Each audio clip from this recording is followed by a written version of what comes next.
Yeah, Recording in progress. good thinking. Excellent. Thank you very much, everybody, and welcome to the Yarmouth Select Board meeting of March 10th, 2026. If you'd please join me in the Pledge of Allegiance. I pledge allegiance to the flag Of the United States of America, and to the republic for which it stands, one nation, under God, indivisible, with liberty and justice for all. And I'd ask once again, if you'd indulge me in a moment of silence, to think about and remember our service members that are serving in harm's way overseas, and for those that we have recently lost.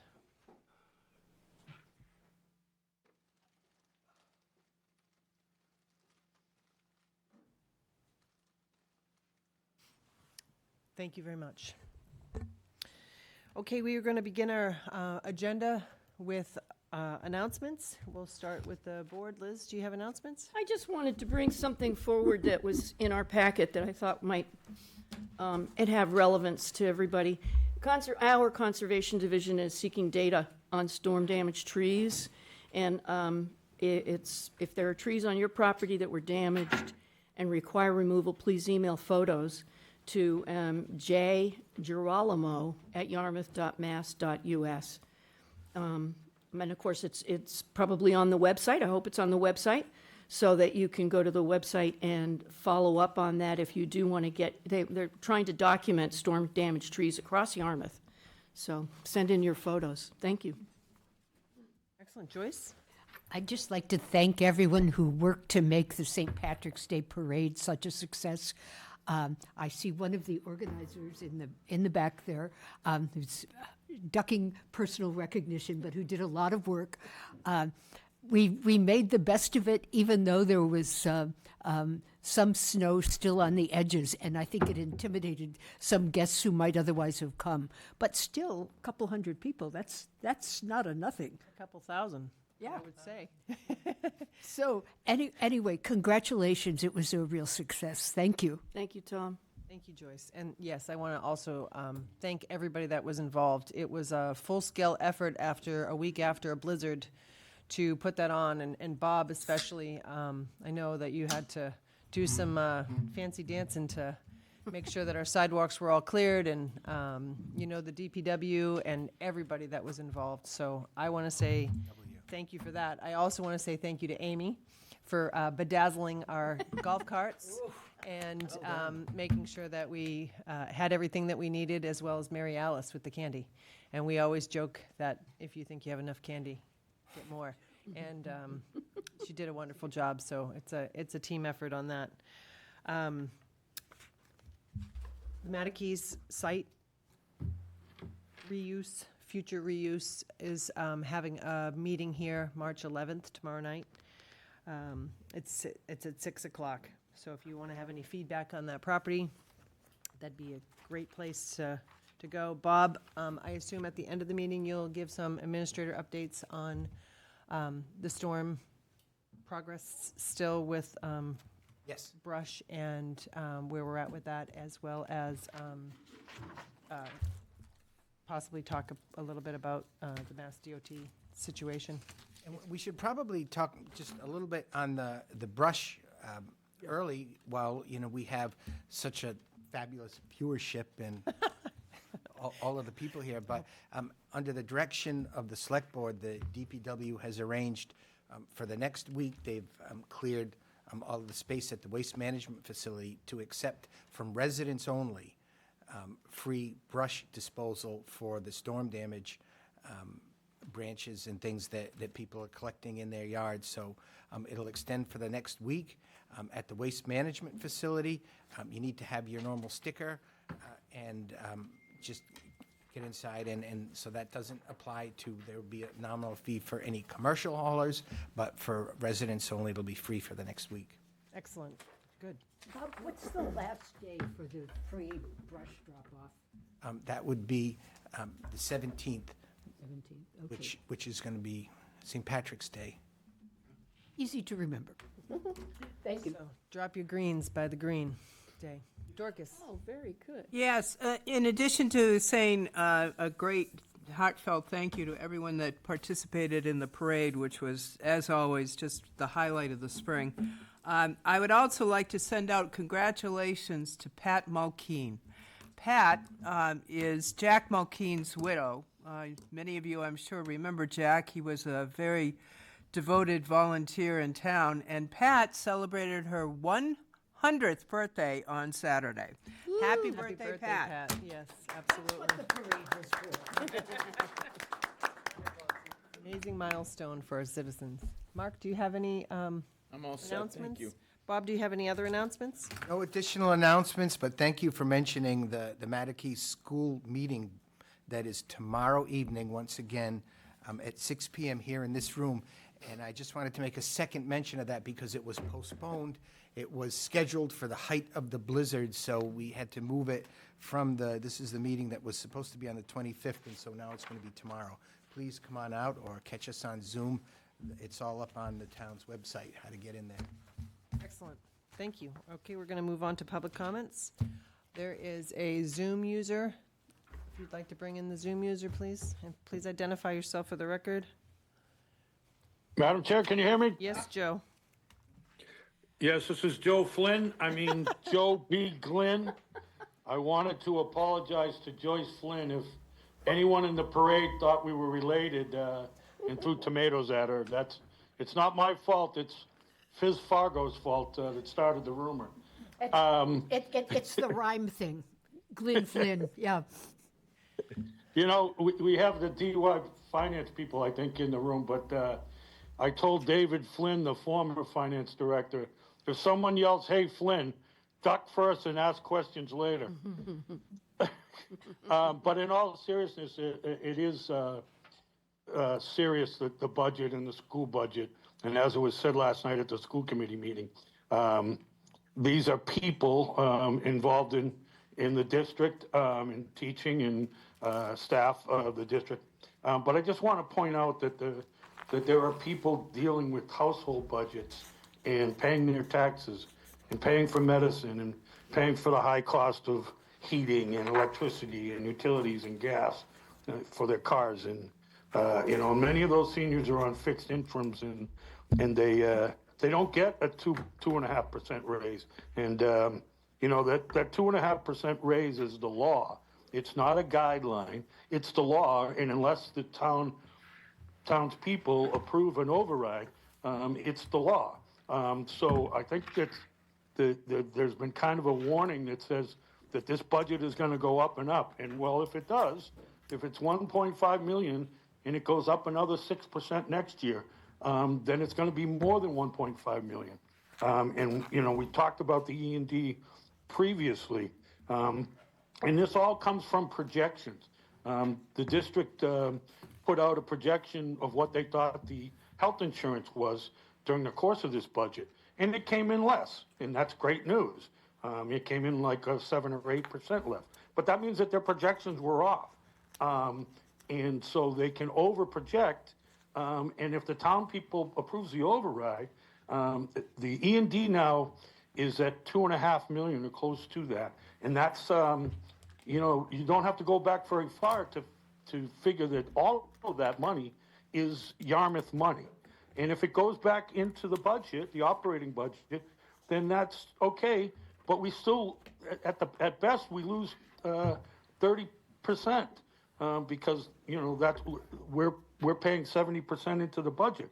But if it goes for a boiler in the Baker School, we lose 100% of that money, and it was all Yarmouth money to begin with, and it could be just because of an override. But when people who go to work, they that are working and they don't get a pay raise, they still have to perform. And unfortunately, it wasn't even mentioned about academic performance and improving. And that's the big part of the budget. We're losing kids to choice and charter. And that's based on academic performance. People are choosing out. So if you don't tie it into how you're going to improve the district academically, and that should be the number one goal of the school committee, that should be played into it. But is there a public hearing on this? Because the school committee didn't have a public hearing. They're in tonight for their public hearing.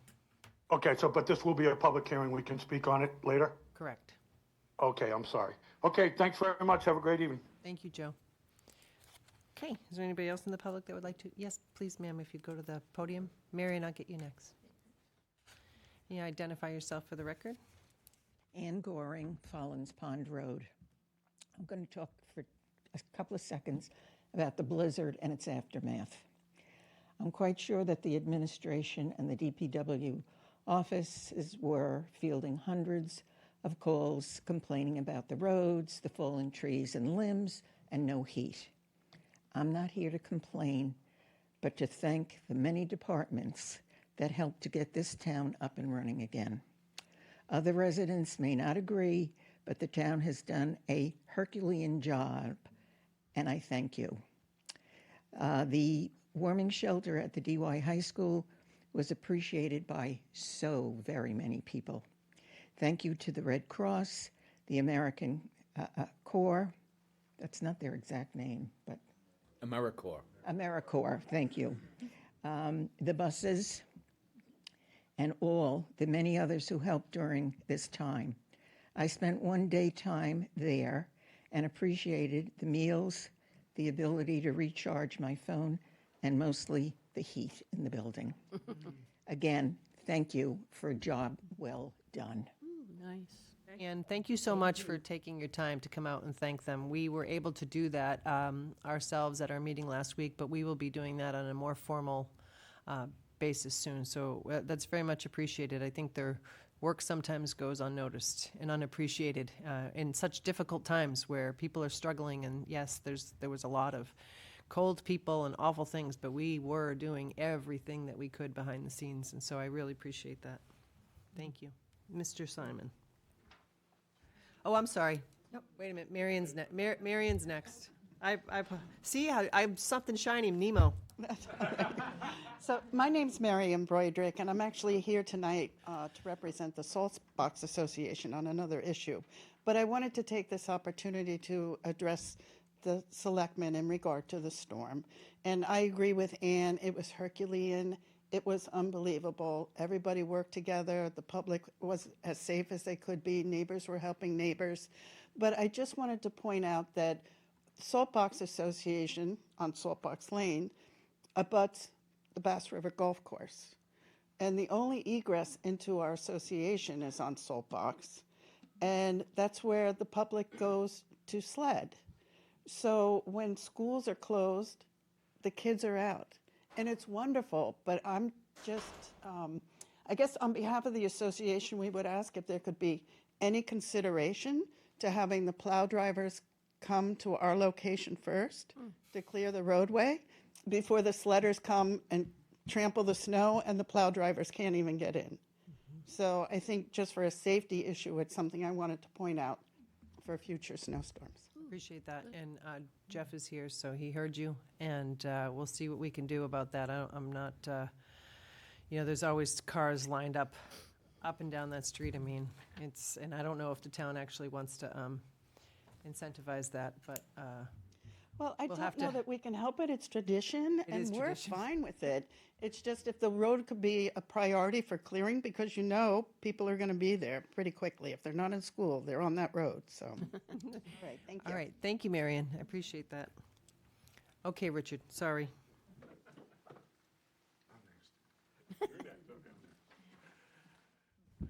Good evening, everybody. I'm Richard Simon, Precinct 2, also the chair of the Finance Committee, but I'm here tonight on behalf of the Personnel Board. We have several recruiting events that are coming up. The town of Yarmouth will hold its own job fair on Thursday, March 19th, right here in the town hall hearing room from noon until 3 o'clock. We are going to have multiple departments here, so they will be here not just to talk about seasonal jobs, but also opportunities for future employment, as well as full-time opportunities. So we encourage and ask, because we're headed into our peak season, so please come by. We also are going to be hosting a targeted recruiting event at the Mass Hire offices in Hyannis on April 2nd. And we also have multiple job fairs for students specifically. On March 4th, we did have a job fair in Hyannis. Cape Cod Tech is going to have a job fair on March 12th. March 25th, we're going to be at Cape Cod Community College, and April 8th, we are going to be at Mass Maritime. Oh, awesome. Thank you, Richard. Great information. Mr. Nicknell. Thank you, Madam Chair. Tom Nicanello from the very old and historic town of Yarmouth, 387 years strong. Thank you very much. Just to pick up on that parade, I'd like to thank all you folks for allowing us to have it. Our chairman, Desmond Kehoe, is actually working on the next one as we speak. It takes that long, believe it or not. I also like to thank all the departments and the town administration for all your work. Thank you so much. Department heads called out. The maestro of the Department of Public Works, Mr. Colby, thank you. And Mr. Gilmore for the wonderful rides, and everybody else that pitched in. Also, a couple of notes. As it was stated earlier, the snowstorm, and we had some people donate their time and heavy equipment. My fellow snow fighters, Chuck Childs from Childs Incorporated, Christian Davenport from Davenport Incorporated, and Connor Hines from Cape Cod Firewood. So it was a great time. There was a lot of people. There's almost 30,000 views on the internet. Oh, wow. Our IT director and our communications director did a fine job, and it was a great day. So thank you all so much. Thank Thank you, you, Tom. Tom.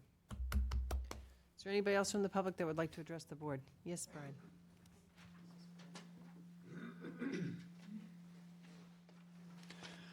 Hope I'm not violating protocol, but I wanted to come in tonight and thank you very much for giving me the chance to speak.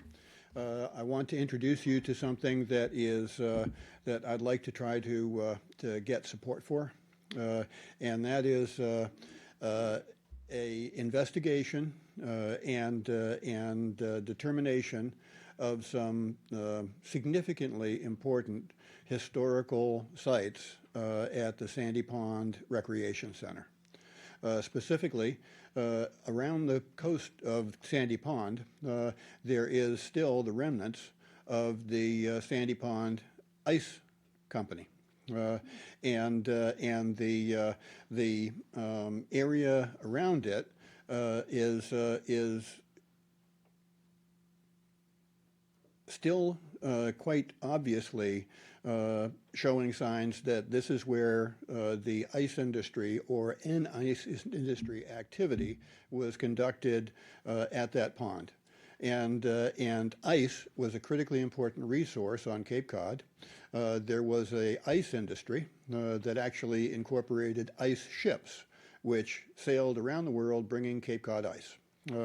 And I believe that this is something that's important to our past and will be important to future residents in understanding, you know, what things were like before 1950 when refrigeration became real.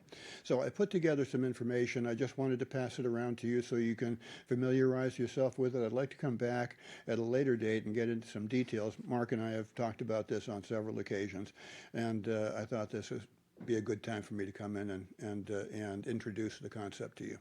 So if I could. Yeah, absolutely. Thank you for doing that, because I think, you know, while we look at these properties and different uses for these properties, it's important that we are all aware of what is on that site currently. Thanks, Brian. Thank you so much. My pleasure. Family roots go back a long way there.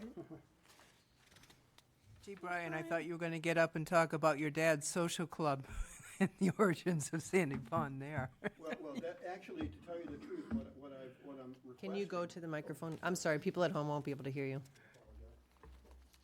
What I'm suggesting is actually looking at the area from what used to be the old Sandy Pond Club all the way down to where the pond circles back around. That is where the ice house was. And in fact, historically speaking, the only piece of property in Yarmouth that was zoned industrial was the land at the top of Townbrook Road. And that's the reason why. Bobby Larkin. It's pretty amazing stuff. I think it's really cool. And I think that this is something that we should be embracing. And I think it's an important thing to do. So thank you very much. Thank you, Brian. Is there anybody else in the public that would like to address the board? Okay, seeing nobody, we're going to close the public comment portion of the meeting, and we are going to go to our 6:15 public hearings. The first public hearing will be from Peterson's Market. And good evening. Yep, you can have a seat right up here. And I understand you're some people online with you tonight? Yes, Sarah should be online as well as Harsh. Okay, great. You could bring in Sarah and Harsh. I'm not sure. I don't see. I don't see Harsh. Sarah and Harsh should be joining. So when this hearing got rescheduled, Harsh had a family trip to India, so he is abroad. So I apologize. I'm just trying to get my camera to turn. That's fine. We'll bring him in. I don't have the. Do you need a pack? It's not in my packet, unless it's out of order. Sorry, I just need to open the record. Oh, no worries. I will work on switching over to the right camera. Okay. The Yarmouth Select Board, acting as the local licensing authority, has received an application for a transfer of an annual all-alcohol off-premise liquor license located at 918 Route 6A, Yarmouthport, Mass. 02675. The license is being transferred from Book Hill Farms LLC, DBA Peterson's Market, to Peterson's Market Inc., DBA Peterson's Market. The new manager will be Ross Brennan. The hearing will be held on Tuesday, March 10th at the Yarmouth Town Hall, 1146 Route 28, South Yarmouth. The Selectmen's meeting begins at 6 p.m. Written comments will be accepted until 4:30 p.m. on March 7th in the Select Board's office at Town Hall, or can be submitted electronically to public comments at yarmouth.ma.us. So with that, we will open our public hearing, and if you would like to introduce yourself and talk a little bit about what you've applied for tonight, Mr. Brennan, that would be great. My name is Ross Brennan. I have applied for the manager's license, for the liquor license at Peterson's Market. Currently, I have been the manager for Dennis Public Market, general manager since 2006. Prior to that, I was the manager at Peterson's Market from 2000 to 2006. Okay, great. And I'm Sarah Wegman with Hackett Feinberg in Boston. Appreciate the opportunity to join virtually. I represent the applicant Peterson's Market Inc. And Harsh Patel, Ross, and also the LLC that is buying the real estate, which is also controlled by Mr. Patel. As Ross said, he is the proposed manager on the liquor license. Harsh Patel is the manager of record of both of the entities. Harsh currently runs Dennis Public Market as well as Chatham Village Market. And like Ross said, he's been with DPM much longer than Harsh has, but the transition over there to Harsh as the new owner has gone well, as has the transition at Chatham Village Market. Between the two of them, Harsh and Ross have been in touch with all the departments per Amy's instructions, spoken to police, everything like that. This is for the transfer of the existing all alcohol package license, which is currently managed by Jeff Blankenship. There's no changes that are going to be made to the business as it's currently running, including delivery logistics, open hours, hours of sale for alcohol. Jeff is also staying on as a full-time consultant for the transition period for 30 days at full-time after the real estate and asset transfer is complete, to help keep the transition as smooth as possible. And I believe that's all I have, and we can answer any questions that anyone has. Excellent. Straightforward. Is there anybody from the public who would like to speak to this application, either for or against? Seeing nobody, I'll take a motion to close the public portion of the. So made. Second. All those in favor? Aye. Any opposed? Anybody on the board have any comments or questions? Seems like we're dealing with experienced professionals. He's done a great job, and Dennis.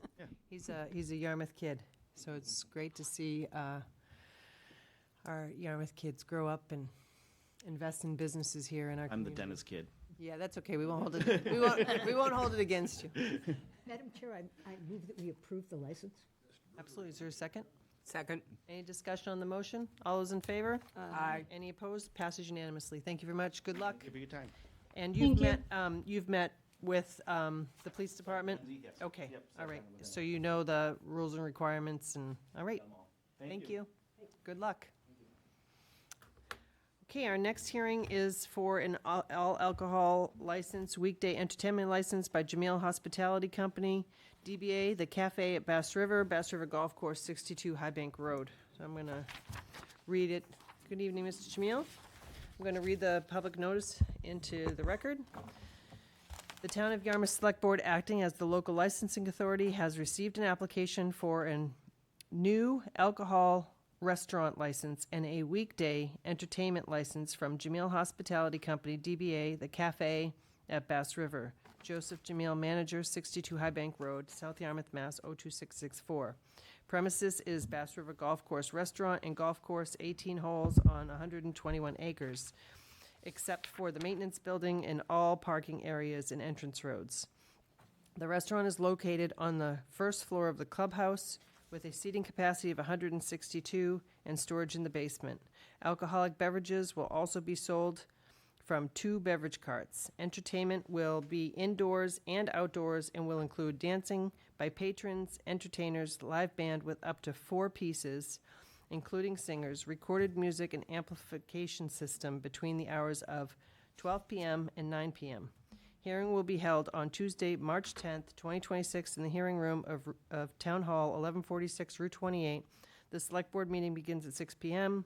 Written comments will be accepted until 4:30 p.m. on March 6th in the Select Board's office, or can be submitted electronically to public comment at yarmouth.ma.us. And we have received some correspondence on this application. I'm not sure if you've received copies of the letters, but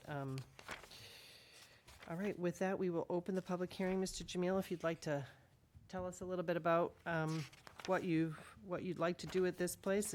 As people know, Mr. Jameel was a longtime operator here in Ardeos in Yarmouth for many years, so.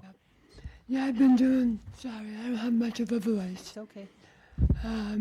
Been doing this for 45 years.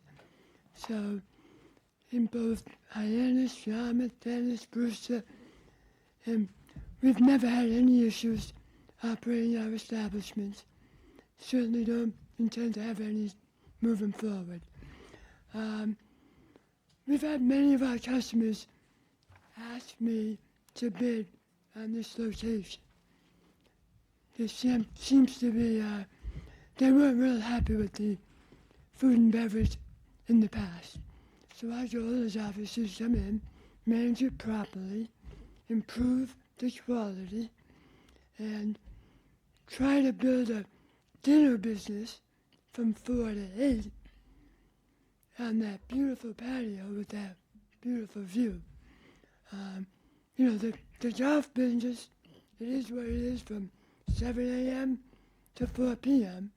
You'll do your golfers more, you know, fast in and out, but we'd like to really extend the hours and do some business in the evening, again from 4 to 8, with a full menu and full service. Excellent. Can you speak? So we've had several operators at this particular location. Unfortunately, we had an operator who disregarded, I guess, probably not the best way to say it, but the neighborly part of being a good operator. Mm-hmm. And so it set us back quite a bit with the neighbors in terms of outdoor entertainment. So that's, for me, looking at this application, I'm interested in what you plan on doing outside The times, I see you're looking for amplification. I mean, that's a relative term. Today, everything's amplified, but we're not looking to do big entertainment. We felt the simplest way to apply for this license was to not change anything. So I applied for what was approved with the last concessionaire. No more, no less. I'm not intending to do a lot of entertainment, but I don't want to not have that option in case we have a private party. We're hoping to do a lot of that business, and they want some entertainment. I'm too old for the nighttime stuff. That's not happening. When the sun goes down, I go home. So. Oh, those are the good old days, Joe. Yeah. So, again, I applied for what was there last year, figuring not to change anything. Okay. My plan is to really have background music for dinner service from 4 to 8. And that's what we plan to do. Okay. So as far as public comment, we have, I don't know if the board wants me to summarize or read them all into the Probably summarize. record, but we have several. Marilee Fellows from South Yarmouth. She'd like us to consider limiting the outdoor license to amplified music only with sound barriers. Ensure that the noise is confined within the building, which would be if you are only applying for indoor license. And she talked about the anti-noise bylaw that we have. We have somebody named Eileen and Tom Moore from South Yarmouth. They're unable to attend. They've enjoyed going to the golf course in the past and really enjoy it. Have entertainment would be wonderful. We have Barbara and Robert Troup, who they live close by. And of course, in 2018, the music was so loud that their house seemed to be in the music seemed to be in their backyard.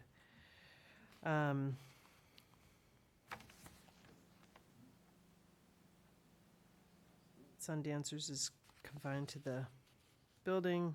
The patio at the golf course is a beautiful spot. Many people would go there if it had good music, good food. Music is not necessary. We have an email from Bob and Pat Hoban.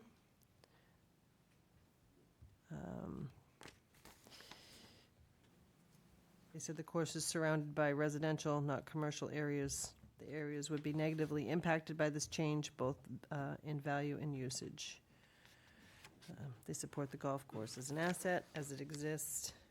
Pat Hoban has another letter in here about the Salt Box community, which was already spoke about today, concerned about the change in value in their homes, and increased evening numbers of crowds in the neighborhood. We have Mark Forbes, who is a resident of Dennis, and he's concerned about the amplification of music. Robert Charbord of West Dennis. Also sound solutions that worked. We have a letter from Gail Burke. It's a very lengthy letter. Also concerned about the noise. I'd like to voice our opposition to the following at Bass River Golf Course, which is from Marion Haley from West Dennis. We have Thomas Smith from West Dennis. They're asking to prohibit amplified music outside, limiting outdoor entertainment to earlier hours, requiring directional speakers face a certain way. Stephen Peterson doesn't, they live in Horsefoot Road. Just concerned about the sound traveling. Aiden Marina is also concerned about the live music. House lies directly southeast of the clubhouse.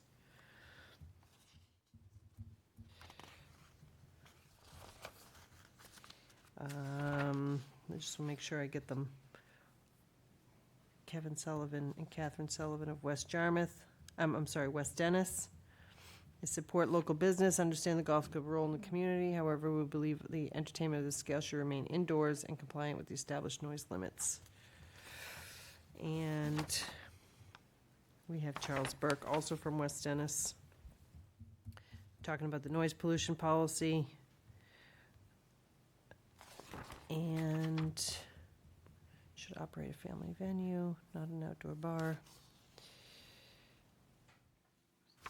That was the abutters notification. We have Philip and Kathleen Breen, also of West Dennis. Most of these people are on, around the water on the other side where, again, the noise has traveled in the So past. You mentioned 2018 was a big problem. But from then to now, has there been any issues? It sounds like we have 8 years of no issues. Right. We have a letter from Saltbox Neighborhood Association. We experienced music coming from the golf club in past years. 9 p.m. music curfew has often continued till 10. Friends venues, it's not fair for hardworking residents, well-deserved retired residents to seek peace in their homes. We have Gary and Cynthia Gumpright. Longtime property owner, Georgetown Landing. They welcome the improvements to the golf course, food and beverage. The Clubhouse Restaurant was known for having high-quality, reasonable priced meals. The food program was lost, and the chef at the time. We support this request. Bass River Golf Course. Sundancers, the systems be set up to direct input away from the neighbors. We support this request and think that a broader range of entertainment options should be considered potentially. Elisa Secardo, directly across from the Bass River Golf Course. She loves the view and serenity. She wants to be clear as an abutter. The allowance of outdoor music singers associated with amplification will be an unnecessary nuisance to the peace of her home. I mean, I don't want to disenfranchise anybody who's written a letter, but it's the same common theme from Robert Harrow, Saltbox Association again, Pat Husk, Nancy Harrow. I just want to make sure that they know we've received it and we have it in our packet and have read them. Yep. Peter Regas, Steve Ducharme, Karen Eastwine, Marilyn Gossman, and then we received one after the packet from Martin and Pauline McGowan. Again, they want us to limit the impact to the neighbors. Scott, did you want to say something?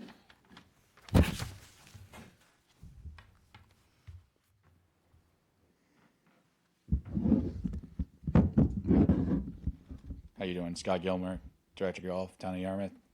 Yeah, I mean, I've been here since 2018, and we didn't use the license all that much when we were running the restaurants, and then when Ches has the restaurants for the last 5 years, I can count a handful of times when we actually did entertainment out there, and we were never past 8 o'clock.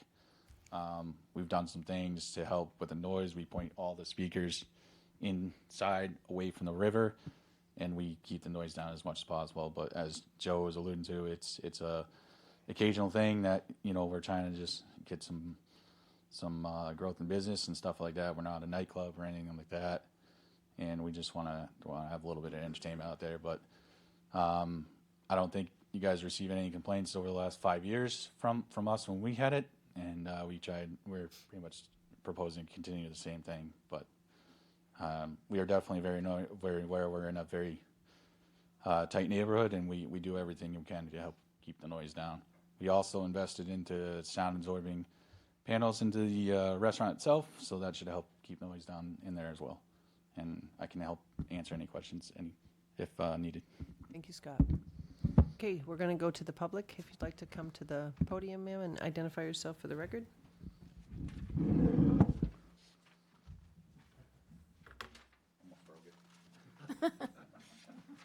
Hello, my name is Mary Nolan, and I'm from T-Way, and my house abuts right on the pond. the noise carries across the pond. There's a southwest wind in the summer that brings the noise right across. And there's no way we can get peace in the house. Spring and summertime, we'd have to close all the windows. And my husband is currently undergoing treatment for pancreatic cancer. He needs to get his rest. I don't know if you received the letter from his oncologist. Oh, I see. I have a mentioned copy the of letter. it. But I wrote a letter, my husband wrote a letter, and his oncologist did. And it's important that he gets his rest, and I can't see how he is going to do that with music going from noontime till 9, 10 o'clock at night. And we hear it as if it's almost right in our house. So it's going to be very problematic, and I'm here to fight for him and for his health and well-being. I have no problem with an alcoholic license. I can understand having a little background music with dinner. I have no problem with that. Outside music, we hear it. And it's going to be a problem. So I just wanted you to be aware of that, and I wanted to know if you had the letter from his doctor that states the importance of him getting rest. thank you, Ms. Nolan. Is there anybody else from the public who'd like to speak? Yes, sir. Thank you, Madam Chair. My name is Arthur Eswine. I'm a retired physician. I'm in a butter at 34 Fairway Road, and I'm a member in good standing of the Saltbox Association. I wanted to follow up on a letter that my wife and I wrote to you, which you mentioned. Thank you very much. My purpose in addressing the committee, and thank you for this opportunity, is to understand a little bit more about low-frequency sound. And I did prepare some exhibits if the board, if it pleases the board to give you.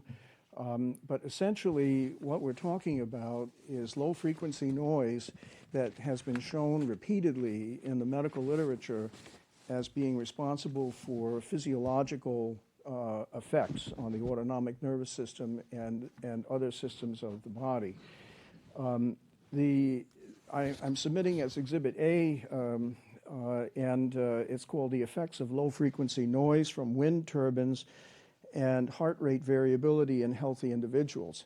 Now, I understand we're not talking about wind turbines here, but the idea behind this article is that it's one of the first landmark articles that was able to quantify the sound, the decibel range of the sound, the consistency of the sound, and to do it with a stable test population.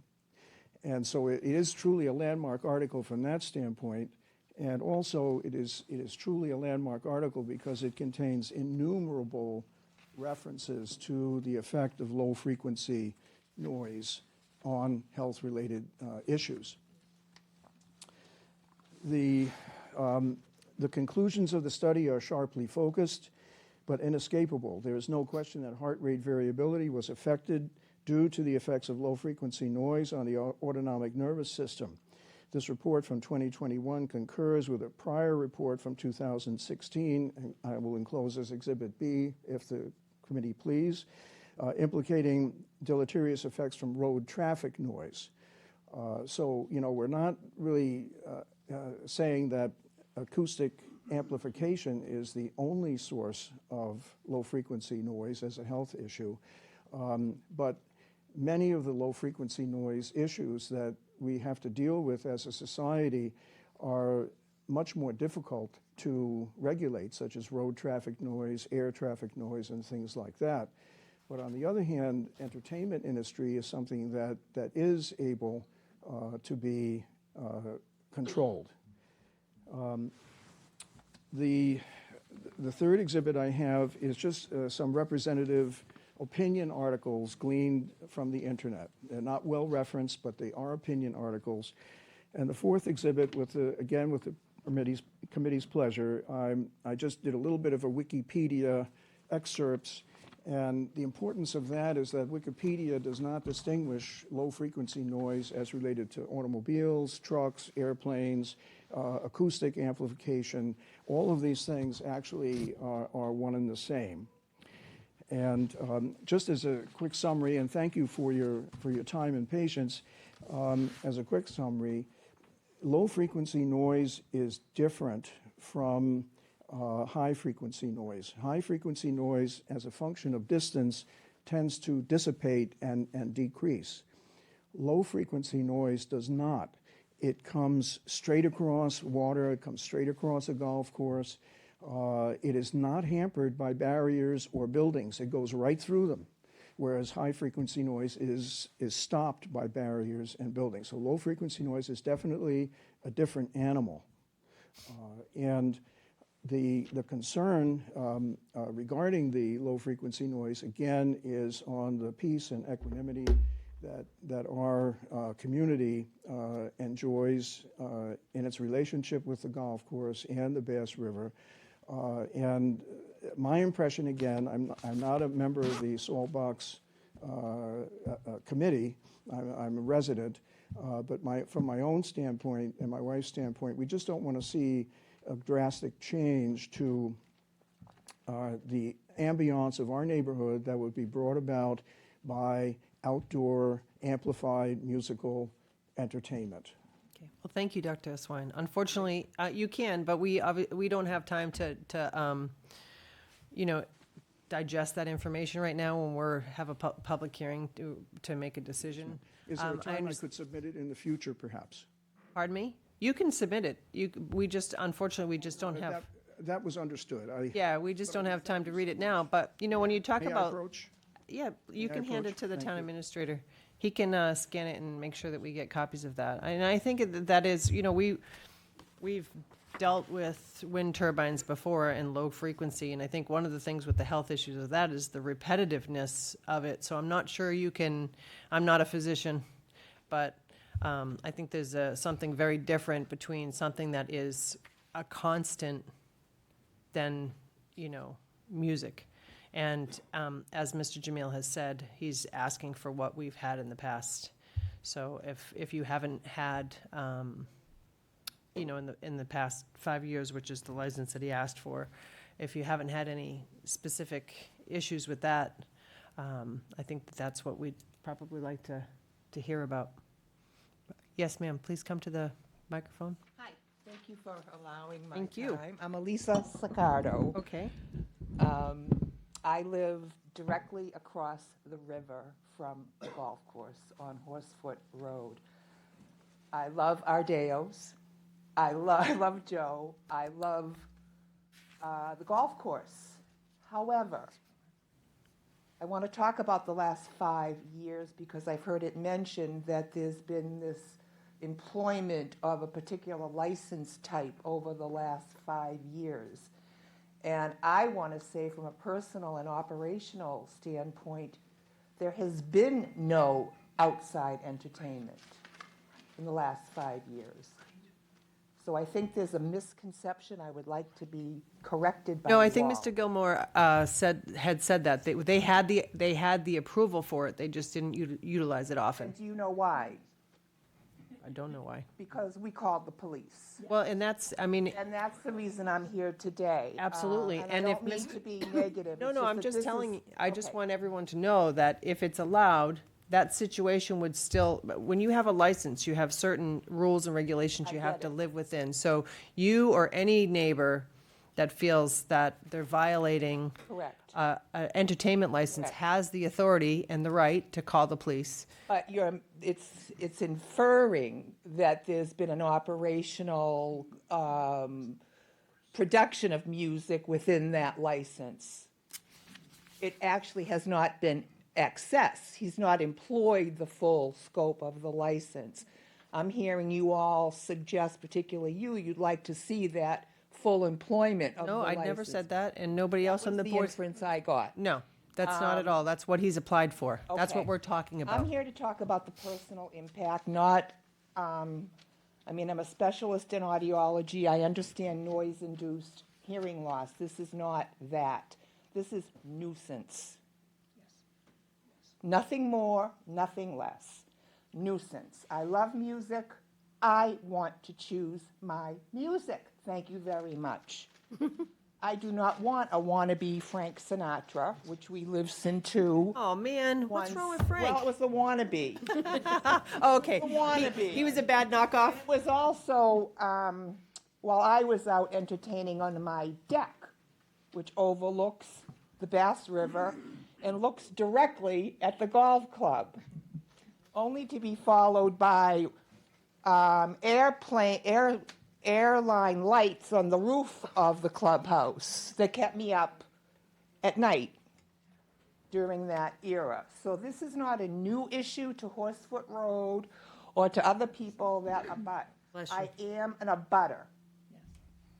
I have called the police. I will again do that if my serenity is disturbed. I love music. I do not want it imposed upon me, and I don't feel as a resident homeowner that I should be that should be imposed on me. It's an invasion. Directing speakers one way, speakers another way, whatever, however you slice it, sound carries across the river. It doesn't take anything. I can hear conversations of the boaters going by. I know what they're drinking. I know where they're going that night. I know their names.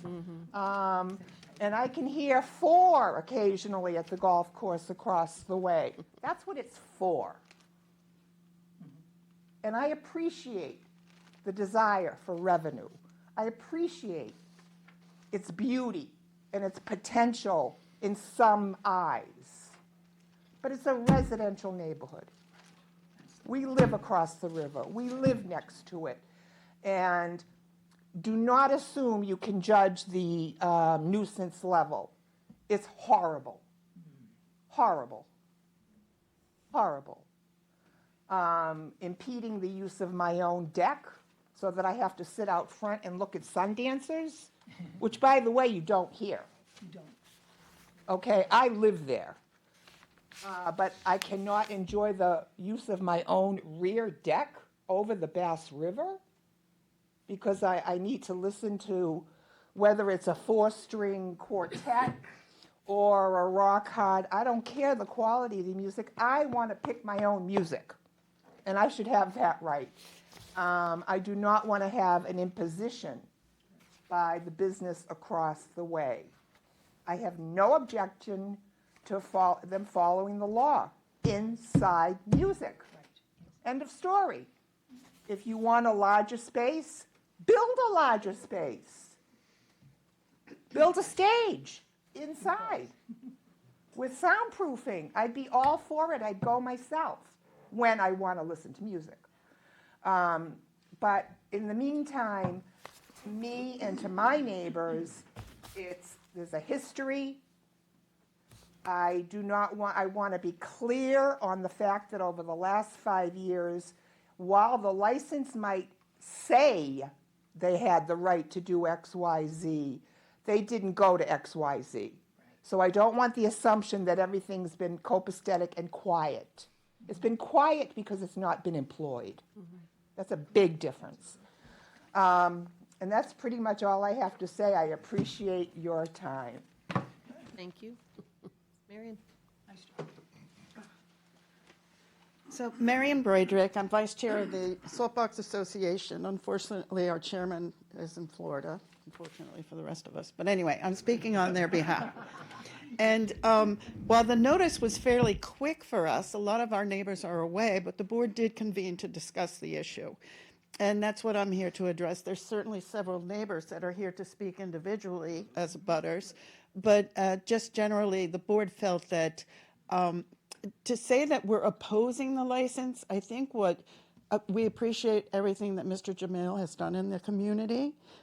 He's had great success, and a lot of us look forward to going to the restaurant and enjoying what he would have to offer. But it's the entertainment license. And I think what really needs to be considered in this situation is that the location of the club is on probably one of the highest banks along Bass River. So it echoes across the water and echoes up and down the river with no natural buffers. And the way the club has been oriented, which is absolutely fabulous, looking out across the water, but that amplifies the music going out. So we're concerned about the noise level.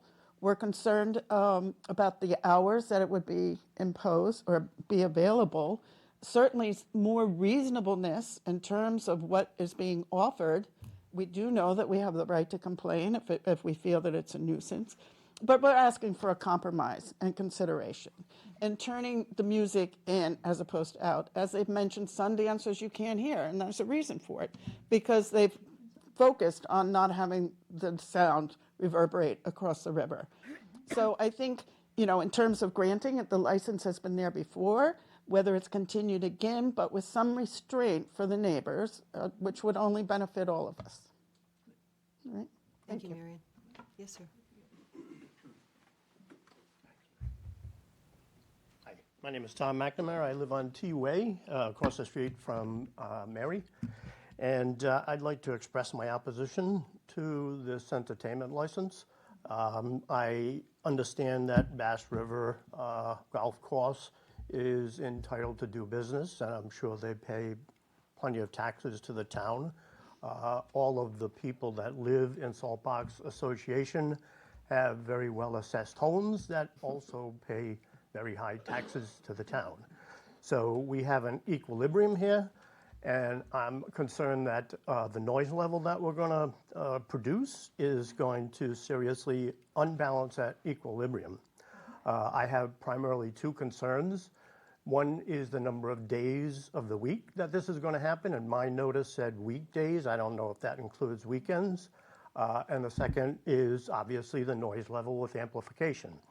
I have done some research, and there is a regulation in the Federal Code of Regulations by the EPA that states that exterior outdoor noise should be no greater than 55 dB, with enhancements by 10 dB to 65 dB.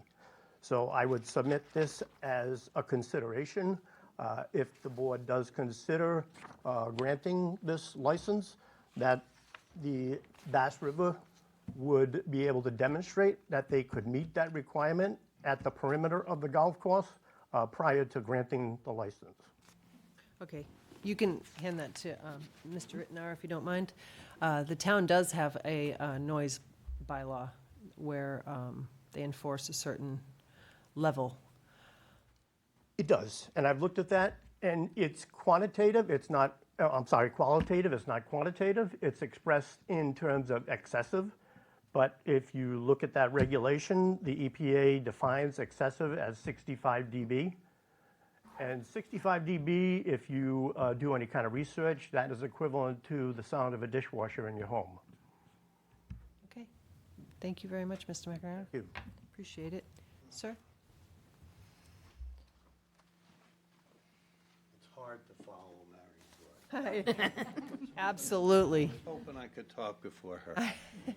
Hi, my name's Scott Colgan. I live on 19 Herring Run Road. My house directly abuts the golf course. It is a family house. It's been in the family for 30 plus years, and I would like to thank the town of Yarmouth and the Bass River Golf Course for being great neighbors. For 30 years, it was my parents' house, and now we've bought it, and we've been there 4 years. We just love it, and we love the town of Yarmouth. We were in Brewster before, and we like Yarmouth better.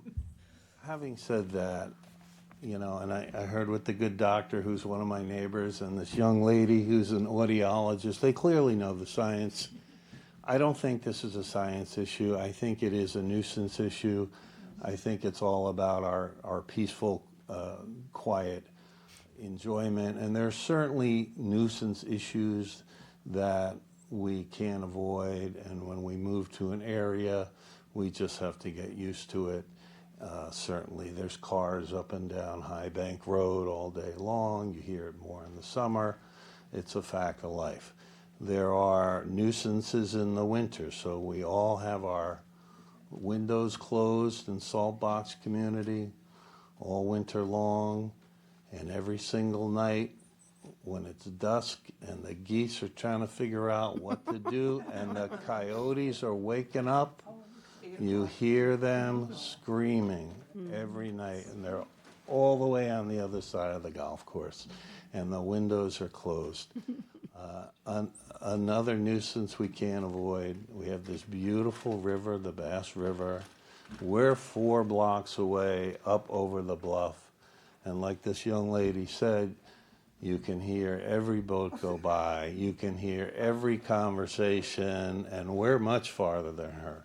I can tell you every tune that's playing on every boat all day long. And I think this is just a nuisance issue. I know this gentleman has done a great job over the years with his restaurant, and I hope he continues to do a good job. But again, I think we just would ask that the town continue to respect our peaceful and quiet enjoyment of the properties. Thank you for giving us all the time to give you some feedback. Thank you. Thank you, Mr. Colgan. Appreciate it. We're going to go to Tom Nicanello. How'd you get home so quick? On Zoom. Took the parade route.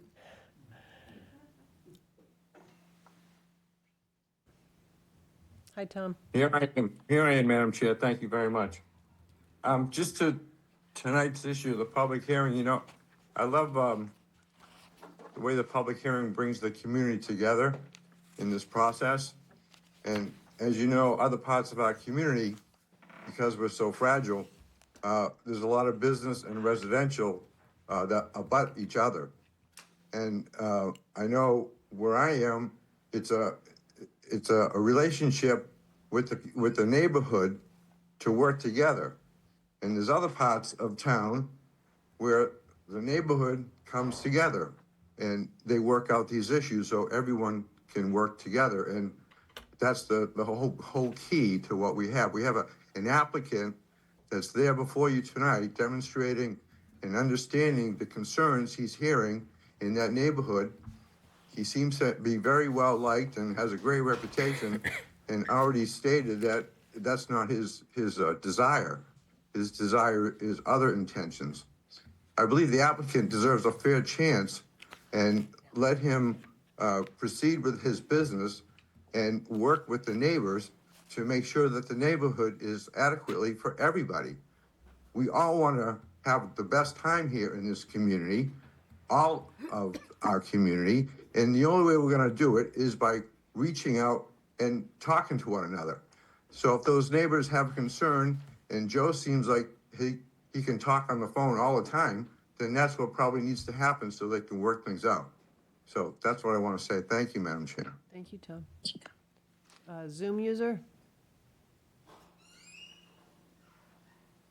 Madam Chair, Joe Glenn, I just wanted to enthusiastically endorse Mr. Jamil.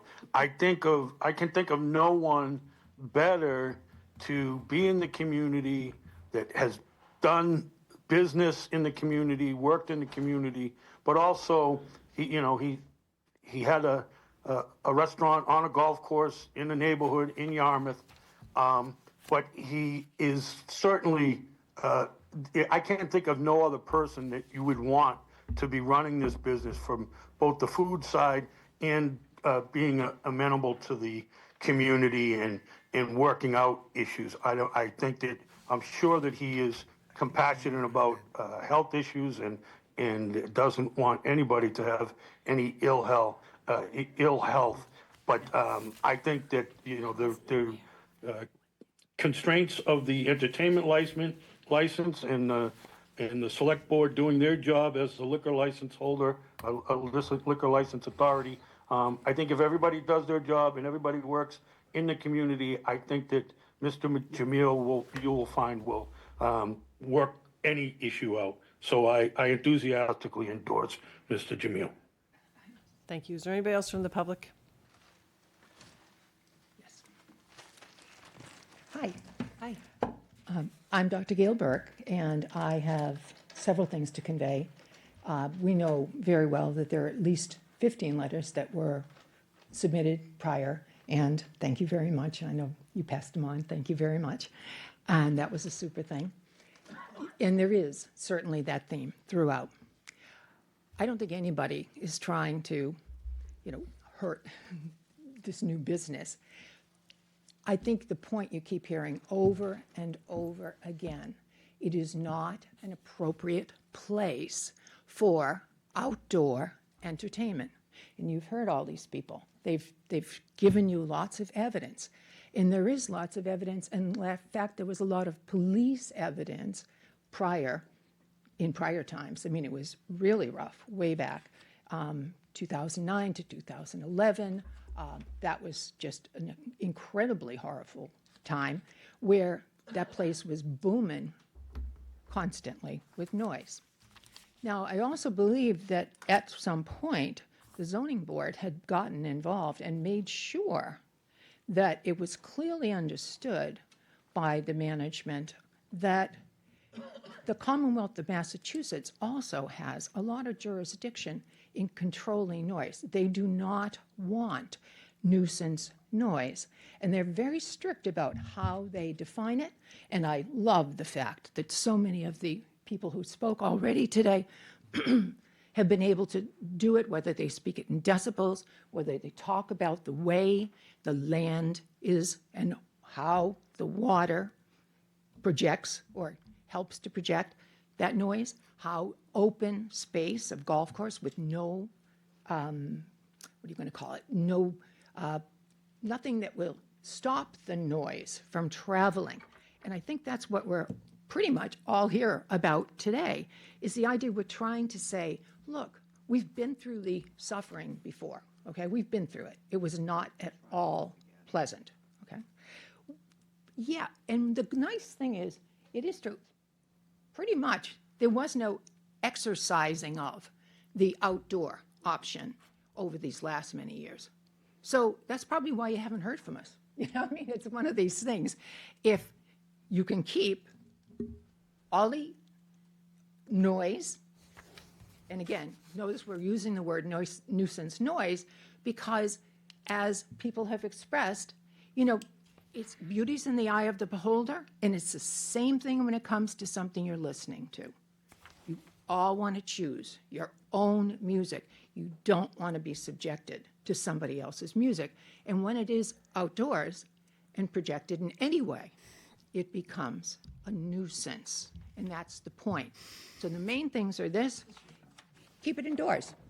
That's basically, you've heard it now from, 15 different letter writers, and now you've heard it from a whole assortment of more people who showed up here tonight, which I think is just fabulous.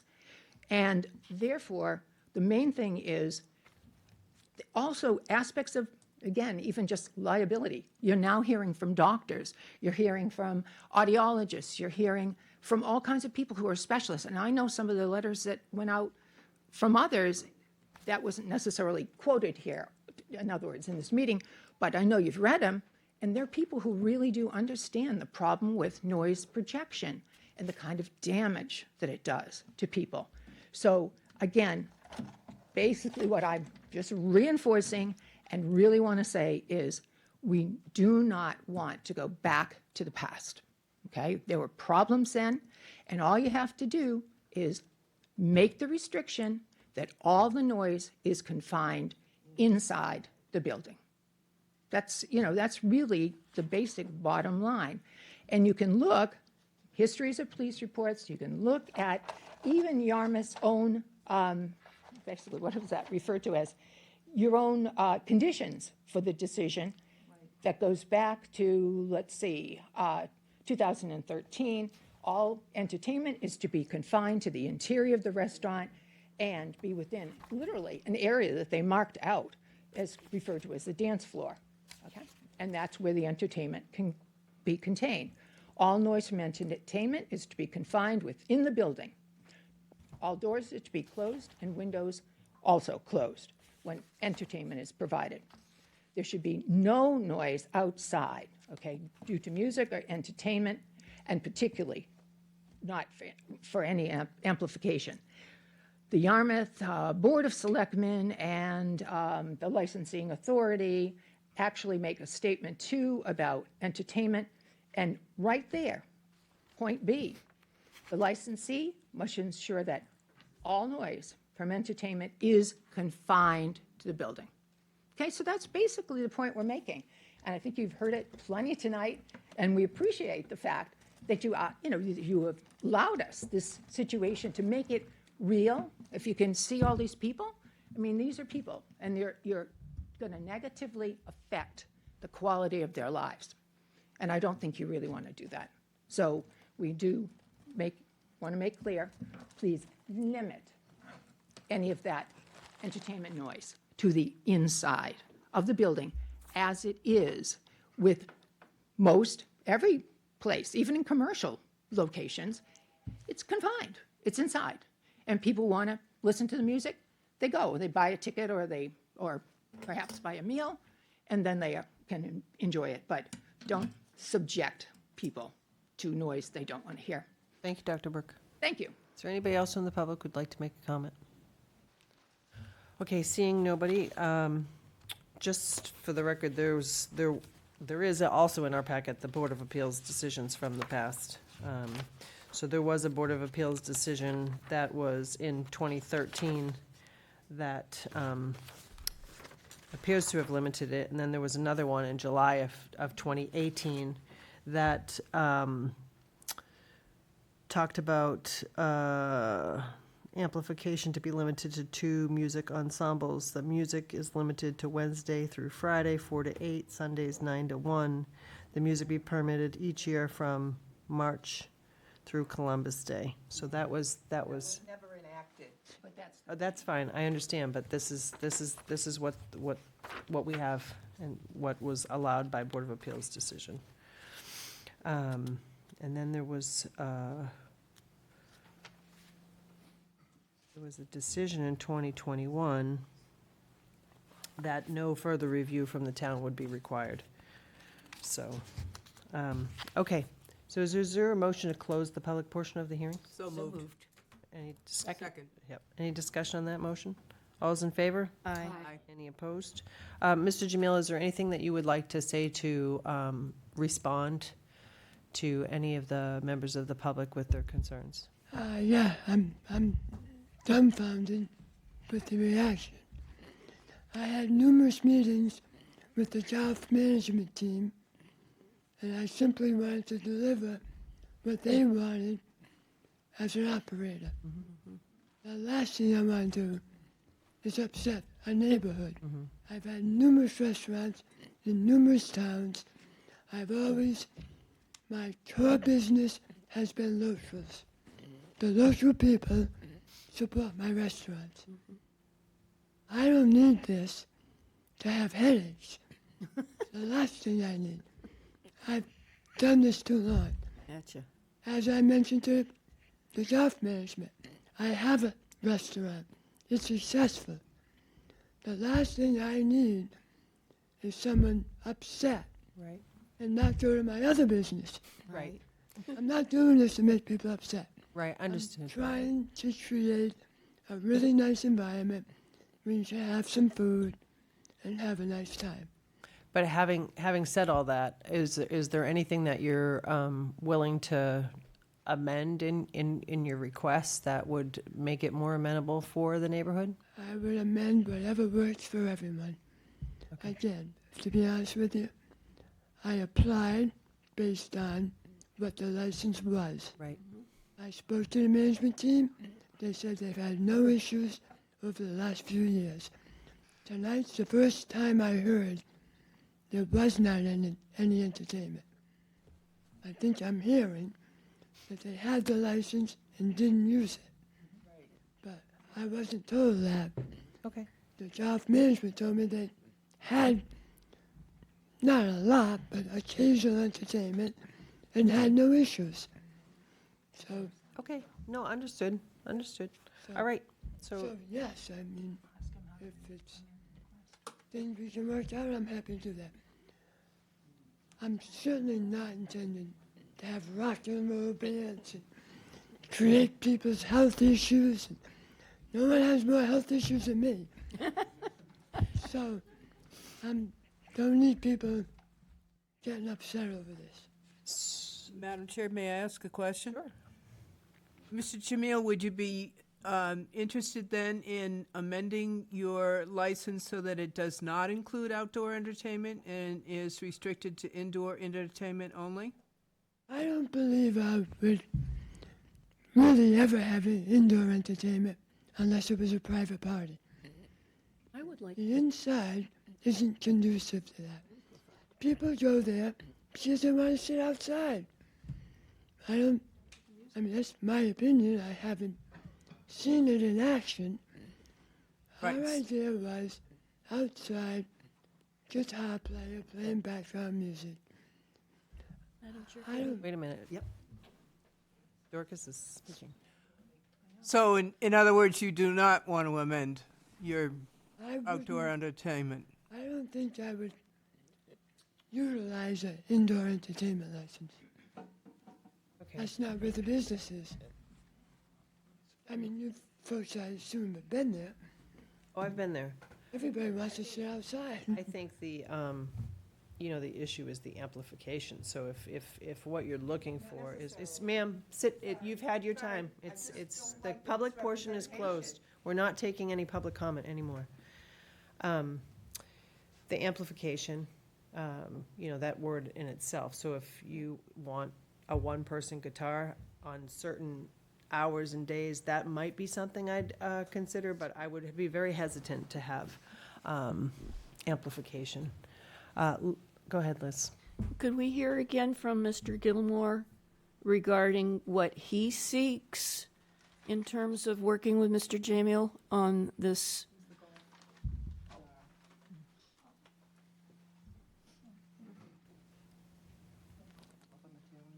Ma'am, please. When we had conversations with Joe, we're very excited to have Joe on board at Bass River. It was to continue what we had in the past. Now, we all are aware that there were many issues in the past, and we have not done any of those. We do not plan to do any of those ever again. None of us were here at that time. We've done a lot of changes. I was. Within the golf organization. Okay. But we really stressed on being a very good neighbor to everybody. So mainly most of the times that have occurred were between 4 and 6. When we had the outdoor entertainment, we've had some stuff going on. Like, I don't know if anyone came for the 125th. We had some music out there during the day. But as Joe said, he's not looking to do a nightclub. We are not a nightclub. We are a golf course, and we're just looking to have, just a little bit on the patio for people to enjoy it. We certainly will do our best, whatever we can, to check noise levels, check everything, to make sure it's not causing any much of a problem for anyone. But we do everything we can to make sure that we're good for the neighborhood. Right. Thank you, Scott. And I think I think historically this board has done its best to manage, having a successful operation and people living in peace in their homes. And we've done, we've had to make some modifications to some applications, but certainly our goal is to make sure that everybody's successful. Like you said, you don't want any unhappy neighbors, neither do we. But we also want a successful golf course. So, and make it worth your while to come to town. So, and that's an amenity. So I think we're just trying to find some middle ground. Mark, do you have any comments? Thanks, Madam Chair. I think it's well established that people in this community respect Mr. Jamiel and his business, and folks are thrilled to see him with this new enterprise. And I appreciate, just over the years that I've done business with the Jamiels, they've been genuinely interested in being a value and an asset to the community. So I take and agree and want to offer some endorsement of his commitment to work with the community. There was a letter that we received from a critic of this, but suggested a number of options in terms of a way forward. And this was someone who suggested that there be, and I'm going to quote from Mr. Smith's email to the board, and this is Tom Smith or Smythe. Right. Yeah, I thought he made some interesting suggestions as a way to sort of carve out a path forward, and I just think they're worth thinking about and considering. He suggested a prohibition on outdoor amplified music. He suggested establishing a decibel limit measured at the shoreline. He suggested that the outdoor entertainment be limited to earlier hours, not go as late. He suggested that if there are speakers, they face away from the river towards the establishment. But then again, I think if there's speakers, that's an amplification, right? So, and then implementing some kind of clear enforcement mechanism to make sure that the restrictions are adopted and enforced. I'm not sure if tonight we'll have the ability to sort of work this all out, and I don't want to close the door to having some reasonable outdoor entertainment, but I think, quite frankly, that's going to have to be discussed and worked out at a future meeting. But I'm open, and I appreciate Mr. Smythe's suggestions to consider some way to offer a compromise. But I think those are discussions that should happen outside of this meeting and worked out separately. But I'm very supportive of the entertainment license. I'm glad that you're here. I would like to figure out a way to make it so that you can continue to do business here and work things out here. And so I'm would open, and I'm open to some compromise, Madam Chair. So that's more or less where I stand. Absolutely, I agree with those recommendations, except I think the decibel situation is a hard thing for us to quantify, and I'm not sure whether or not the police department has the proper equipment to be able to do that. I'd like to hear whether or not they did, so that would be difficult. I mean, I would be inclined to approving the application for alcohol and entertainment indoors, and put the prohibition of amplification. And I think that if we put the prohibition of amplification and we amended the hours as a trial to something earlier, more protracted, and then, at the end of the summer, you come back and we further discuss if we have no issues. That, that's about, as far as the outdoor portion of it, is what I would be comfortable with. Can I ask Mr. Jamiel, is that a compromise and a suggestion that would be okay? Yeah, I mean, whatever it is, we're going to work with it. But I do have one question. The last time the license was approved, did we have the same discussion? Obviously, it was I'm trying to remember it. It's been approved over the last... I know I've seen several of these faces in the room previous. They've been here for the Board of Appeals. They've been here for previous licenses. The difference, and I've always had an issue, and I'm glad that we've corrected the issue, because I don't believe the town should be in the business of having a liquor license. So the way that and it shouldn't be. To me, it's a conflict. I've always felt that way. How do you uphold your own standards, right? So I think on the negative part of that, that's how I feel. But as far as the entertainment, we were the proprietor. So we had more control when if somebody were to complain, to be able to manage it properly. But not this past concessionaire was approved for the exact same thing. I understand, but it wasn't. That's why I'm confused. Yeah, no, I get it. I'm confused about this whole thing. Process. I understand. I only applied for what was there already. I understand. And again, that's how I started the meeting, just so you knew the history. Yeah, This has been a very long history that I'm sorry that you weren't aware of it before you came tonight. But honestly, the history here has been very lengthy. And again, we had some very terrible, to say it nicely, operators in the past that, they're still remembering. So they're No, I hesitant, understand. and I can't blame them for that. So, All right. So, yes. if you would be I might go amenable home. to, He wants to go home. I should find out. Figure this out, yeah. go ahead, Dorcas. Mr. Jamil, I commend you on the business that you have run in this community. I think it's wonderful. To say that we've had that license in the past is true, but we always need to be kind of flexible and understand and learn from what we've had in the past. And clearly what we've had in the past has not been helpful to the neighborhood that is there. Now, saying that, I want to make sure that you have a very successful business. But you have, and no one has talked about this tonight, one of the most beautiful views on Cape Cod for that outdoor patio. There are not many water adjacent properties that are restaurants on Cape Cod. And that's why I'm here. Right. Okay. I'm not here for the entertainment. Given that, Mr. Jamil, that's what's going to sell your restaurant, I hope not so. the music. I and, agree. and in that case, if it is such a hardship for the neighbors, I personally would vote for no outdoor entertainment and vote for indoor entertainment only. And I still feel that you would have a very successful business because, as I say, that view is spectacular. Joyce?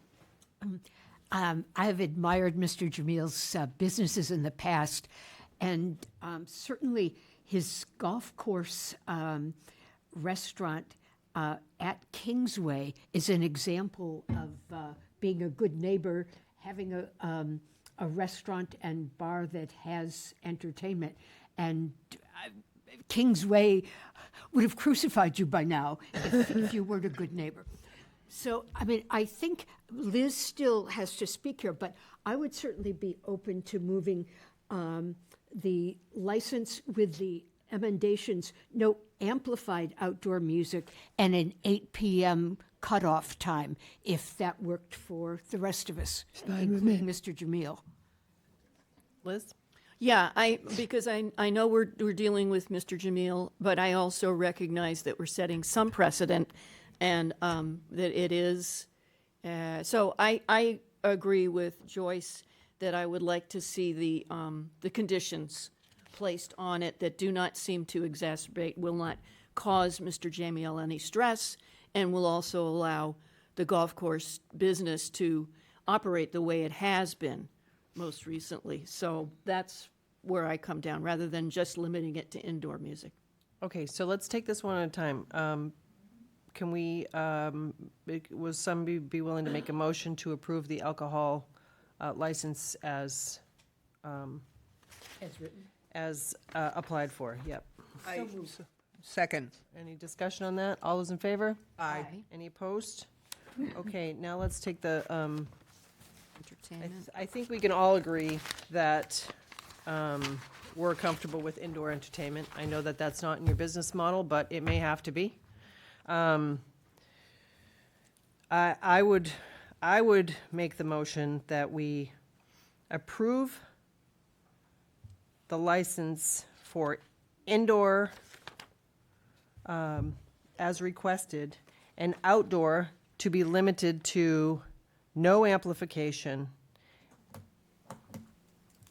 a maximum of 2 musicians, maybe a I don't know, a guitar or a singer, maybe with no amplification whatsoever, and make the cutoff time 8 p.m. with also the condition that at the end of the summer, sometime after Labor Day, that you have, we review any complaints that you potentially have, and that you come back in for a review of the application. I think that's second. Good. Yeah. Is there any discussion on that motion? I would like to add, because I can see that there is the question why, and I'm trying to go back to the fact that there were some events that were run on the behalf of the golf course that did not bother the neighbors, and we're trying to keep that window open. So that's why. That's Exactly. I think it's a fair compromise. I do too. I mean, I think it, again, Again, to to review. Dorcas's point, they're there for golf, for food. You'll put out a wonderful thing. You already have the view, maybe a little something, as long as it stays quiet. I'm comfortable with. And again, we're going to have to check in and see what it is. So I think that's a fair Back and compromise. Discuss it. Dorcas, you have anything on the motion? I seem to be in the minority on this one, so I'll just stay quiet. Anything? I've made my point. No, I'm very sympathetic to. I think the proposal is fair, but I also think it's worth noting that Mr. Jamiel went into this whole enterprise with the understanding that he had a lot greater latitude in terms of what he was going to be able to do, and so what we're doing tonight is we're placing limits on him based on what he originally went into. And so I think that just needs to be noted for the record. I'm very sympathetic to anyone in business who makes a commitment to do a business with under certain conditions and then find out that the conditions have changed on the business. I think that's a problem, and we own that problem, and we're gonna. I don't know if we can do something about it, but I want it noted on the record that he's making a commitment to do this business, and now we're tying his hands a bit. And again, I'm sympathetic to the concerns of the residents. I've been in the hearings before where people have come in here and been very upset at the noise. But I also know that if there's anyone here in this community and in business in the town of Yarmouth that will make more than a good faith effort to do business in a community, in a neighborhood where people will be proud of that business enterprise, it's going to be you. Thank you. That's all All we right? want. So I have complete faith and commitment in the Jamiels, and so I'm willing to go along with this myself. Okay, all those in favor of the motion as amended? I guess. Entertainment license with till 8 and no amplified music outside. Yeah, with a maximum of 2 people. And to check in after Labor Day. And then we'll have a check back review. after Yeah. Labor Day with a review. Okay, all those in favor? Aye. Opposed? Okay, passes. Good luck, Mr. Jamil. Thank you. Thank you all Thank you, for everybody, coming. for coming. See you in after Labor Day. Well, hopefully not. Hopefully not, but Hopefully not. I mean, Notified after Labor Day for a review meeting? you You're identifying that process, are we? come. will be a public meeting. We're there Yes. for you, so. It'll be posted. I don't know if we'll. Yes. Yes. Came in and talked to me. I know it will be a public meeting here. And how will we find out about it? It'll be posted. It will be a posted meeting. So we'll make sure that that's an agenda item that. It'll be an agenda item. Hopefully, you won't hear. We just approved the license, sir. So the license will have a check-in after Labor Day, and it will be on a posted meeting here. It will not be another hearing. It will be a check-in for the board to look over. Now, having said that, if there are violations, he will be brought back before us, and that will also be a hearing, so. So if I understand you, that meeting not open to the public? It's all open to the public, sir. It's just, there's not going to be, it's not a formal application, so you won't be notified in your mailbox, but it will be on our agenda. Madam Chair, yeah, on you the should, website. just for the folks in the audience, you should be aware, we have 2 meetings a month, and they're posted on our website, and the agenda is on the website. So it's usually the second Tuesday and the fourth Tuesday. So just keep an eye out on our website in September, and look at the notices that are posted on our website, and you'll have all the information that you need. Okay? And hopefully, everybody will have a wonderful summer. Okay. All right, next we have a license for a new annual all-alcohol license for M&G Grill at Bayberry Hills, 635 West Yarmouth, 635 West Yarmouth Road. I am going to read the notice into the record. The Town of Yarmouth, ABCC new restaurant retail license, M&G Grill at Bayberry, Bayberry Hills Golf Course, 635 West Yarmouth Road. The Town of Yarmouth Select Board, acting as the local licensing authority, has received an application for a new annual alcohol restaurant license from M&G Concessions, Inc., DBA M&G Grill at Bayberry. Michael Gannon, manager, 635 West Yarmouth Road, West Yarmouth, Mass. 02673. If you could take your comments outside, please. Thank you. The premise at Bayberry Golf Course, restaurant and golf course, 27 holes on 165 acres, except for the maintenance building and all parking areas and entrance roads. The restaurant is located on the first floor of the clubhouse with seating occupancy of 41, alcohol beverages to be stored in the basement. Hearing would be held on Tuesday, March 10th, 2026, in the hearing room at Town Hall, 1146 Route 28, South Yarmouth. The Select Board meeting begins at 6 p.m. Written comments to be accepted till 4:30 Friday, March 6th at the Select Board's office, Town Hall. Can be submitted electronically to public comments at yarmouth.ma.us. With that, our public hearing is open. Sir, if you'd like to introduce yourself for the record and talk about what you have requested here tonight. Yes, good evening. My name is Michael Gannon. I'm looking to take over the restaurant grill part of Bayberry Hills Golf Club. And I will not be applying for entertainment. And you, good way to start. And you don't have many neighbors, which you're very, very fortunate for. Absolutely. So, no, it just I've been in the restaurant business for over 30 years. Most recently, I was an owner of Gannon's Tavern in Hyannis, and I've also been involved in another restaurant in Hyannis. Before that, Kelly's on Main. But before that, most of my time was in the metro Boston area. I've been on Cape Cod now for 13 years.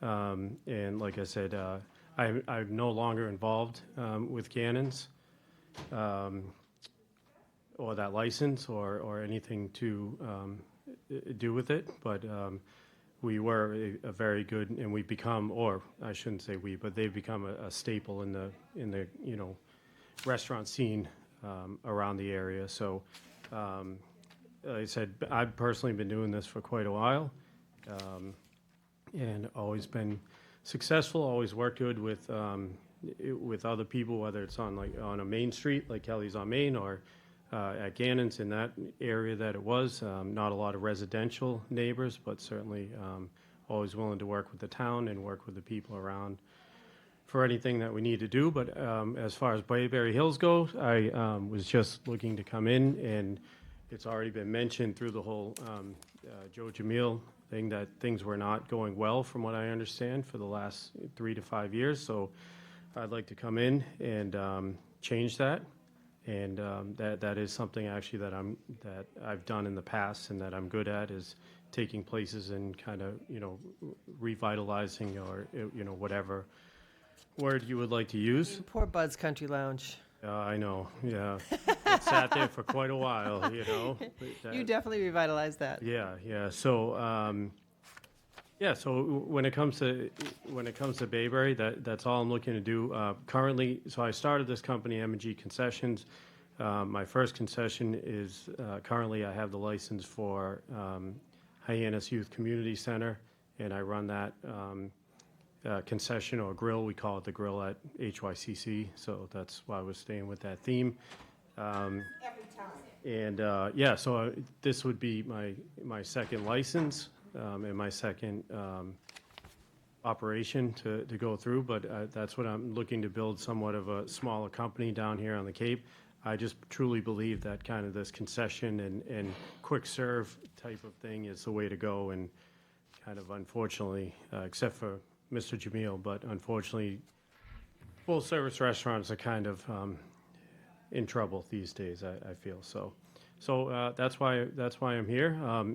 I actually did work here for a season back in 2018 when it was owned by Yarmouth, by the town of Yarmouth. So I was a town of Yarmouth employee.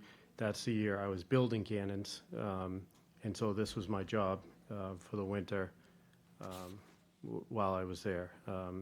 I don't believe Scott Gilmore was the director of golf. I believe he was superintendent at the time. Even just coming in for that situation, and I think we really did a lot of things and turned things around, and still have many friends from Bayberry Hills just from that one season that I was here. So, great, thank you.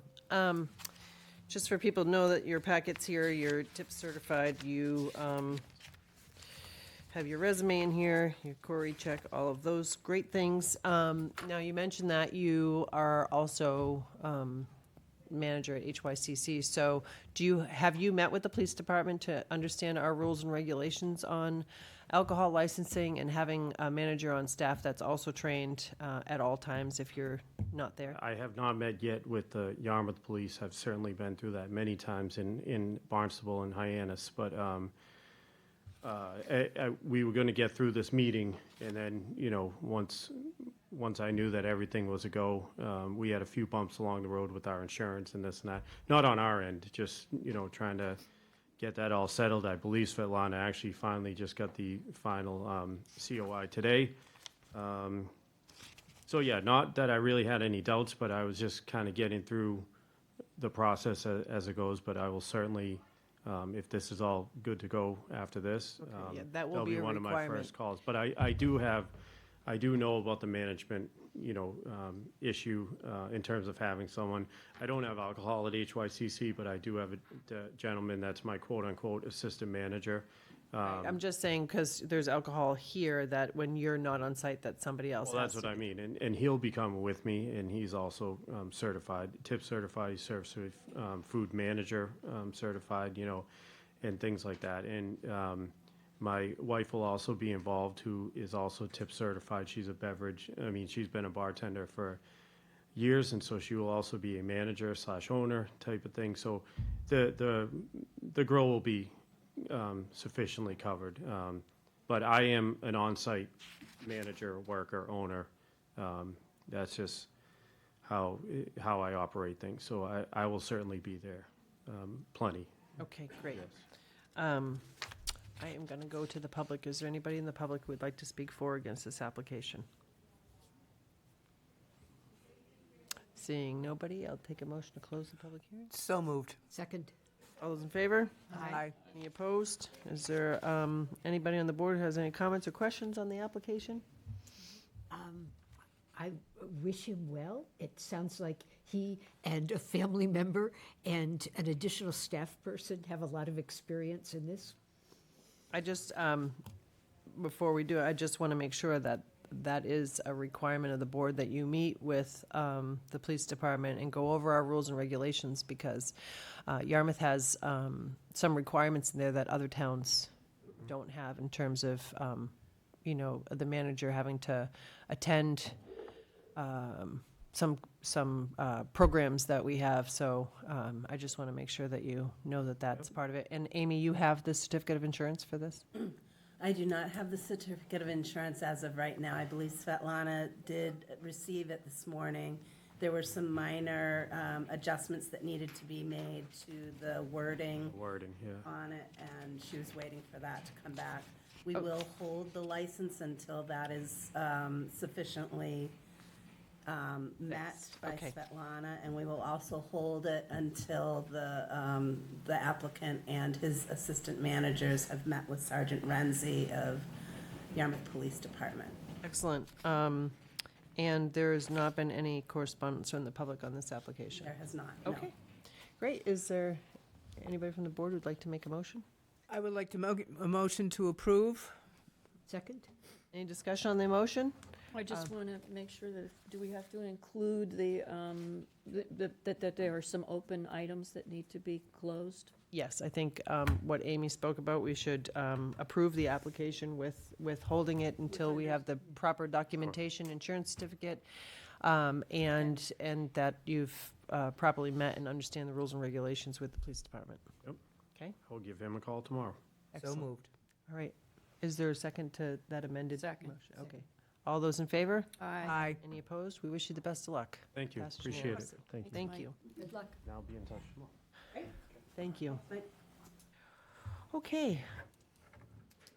So, now we come to our public hearing on our budget and capital plan. So first up, we have the Finance Committee report and overview. See Mr. Simon. And Madam Chairman, just a word for our financial leaders as we embark on the public hearing. Welcome, everyone, and just a word of apology. The schedule this evening needed to be as it was because of the cancellations that we had from the blizzard. So Thank you for waiting, and thank you for being here. Yes, those hearings that we just had were on our agenda for the 24th, and we had to re-advertise them because we weren't able to have them. So tonight, we had to handle that. So thank you for your patience. Thank you, Amy. Mr. Simon. Hey. Good evening. Good evening. So I suppose I should read this into the record as well. Public notice of public hearing on operational budget, capital improvement plan under Yarmouth Town Charter, Section 7-5. A public hearing will be held on March 10th, 2026, with the Select Board, Finance Committee, Capital Budget Committee, Cape Cod Regional Technical High School, and the Dennis Yarmouth Regional School Committee to receive comments on the FY 2027 town and school budgets and capital improvement plan. The hearing will be held in the hearing room of Yarmouth Town Hall and via Zoom beginning at 6 p.m. The complete copies of the FY 2027 budget and capital improvement plan are available beginning March 6, 2026 on the town's website at www.yarmouth.ma.us. And with that, our public hearing is open. Thank you. Good evening, Madam Chair. Like I said, I'm Richard Simon, your Finance Committee Chairperson. I'll be kicking off tonight's four-part public hearing on the operating and capital budget plans as required by the Town Charter, Section 7.5. And if you go to the next slide, you can do that. So, as I say, this is a four-part section. So the first part will be on the town operating budget, followed by the town capital budget, followed by the Cape Cod Tech budget, and then the DY Regional School District budget. I'll be covering the town budget. Sandy Fife, I'm hoping, is online to cover the capital budget. And obviously, we have, for the public, Dr. Sanborn is in the back, as well as Dr. Smith and Dr. Gilson from the DY Regional School District. Just wanted to put this in context. So the Finance Committee is here as part of the recommendation process. We do not set policy strategy. That's the job of the Select Board. Nor do we actually make any actual, we rely on the town administrator and his very capable leadership to actually say how we're going to implement those strategies. So our job is simply to review the budget. We do what the public would want to do if they had 1,000 hours a year to devote to it. So what I want to go through is very quickly, if I go to the next slide, is to remind the public what we do. So the town starts this budget process really as soon as they complete their closing out of the books. So between October and December, and this, the Select Board received the town administrator's proposed budget at the end of the year, and you held your first public workshop on January 6th. So there's been, again, this has been in the public record for a while. Simultaneously, the town's capital budget was being developed, and the review process, if you see the third item, is the capital budget was concurrently reviewed by the Capital Budget Committee, and then the operating budgets were reviewed by our committee starting in January and February. The school budgets operate a little bit later. They have to wait for state aid to come in. The so-called cherry sheet has to arrive, which drives some of the allocations. And then we obviously sit here today trying to finalize the warrant articles, where all of this rolls into the final report that goes into the annual town meeting, which is on April 28th, and then our town elections on May 19th. So go to the next slide. For the public, all of this information is available, as you mentioned, Madam Chair, online. There's a 121-page report that covers the town's operating revenue and expense budget. There's another roughly 50-page report on the capital budget, and then the DY operating budget and Cape Cod Tech operating budgets were part of our review process, and those are all available online. And so I'm including this slide for members of the public who would be interested in doing the same thing that we do, which is do a deep dive. If you go to the next slide. So at this point, we have completed our detailed review of all of the town's budgets. We have one remaining budget to review and approve. As part of this process, our very capable finance director has determined that this is an opportune time to actually convert some of our short-term borrowings into bonds. And so as part of that process, she literally had to go back into the budget and change the specific line items that are related to those. So we are, at our upcoming meetings, going to be confirming that all of those transactions remained. We anticipate over the next basically 2 weeks, we will complete the warrant article reviews and approve all of them. Our recommendation related to the DY Regional School District is pending, at this point was pending the final assessment vote, which has now been completed, so we have that. And also with a real focus on 3 very specific items. We are not really concerned at this point about the educational component, but we did have some specific concerns related to buses, benefits, and building utilities. So those are the few remaining items that we're trying to tackle. Our conclusion, if I go to the next slide, our themes here are financial stability. So as we've been going through the budgets, our big concern is this town going to be able to do everything that it needs to do with stability? And so one of the things that you'll notice if you recall back at your workshop, for example, on local receipts, the town's strategy is always to underestimate local receipts. I wouldn't say underestimate, but not count on 100% of the receipts showing up, which is really important for our town because we are a tourism business. So we can't not necessarily rely 100% on meals tax, rooms tax, and short-term rentals always coming in if the economy dips. And so, again, very shrewd, very conservative accounting for the local receipts in particular. Our base, which is our property tax base, is very stable, very predictable, and constrained by the Prop 2.5 limits.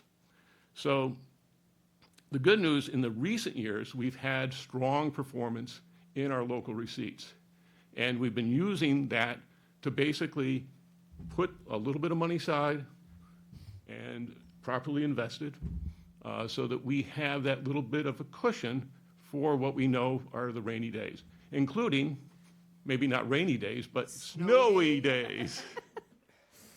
So yes, we have, so there's enough free cash to be able to absorb our normal emergency situations. Workforce development, that's another big thing. And I think, again, it was seen in, really experienced very specifically during this last blizzard. We have incredibly capable municipal employees. So making sure that we have the right employees, especially as we go into our expanded wastewater facilities, that is the one area where additional staff were included in the budget so that we will be ready when the lights are turned on, so to speak, and the flow starts. Infrastructure development. The biggest infrastructure project we obviously have is the wastewater. So in addition to spending time looking at individual budgets, our finance director on, I think it was January 24th, at our January 24th meeting, we did a deep dive into the wastewater financials. And we are very comfortable with the state of our financials and the process that she is using to make sure that the funds are, that as we expend funds, that they're properly being charged or claimed for from the Clean Water Trust. Very impressive. I would encourage you, if you're interested in seeing that level of detail, read the minutes. So in general, I would say if I go to the, we'll just sort of summarize at this point.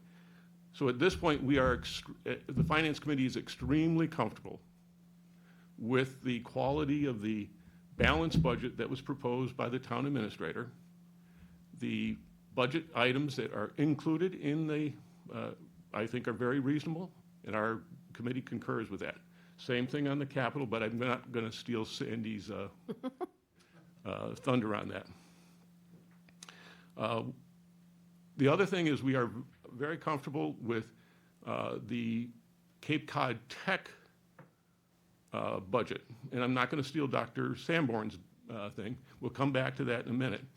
But as was noted at the beginning of the budget cycle at your workshop, we knew right from the get-go that we had a situation related to the Cape Cod Tech.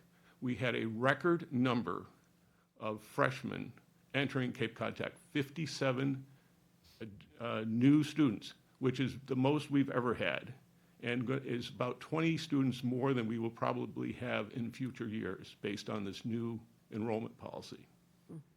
Now that in itself was over by about $700,000. I'm going to round it off, about $700,000 above. And so as we do see that as a potential override, again, the Finance Committee would be very enthusiastic in supporting that because I think it is, it's the type of situation where the town or the school is doing a great job managing the budget, and it's simply a matter of enrollment. We owe it to the students. And I want to stress, this is going to be a 4-year investment. These kids are not going to be graduating in a year. So this is a 4-year investment. But at the end of 4 years, you will actually see enrollment going back down to about 145. So that's 4 years from now, though. So if you go to the next slide. Override is a dirty word in municipal finance.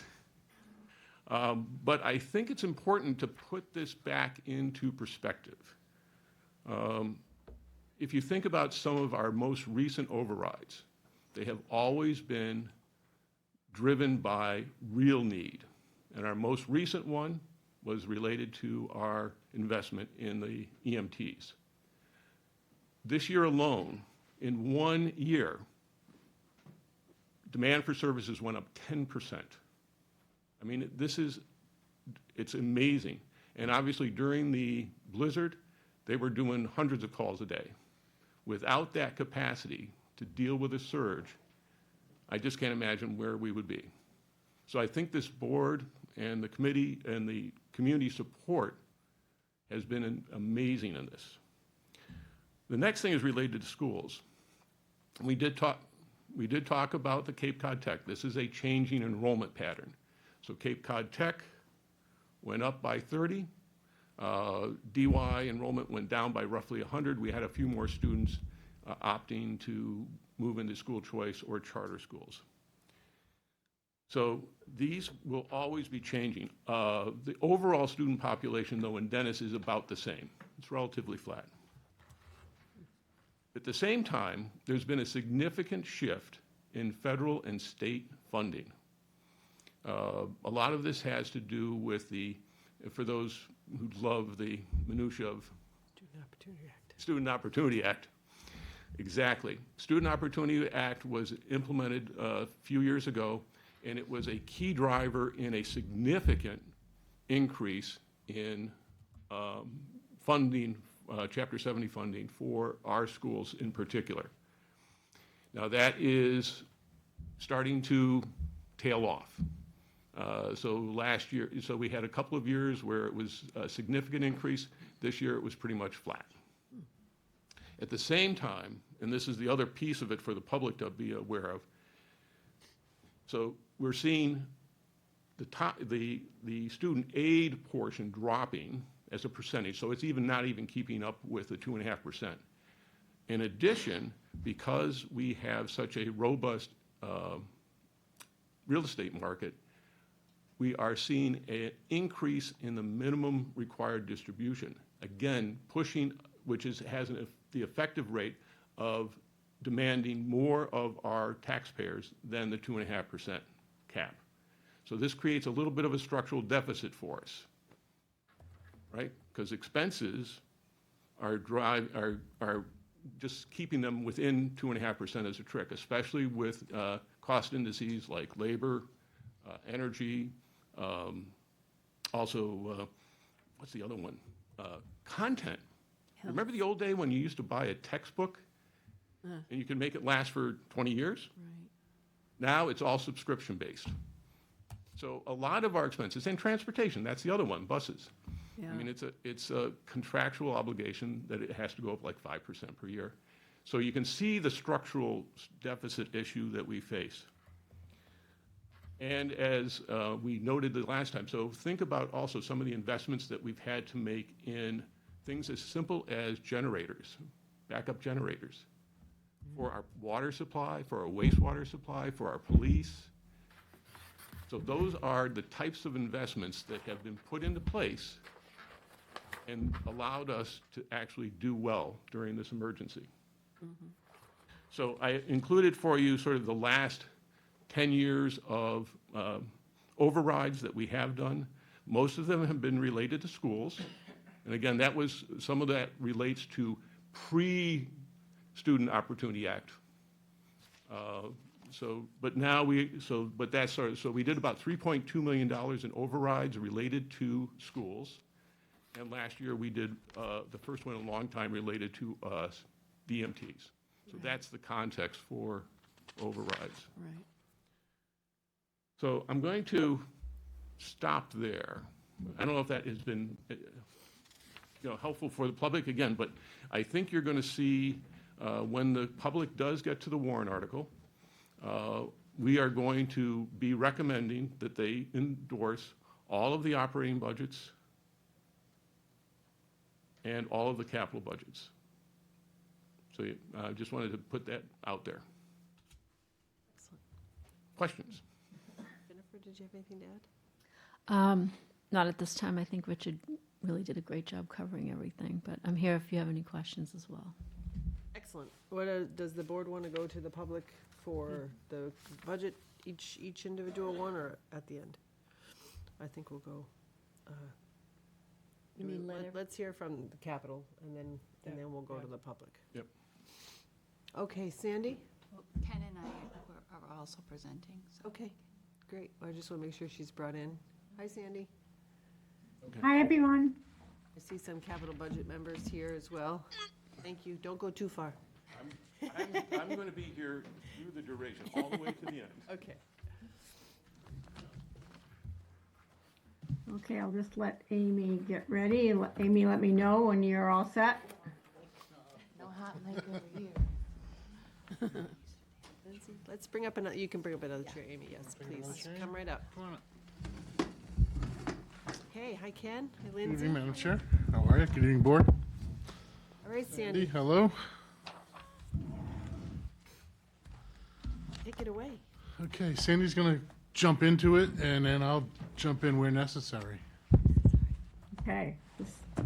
So we do have a PowerPoint tonight. I'm sorry I couldn't be with you tonight, but With us.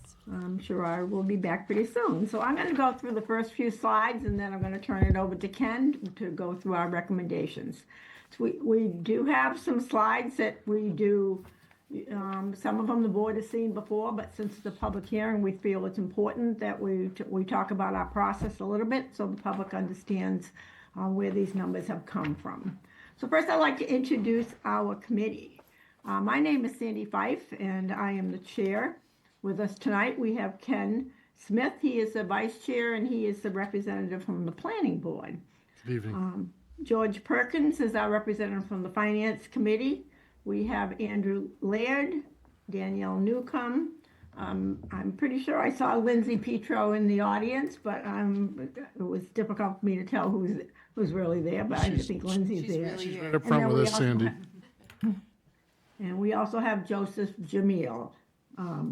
These are very hard, dedicated people that have been meeting weekly since September, and I want to thank my committee. They've done a great job this year. So tonight is our presentation. It's our final recommendations prior to town meeting. In December, we are required to do a preliminary report. So tonight, I just want to assure you that all our recommendations are balanced to the draft annual town meeting warrant that you will be talking later tonight. In your packet, you received our preliminary report with our 10-year plan. There were basically just two major changes from our preliminary report. We will be highlighting the library a little further on, and then Article 17 on the warrant, which is the equalization tank for septage, is something new also that we did not present in December. So we'll be talking about those moving forward. So we are a 7-member capital budget committee appointed by the Finance Committee according to the charter. Our main focus is on developing the capital program and budget for our upcoming fiscal year, fiscal 27, within the context of the 10-year capital plan prepared by the town administrator. The capital budget reviews all requests for capital items and makes the recommendations to the Finance Committee first and then the Board of Selectmen. So the purpose of tonight's presentation is just to provide you with an overview of all the capital requests and also to the public prior to our annual town meeting. This serves as the Capital Budgets Committee public hearing, which is required on fiscal 2027 capital plan recommendations. So as you know, the capital budget is separate from the town's operating budget. The capital budget funds recurring expenses, the operating budget funds recurring expenses such as salaries and benefits and office type expenses, where the capital budget basically is comprised of priority capital items that are typically $10,000 or more with a useful life of at least 5 years. The capital budget is budgeted for and presented to town meeting in various warrant articles. We basically touch 9 warrant articles tonight. As you go through the warrant, you will see the capital requests. So I'm going to talk a little bit about, for the public's sake, for our rating process. Basically, we give each item careful consideration. We also have a 2-part scoring. We score by significance and we score by readiness. Each one is weighted, with significance getting the larger rating of 70% and readiness 30%. So we rate by 4 groups: essential, desirable, acceptable, and deferrable. So I'm going to give you one example on this. If we rate an item a 4 in significance, it means it will remedy a health or a safety issue or a state or a mandate. If we rated a 4 in readiness, the plans, the permits, the studies are all, the cost estimates are all in place. But if we were to give it a 3 in readiness, it might mean they have most of their plans in place. They may have their permits and their studies and their cost estimates. If they were to get a 3 in significance, it would benefit the community. It may be mandated, but it would not be a health and safety issue.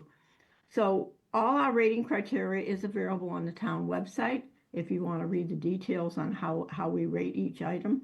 Also, how we rated each item is also available on the town website. We did present that to the board in December, but we won't be going through that tonight, but it is available on the website. So now I'm going to turn it over to Ken and Amy, and they're going to go through our recommendations. All right, thank you, Sandy. Appreciate You're welcome, that. and then we'll be glad to answer any questions at the end. Sure. Good evening, board. So I'm going to go through the recommendations, and they are set up in our presentation by division mostly. The first one on the first slide is golf capital expense. On the Bass River parking lot expansion, capital plan and infrastructure and building, $250,000. Golf course furniture and fixtures, $50,000. The golf course sprayer, machine and equipment, $75,000. And the golf course top dresser, machine and equipment. So the recommendation on the golf course capital being $400,000. Next slide. Next is the water division. The distribution. Excuse me, Madam Chair. Yes. Ken, can you explain what a top dresser is? The top dresser is used when they aerate the course and they drag on and put new soil down onto the greens. Okay, thank you. Thank you. Water Division Capital.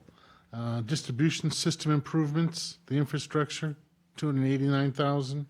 Production system hardware, that's a technology expense, $300,000. And then machinery and equipment of the Kubota mini excavator replacing a 2007 model, $120,000. And a new Ford F-250 replacing a 2011 rolling stock at $100,000. Madam Chair, do you want us to hold questions on these items until the? We can let them go through. Yeah, I mean, I'll do it either way you want, Trace. Okay, I mean, I'm sure we'll have plenty of questions. Okay, great. Totaling $809,000. Recommendation for police cruiser financing. This is for 6 new cruisers. The initial initial investment on FY '27 is $118,750. Recommendations for the, I'm sorry, Amy. Recommendations for the fire department capital expense. Fire station location feasibility study, a capital plan on infrastructure, $50,000 for the study. Payment to the stabilization fund, rolling stock, $89,000 to replace a 2017 vehicle, a new Chevy Tahoe, rolling stock, $85,000. Replacement of an engine 47, $1 million. And then SCIBA cylinders, which are the air tanks that the firemen wear. Machinery and equipment at $75,000.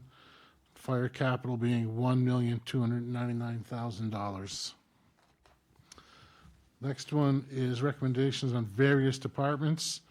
I'm not going to go through every single one of these. The total on all these is going to be $3,722,440. And I'm sure might have questions on that one. Next one being a recommendation for the new library building, final design and construction was voted on yesterday.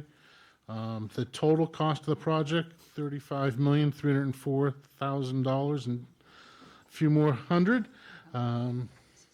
Oops, I'm sorry. Thank you, Amy.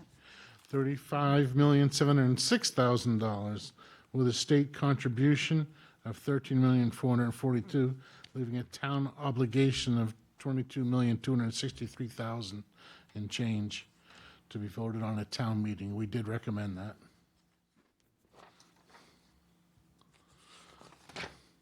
And then another one that you didn't see in December was funds needed for additional septic facility equalization tank rehab. That is $2,800,000 to complete that tank rehab at the septic system down at the transfer station. And then recommendations for Bayberry Hill engineering discharge, wastewater effluent discharge planning, infrastructure and building at $1,500,000. That is down from initially when we proposed $2 million. So the next slide is the funding sources. We'll just run through those. This is an updated one. Thank you. The library borrowings, bond debt exclusion, the $35,706,000. That is without the state aid. The fire capital stabilization and ambulance receipts to cover the $1,299,000. Free cash for various departments, that ties back to that long list at $2,741,000. The Golf Enterprise Fund at $400,000. Raise and appropriate for road improvements, $1,100,000. And Water Enterprise Fund, $809,000.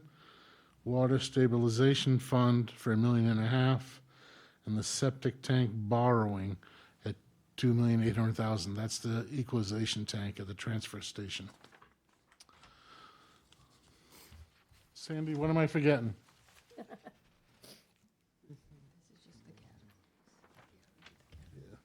So, no, that's a great job. We will take any questions on any individual items.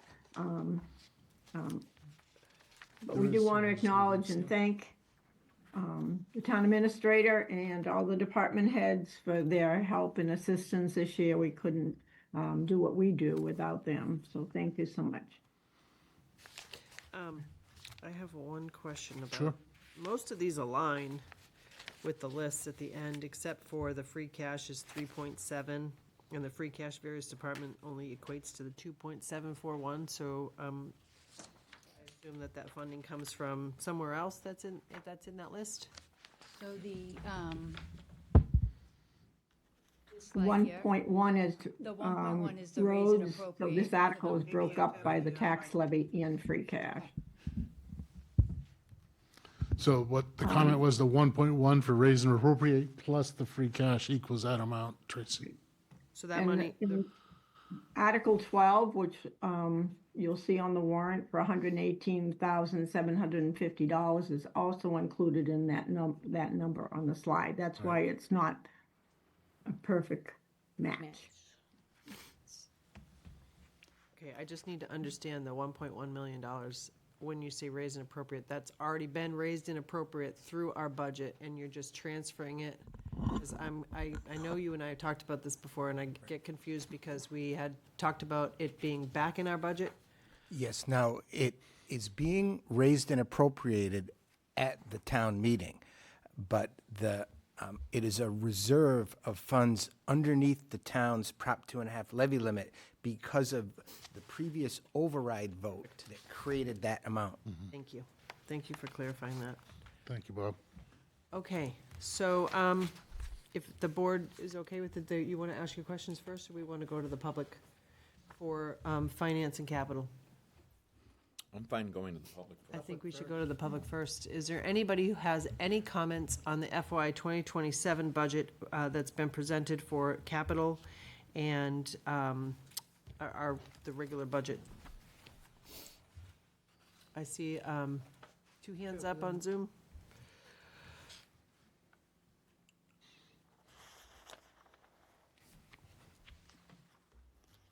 Hi, I don't know who you brought in. Zoom user. Madam Chair, Joe Glenn, Hi, Joe. can you hear me? Yes, sir. So for Mr. Simon, so are we just talking about capital or we're talking about? We're talking about the budget and capital budget right now. Okay, so can I ask Mr. Simon to come back in, or? Well, you can ask the question and we'll determine who's going to respond. Oh, okay, I'm sorry. So my question has to do with, was there an analysis in regards to the Cape Cod Tech when he talked about the decrease in the Cape Cod Tech? I assume it's because of the way they're going to be selecting students, but was there an analysis of where those students will go? Because it does affect the budget overall, because those students, if they don't go to DY and they go to another district, that we still have to account for them as a potential student, not necessarily students in the seats, but that is worked into the formula. I think And I think what he was talking about, Joe, is these are high school students that will age out and graduate from the Cape Cod Tech program. Right, but they won't be replaced because the number of seats that will be availed to Dennis or to Yarmouth students won't be available because of the way that they changed the law on how they're going to accept students.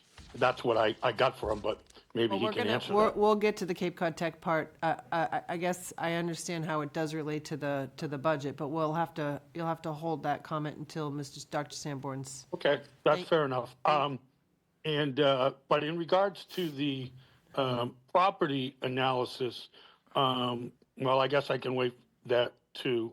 Let me just see if I have tax rate. When he mentioned the tax rate being stable, can you explain to the public how their tax rate is different than on their property? And my fear is that people are getting house poor and their taxes are going up because their assessment is going up. But if you were saying that the tax rate is stable, it might be misunderstood by the public. So I'm wondering if they could explain that. Okay, understood. Thank you. I'm sure Bob, can you take that one?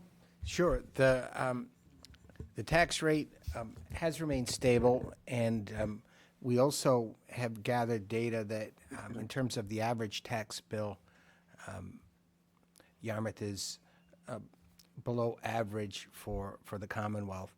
And largely, the tax rate isn't the most important measure because as properties increase in value, the tax rate goes down.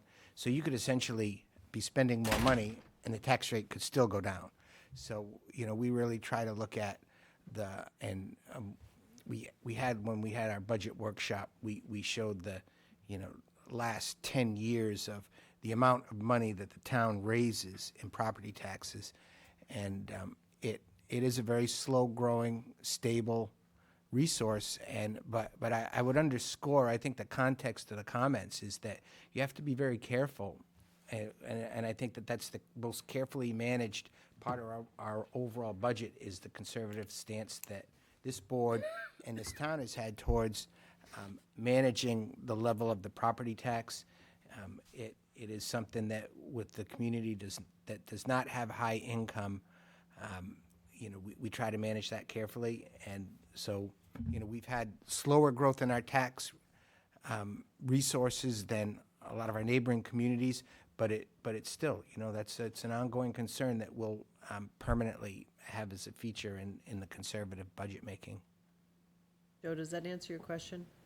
Yes, it does. Thank you very much. Okay, great. Tom?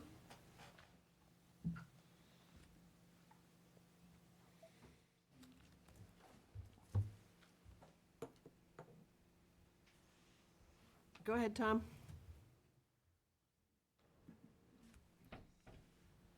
It appears his audio is not configured. He doesn't have a microphone icon.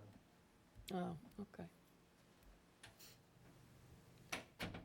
We can't hear you, Tom.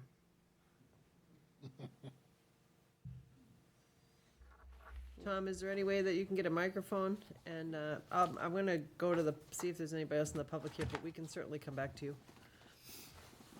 Unfortunately, we can't hear you. All right, is there anybody else in the public who has any comments on capital or the operating budget for FY 2027? All right, the board. Liz? Yeah, thank you. Thank you. Great work. Thank you, Liz. I just had a question regarding the trucks that are being replaced. Can you inform me, if, for instance, on the Ford F-250? What kind of, is it a hybrid or is it? On the F-250, yeah, for the water department, I believe that one was for. I do not believe that is a hybrid. Okay. All right. And then the other one was the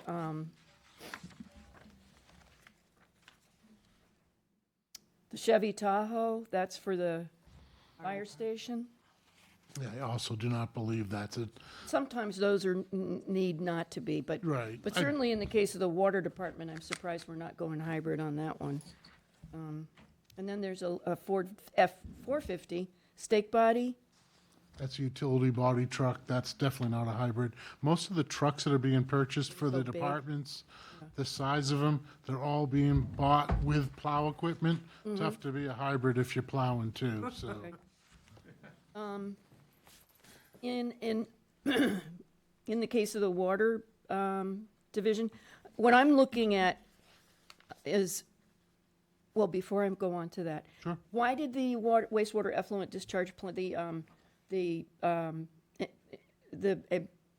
effluent discharge at Bayberry Hills, why did that go down? That's wonderful. It's wonderful news. Yeah, the engineering costs went down and the construction costs, you know, I can't answer specifically why, Okay. but I can tell you that what was initially proposed at 2 million and what came in at 1.5. I think Jeff's coming to Thanks, the Jeff. mic. And maybe Jeff can answer that question.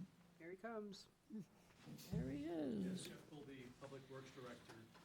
We're continually refining that number to try to bring it down as close as we can.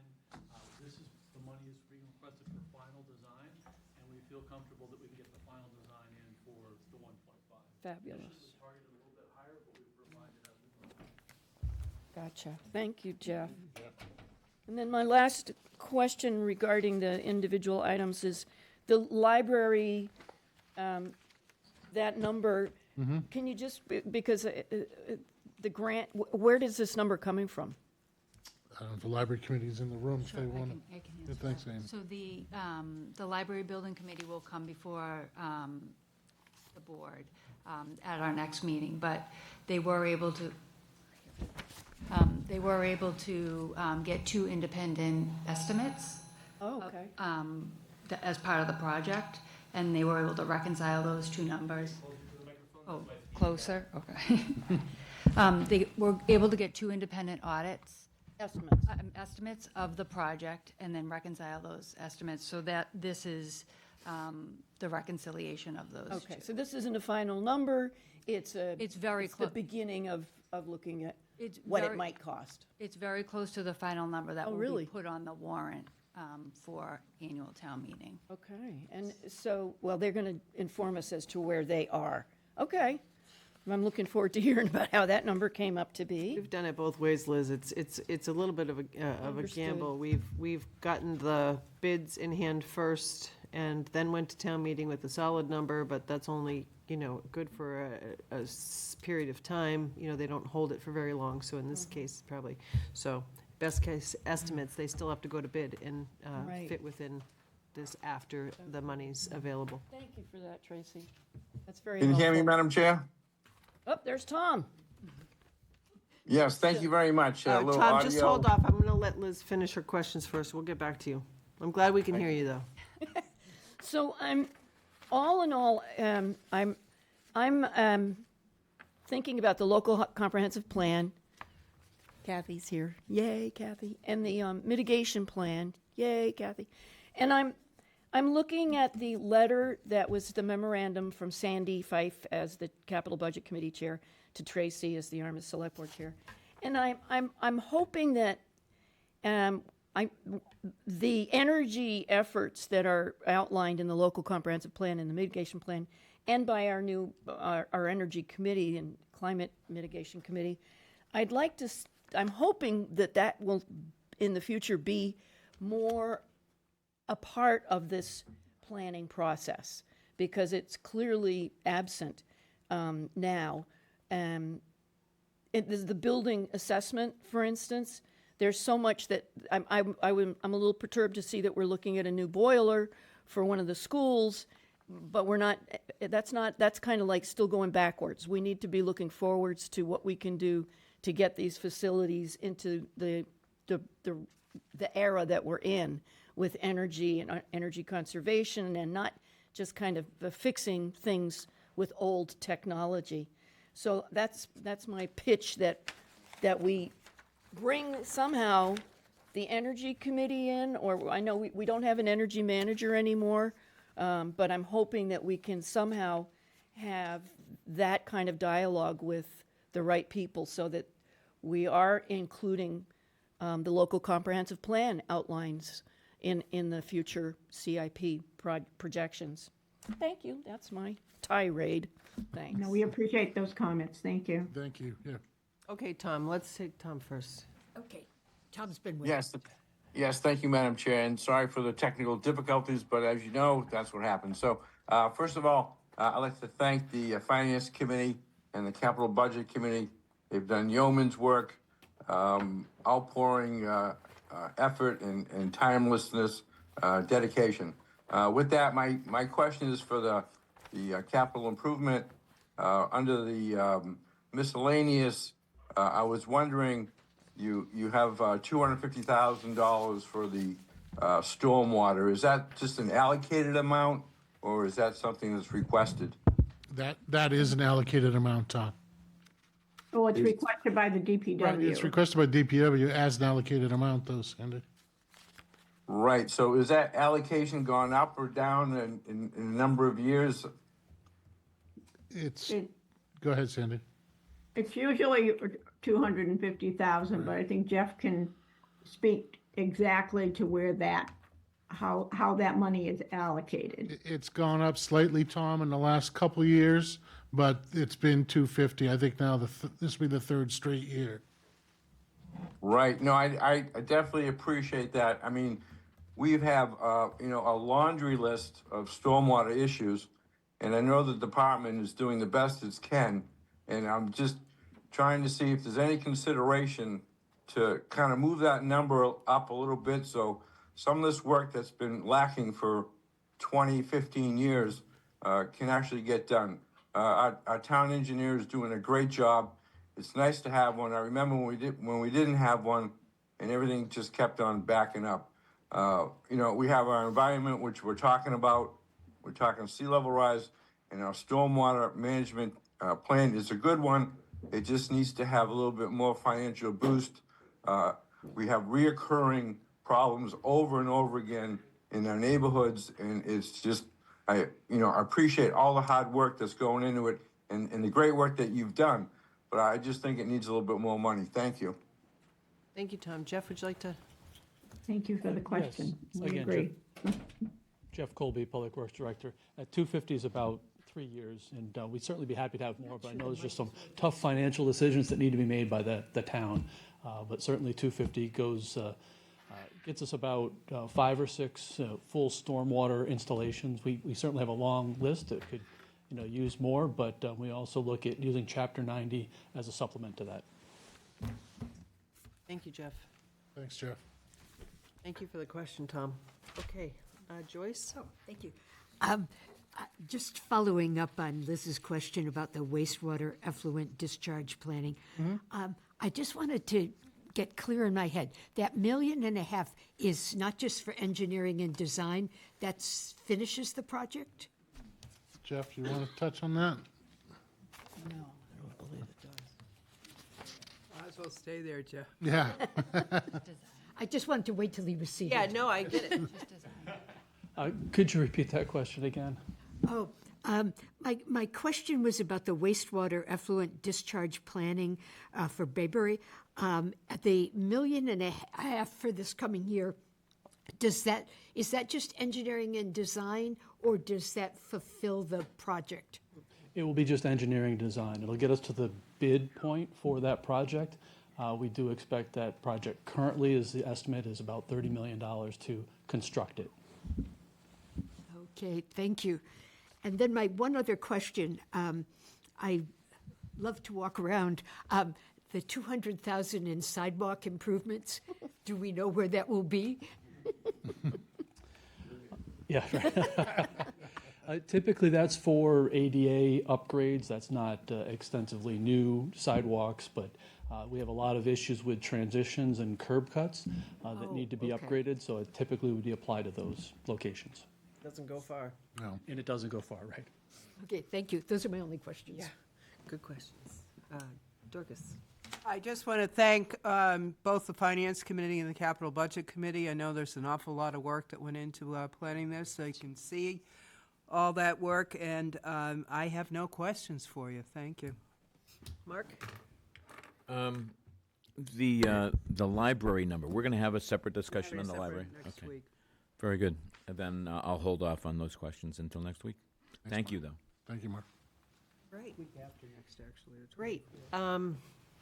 Thank you very much again for all your hard work. We've seen this before for the most part. It's, my questions are holistic in nature, not specific to this. So we have to, I think the schools, and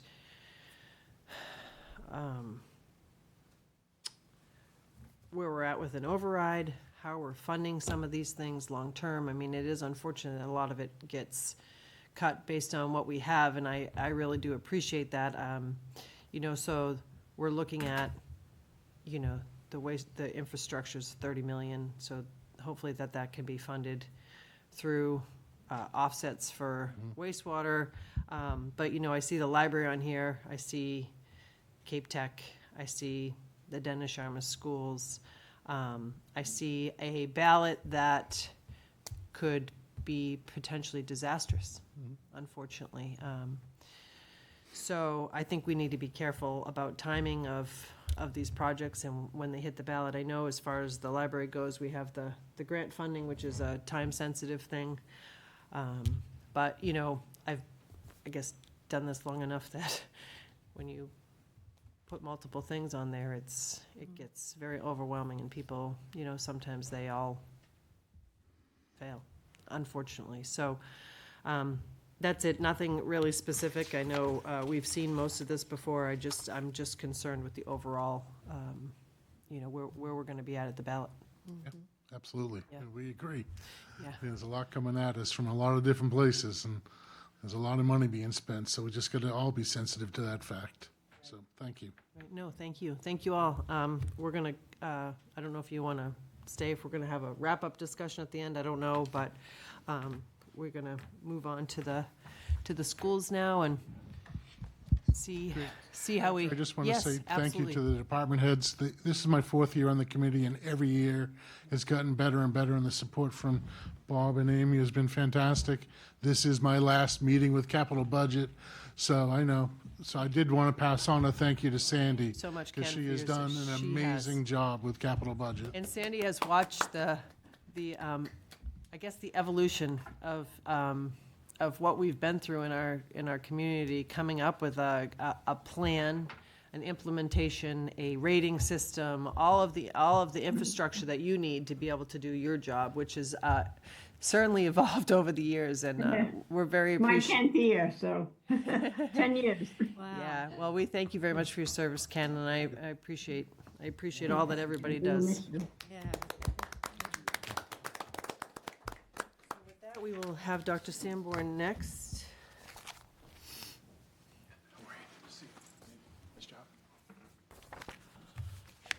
Good evening. Good evening. Good evening. Bob, you said this was going to happen. Did I? I think so. Did I say that? I think a couple years ago. I've provided savings for several years in a row, I believe, but I know. I'm not here doing that this evening, and I apologize for that. No, hey, listen, it's, this is one of those situations where, you know, there are students, we need to fund them, and it's just the way that the cookie crumbles. I think, you know, in your situation, having a new school compiles our number, because the debt, what people don't understand is the debt is also split by the student population. By enrollment percentage. yeah. So, you know, that's a brand-new building. We're at probably the peak of paying for it, and we have a higher percentage of students by 30 next year. So that percentage of debt also falls to us, so. We do have a declining debt schedule, but that doesn't help in this particular No, fiscal year. But anyway, So, take it away, sir. all right. Thank you for And being here. I will touch on that question. Great, yeah. As I go. Yeah, I actually was thinking about that when Richard was talking about it, because we have to have an override for a 4-year scenario, right? So unfortunately, and then that money is on the tax rate forever. So, yeah, it's interesting how you can think if there's any other options for that, but I Right. guess it's the way it is. Thank you, sir. Thank you. All right, so I'm here to present the FY27, my point somewhere, there we go. Budget for Cape Cod Regional Technical High School, along with a few other things. The work started back before April with my business manager, Aaron Orcutt, who meets with all the department heads and staff throughout the school to decide, to set an initial budget. And that initial budget went to this finance subcommittee, which Norm Michaud, Dr. Michaud, serves from the town of Yarmouth on that subcommittee. And our work completed in February, and that's the budget we're presenting, that I'm presenting this evening. So enrollment is a big part of this discussion, and as you see, Cape Cod Tech is up 22 students in total. However, the town of Yarmouth is up 31 students. So to talk to the point, the question was asked by the public. So there's 57, I believe, students in the freshman class this year that are going on to become sophomores. And that is a very much a high watermark for the amount of students we took. So I think you're all aware that the state mandated a lottery for us for admissions. I'm a big believer in merit, but they felt merit had no merit. So we are now going to have a lottery. And that lottery is pretty darn confusing. So we have a weighted lottery this year for freshmen. We will be conducting the lottery next week, Tuesday, St. Patrick's Day, as a matter of fact. And we will be doing that at 9 o'clock in my office, where a third party will press a button, and our student information system will generate 471 numbers from weighted lottery. And it's weighted because every applicant, there's no more grading, but you get a weight if you fill out an application, you don't have more than 27 absences in 270 days, and you you don't have severe discipline on your record, and you have sat for an interview. Severe. Very severe, like very severe. Fatality of a faculty member, something. Yeah, but it's got to be on our property. That's not even a joke. So this was devised by people up at Beacon Hill, so I would refer all questions to them, why this system is in place. However... That's how you really feel, Bob. I like it. There's been a lot of golf talk today. I'm on the back nine, so I can say some things. Let it roll. That's how I feel. So where was I? Oh, and the last is an interview. The interview's not scored, but if you sit for the interview, there's your 4 weights, and then back to the pressing of the button on Tuesday. So we also, our school committee voted on apportionment as a part of this, because there was a worry that a lottery would disenfranchise small towns like Truro, Wellfleet, Provincetown, so that they would at least have 1, 2, or 3 students in our school, with the vagaries of picking numbers. So that has led to basically a quota for each town based upon this year's application percentage. Pick this year? Pardon me? Yeah. Had to pick this year? Yeah. Keep in mind that the lottery isn't impacting this number. That's a last year issue. Gotcha. Actually, the lottery, I think, will help, and I think that's to the point that Richard was making a bit, that you're going to be capped at 37 students next year. So we already know that your freshman class next year is 37. I think we have a similar number in our senior class that will walk out the door. So in quickly looking at it, I don't see an appreciable increase next year for that reason, because of the cap, because of the apportionment. So in the case of Yarmouth, that's helping next year's issues. Does that answer the question from the public? Does everybody feel? I think so. Okay. So it kind of stabilizes it in moving forward. And once that 57 goes away, which I think was another point that was made, and that's going to take a couple of years, although if you have a huge spike in applications from Yarmouth, remember, it's on applications percentage, so the quota changes every year. So, but we know next year's is 37.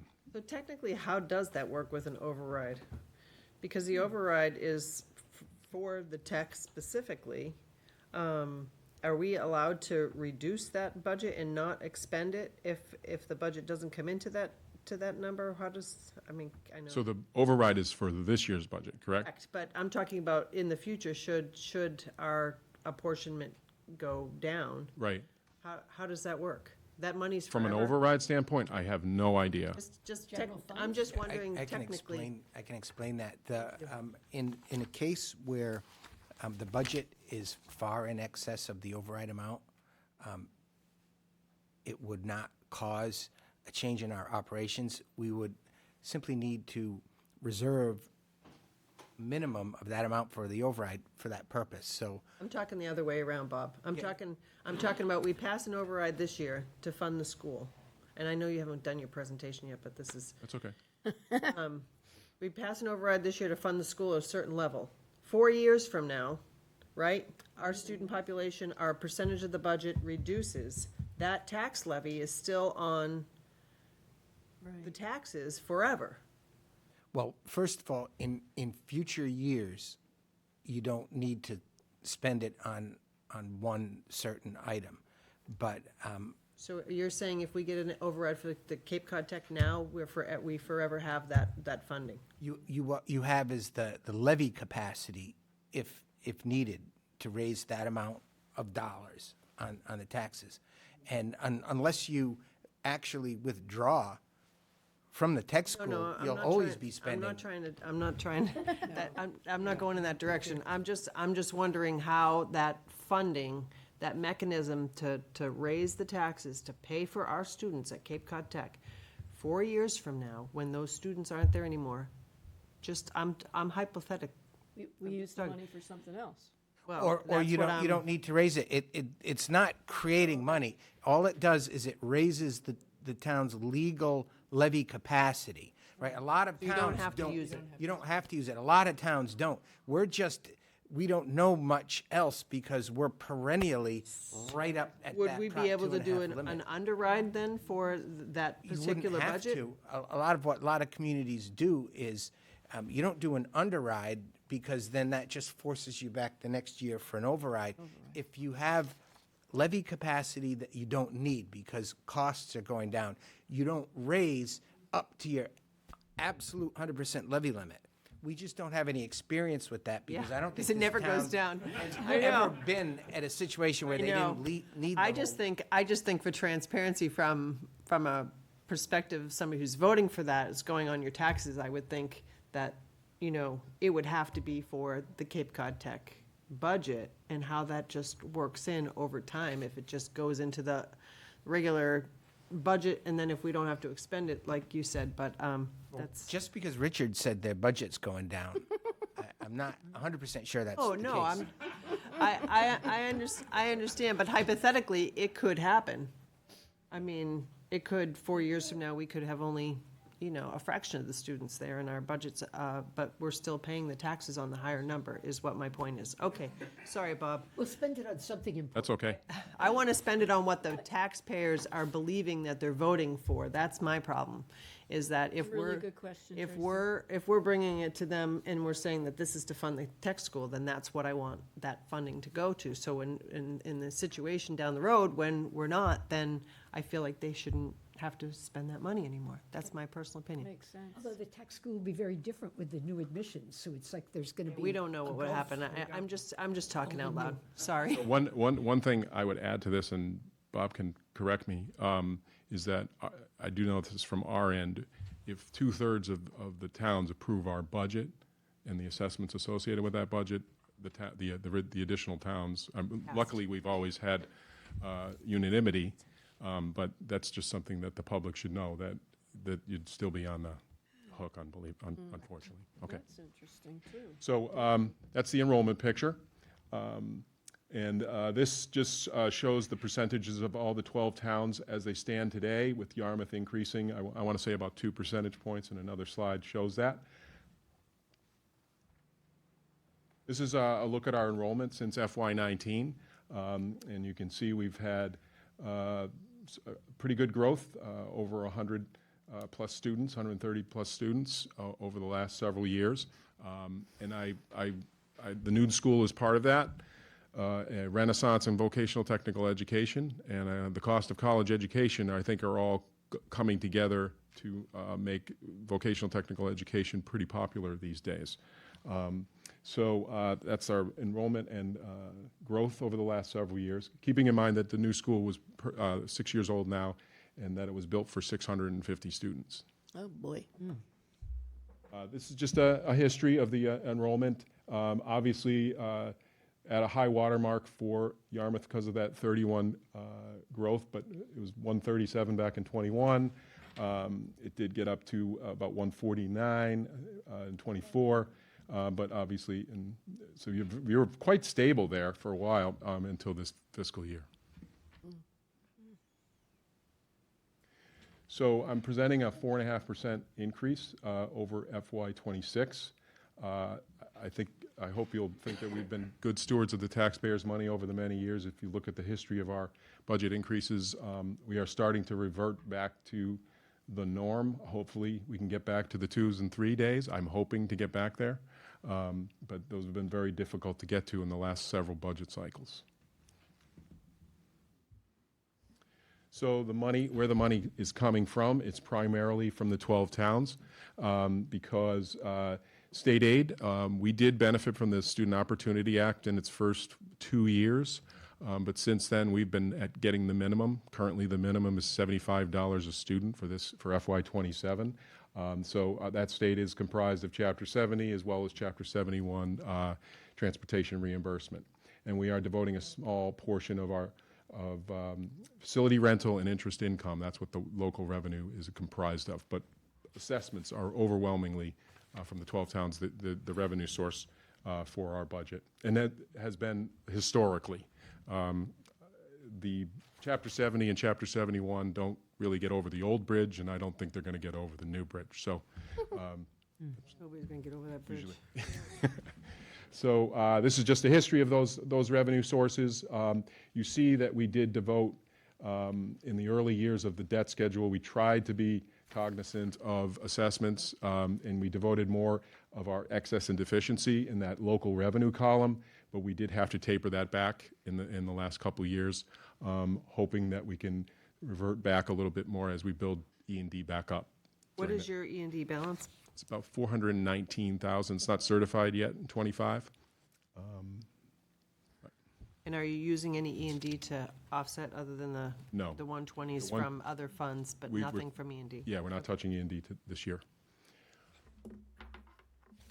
This is just a graph of the same, showing the operating budget increase, state aid remaining pretty stable, local revenue dipping a bit, and assessments going up pretty much commensurate with the operating budget or higher. So looking at some of the areas of the budget, salaries are, this is now as a percentage of the overall budget from 26 to 27. Salaries as an overall percentage of the budget did go down slightly. Benefits did not. We did get good news on the health insurance front, but still an 8% increase. So those continue to rise as an overall percentage of the budget. Materials and services, inflation, and the materials for our 15 different programs. If you've tried to buy lumber, if you've tried to buy copper, if you've tried to buy steel, those are some of the things that are involved with our programming. So materials and services continue to rise at a good clip and become a higher percentage of our overall budget. Transportation is down, and that is because we have a fixed contract. And we did, the district absorbed a 19% increase in transportation last year, which was year one of the new fixed contract for 5 years. So transportation will be stable now for the next several years. One thing you may have read about in the paper about a year or two ago, Cape Destinations is our bus company, and they got a grant for 10 electric buses. And they are starting to infuse those into the routes in the second year of the contract, but they've been held back because we're also putting a PV solar canopy over the bus compound in the back left-hand side of our property. So once that's done, they will be able to. Well, I hope you're being kept in the loop on the Mass DOT project, the situation that we have at the Bass River Bridge with weight restrictions, because electric buses will be banned from the Route 6 bridge. The Route 6 bridge. Okay, very good. Well, we don't go over the bridge unless it's a Gas ones are fine, but apparently the electric Too heavy. buses are too heavy. Too heavy. Okay. But just fill them with skinny kids and it might work out. Yes. Yeah. Well, we have a wellness program, so they're very light now. So. Bob, I have one question. You said that you got good news for the health insurance. Is that reflected in what we see here? That's correct. Okay. Yep. Okay. I talked about utilities is pretty stable, and next year, if that canopy is up and running, we hope to see that go down a good amount, because when it's at full tilt, we're supposed to get about 40% of our electricity.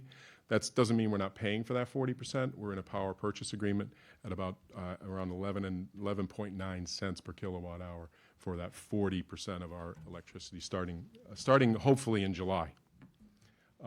Insurance, that's the general insurances. They're going up at quite a clip. They're a small part of our overall budget, but going up as a percentage of the budget a bit, and that's primarily due to property and liability and wind in particular.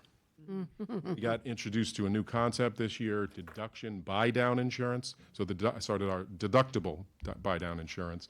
Our deductible was so high, we had to get insurance for our deductible. Oh, jeez. So, and we have excellent experience with that. We are beginning to increase our capital, as you can see, from 471 to 525. Those are the last 4 line items in the line item budget you have for new equipment, replacement equipment, technology, and building improvement. Bless you. Excuse me. So that's that. This is just the percentages of, for example, the highest percentage of the budget as we go into a wider, smaller categories. Teacher salaries being the highest. They're the second most important people in our building after our students. And that is reflective of a 3.25% COLA in our collective bargaining agreement for the teachers. What was the percentage? 3.25. How many years? It's a 3-year contract.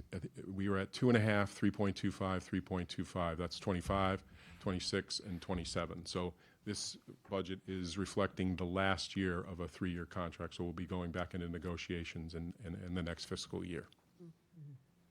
We have 4 unions for paraprofessionals, teachers, maintenance, custodial, and food service.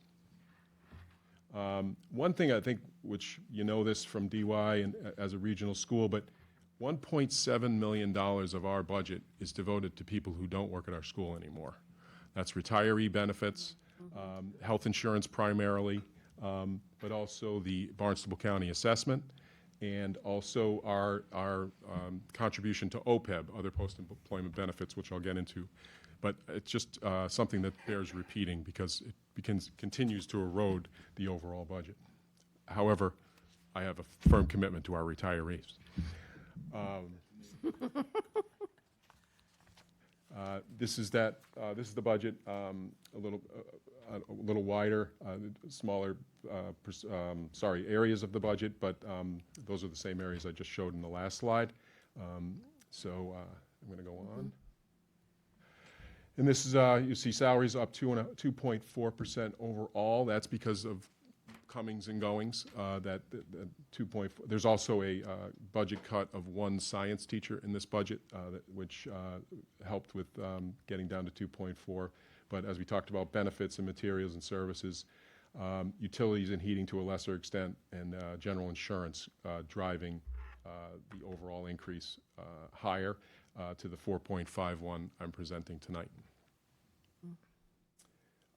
This is just salary and benefits. You know, this is a people business, 78.4. It's actually down a little bit of a percentage point. It's up by about 0.3%, salaries and benefits. That's being driven mostly by benefits. And the same with materials and services, percentages of the overall budget. So I'm moving on to the capital debt, but I would stop there to take any questions on the operating. Anybody have any questions? No. So this is the debt schedule. We're actually in year 8, I believe, of a declining debt schedule at 3.32%. So that's the overall debt for this year, bond payment. But for Yarmouth, it's the bottom line number there, 1.309 for capital, 701, and then the number for the operating at 3.4, 37,185, and then put those two together for an overall assessment for the town of Yarmouth at 4,746,886. Final thing was OPEB. I said that 1.7 million is devoted to retirees in one way or another. But our finance subcommittee came up with a plan to deal with other post-employment benefits several years ago. We joined the Plymouth County OPEB Trust, and we have been contributing to it ever since. And we had a ramping up of starting at about 50,000, 75, got up to 300,000 before we had a contribution every year of 300, and it was supposed to stay that way. We did have to scale it back the last couple fiscal years because of budget constraints, but you can see that we have brought it back up to 225 and hope to get it back to 300 next year if we're able to do that.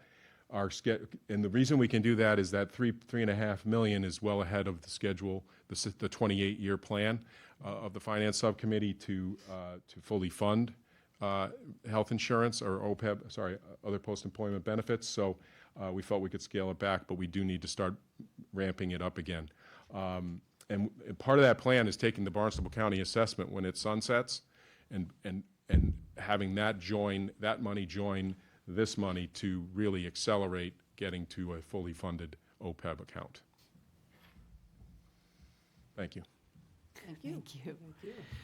Bob, can you, or maybe Ms. Mullen, can talk specifically about the 4.746 assessment this year, what we've budgeted, and the delta? Do you want to jump in, Jen?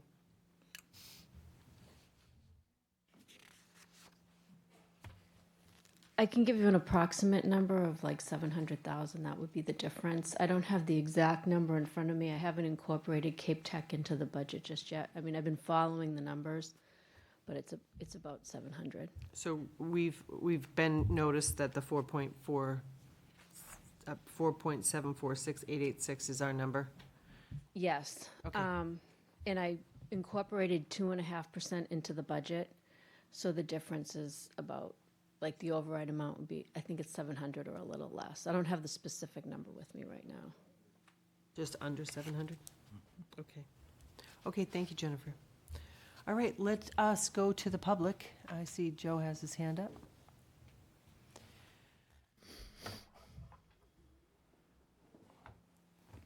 Hi, Joe. Good evening, Mr. Sanborn. I just wanted to clarify, because you guys don't want to be stuck in my head answering questions for me, but where I was going with the enrollment was more of an overall budget question. So I'm going to save that.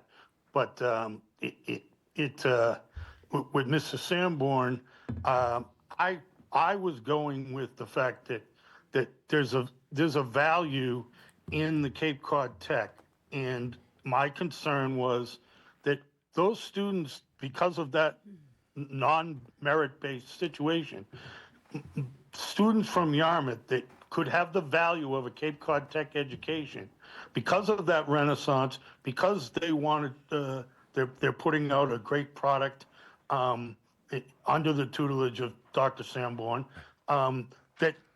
that we're losing out, Yarmouth is losing out because some good merit-based student isn't able to go to Cape Cod Tech. And where I'm going for it in the overall budget is those 30 students, say, now come back under that enrollment formula. And if they go somewhere else, they're a cost to our budget. Whereas now, because they're in the, and correct me if I'm wrong, Mr. Sanborn, but if a Yarmouth student goes, then they're not under the Dennis Yarmouth like they would be at a choice at charter situation. If they're going to Cape Cod Tech, they're counted by this assessment and not on the potential enrollment to DY, correct? Correct. Okay.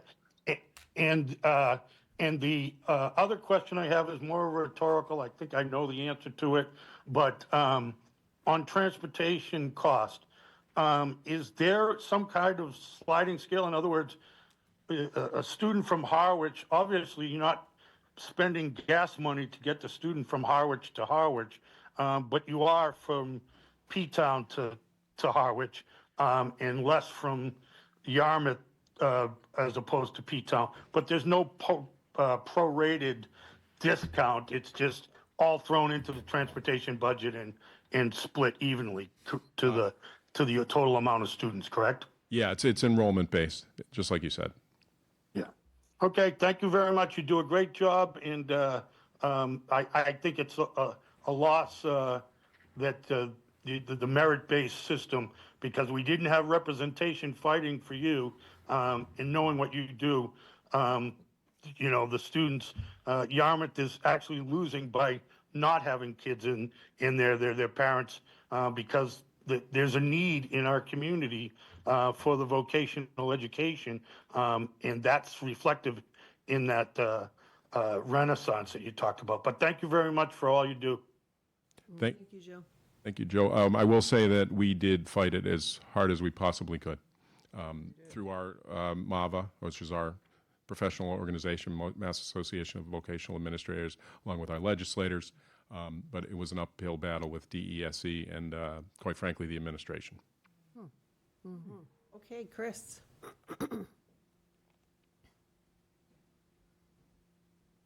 Chris, can you unmute yourself, please? There you go.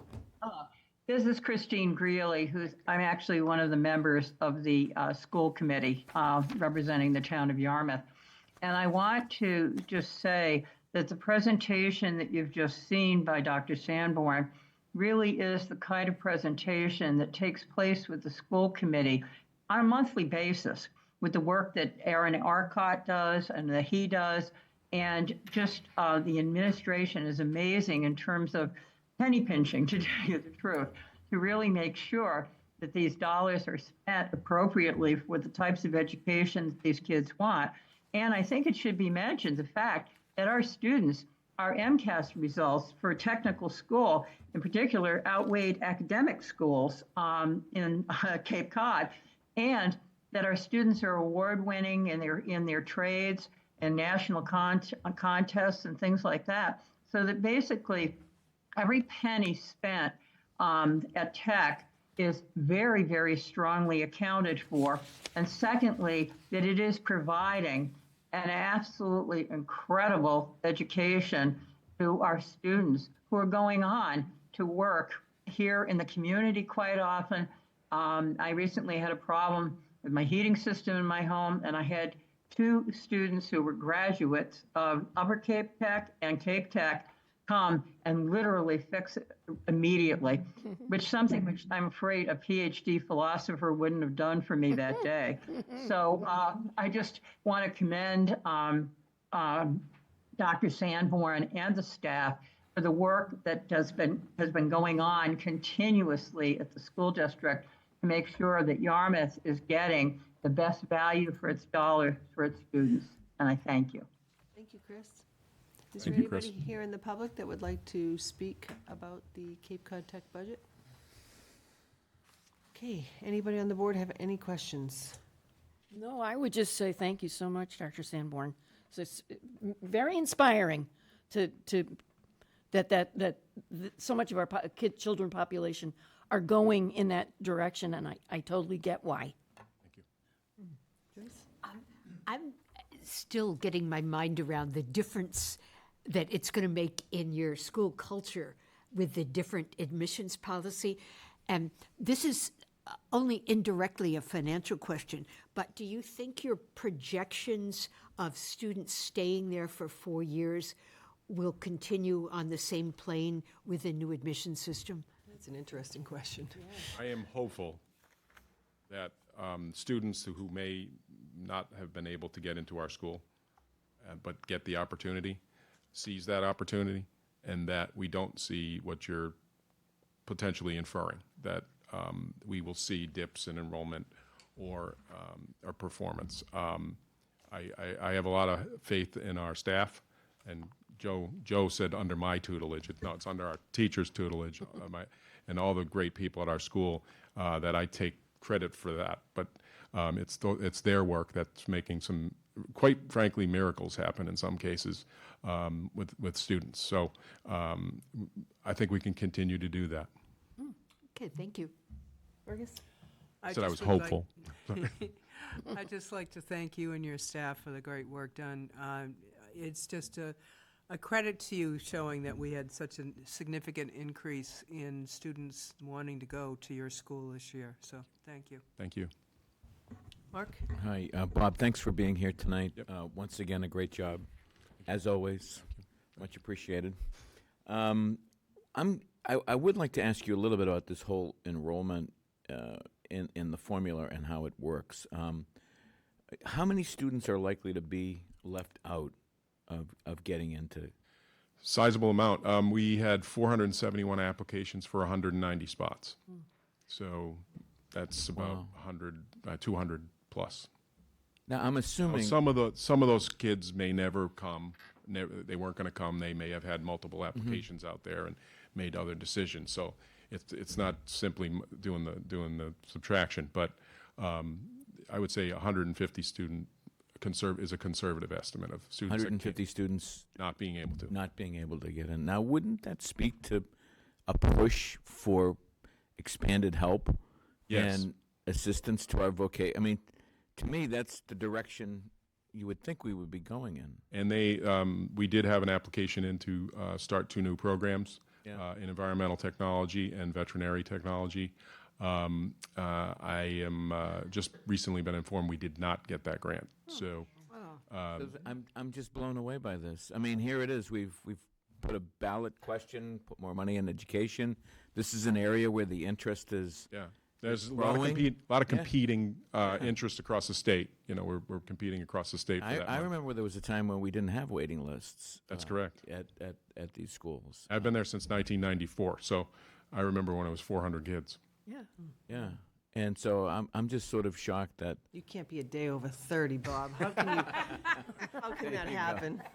there you go. No, I think I just feel bad. It must be incredibly frustrating knowing that you have programs and services that are in need and not being able to sort of fill that need due to some budget and fiscal policies that just don't make sense. Yep.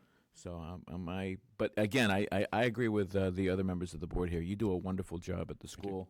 We're glad to see that Yarmouth is taking full advantage of Cape Tech, and again, the budget presentations are always terrific. You're one of the best in terms of doing budget presentations, both in terms of just the thoroughness of the work that you do, but also in the presentation itself. These are the most well-produced, well-prepared, well-done presentations that we generally see. So thank you for all the good work that goes into that. Thank you, Mark. You're welcome. I have 2 questions that wasn't in here, and I think everybody knows the cost of educating at a technical school is more, but do you know what your cost per pupil is for next We're year? at about 26. 26. What's interesting is Yarmouth is less. We are the lowest, so because of the state To formula. the microphone, please, Richard. People can't hear you. Richard Simon, Finance Committee Chair.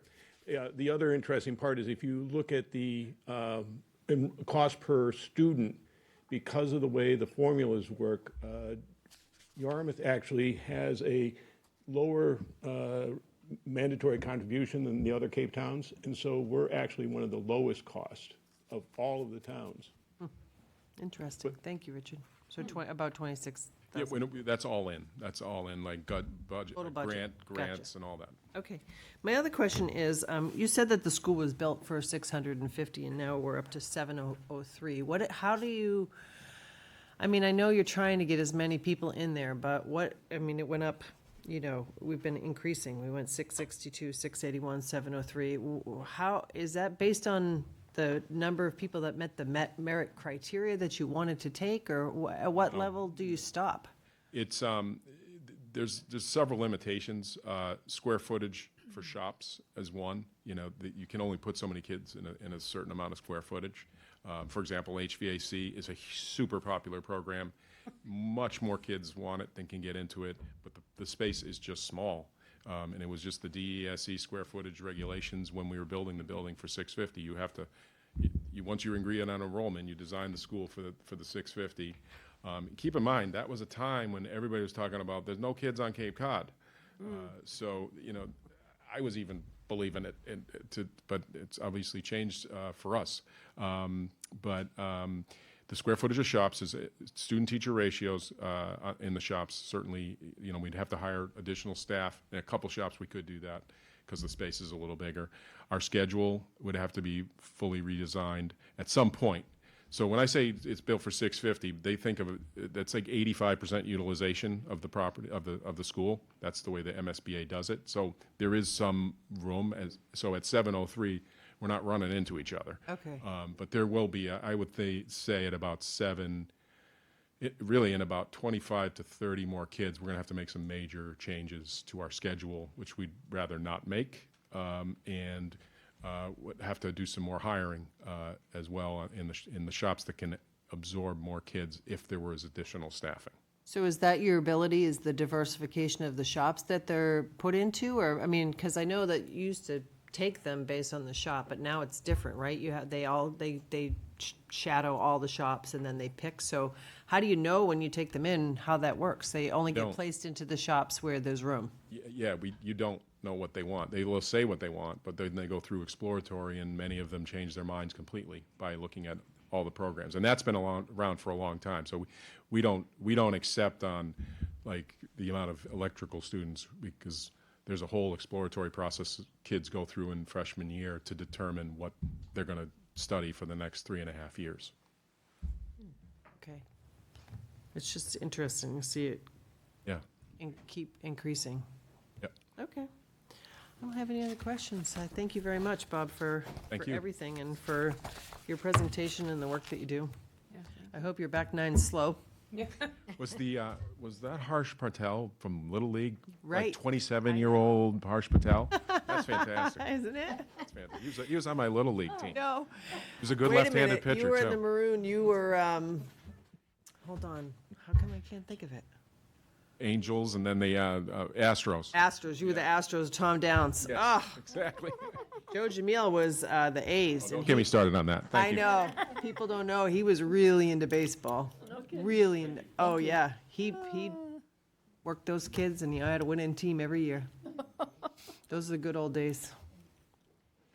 Madam Chair, can we do a stretch for 2 minutes? You want to do some calisthenics or what kind of, I mean, just keep independently some or hopping as a or- group, or what do we want to do? As a group. Let's go for it. Well,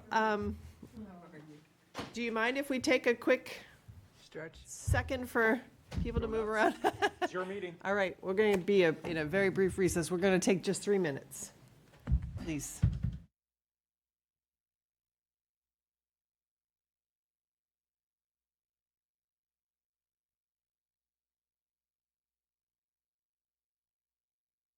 I'd like to talk, I definitely want to get into the background. I'm back. Thank you. Perfect. Pull it up too. Okay. Same page. All right. Thank you. We are ready to roll. Thank you for entertaining us during that brief admission. Folks, we're back in session here, and we have the school, Dennis Yarmouth Regional School, Dr. Smith, Dr. Gilson here to make a presentation of their budget, so take it away. Thank you. Thanks for having us, and I will try to go quickly here because it is getting late in the hour for you all, and I think you have other agenda items after us, so I do want to be respectful of your time. So we're gonna go through the budget process, hit some of the background information, and then try to walk you through where we've been going through the school committee. The school committee did vote on the budget just last night. I just passed, while you were in sort of a little recess there, I just provided you with a motion that the committee passed just last night. It's not in the slide deck because when I submitted the slide deck to the board to get ready for the packet, obviously the committee had not met.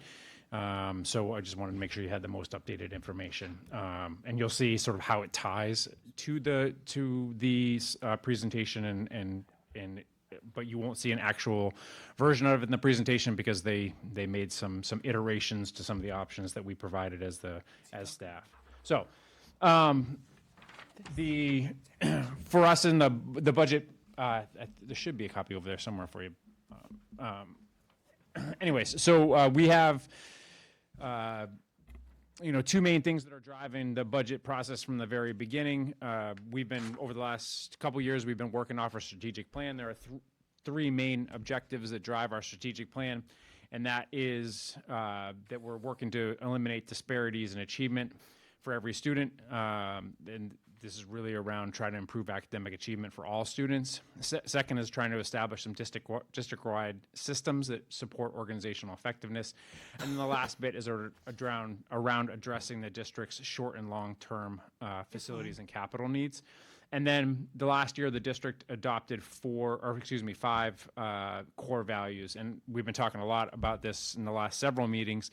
that when you find yourself having to make difficult decisions, you want to be able to ground yourself in something when you're trying to make those difficult decisions.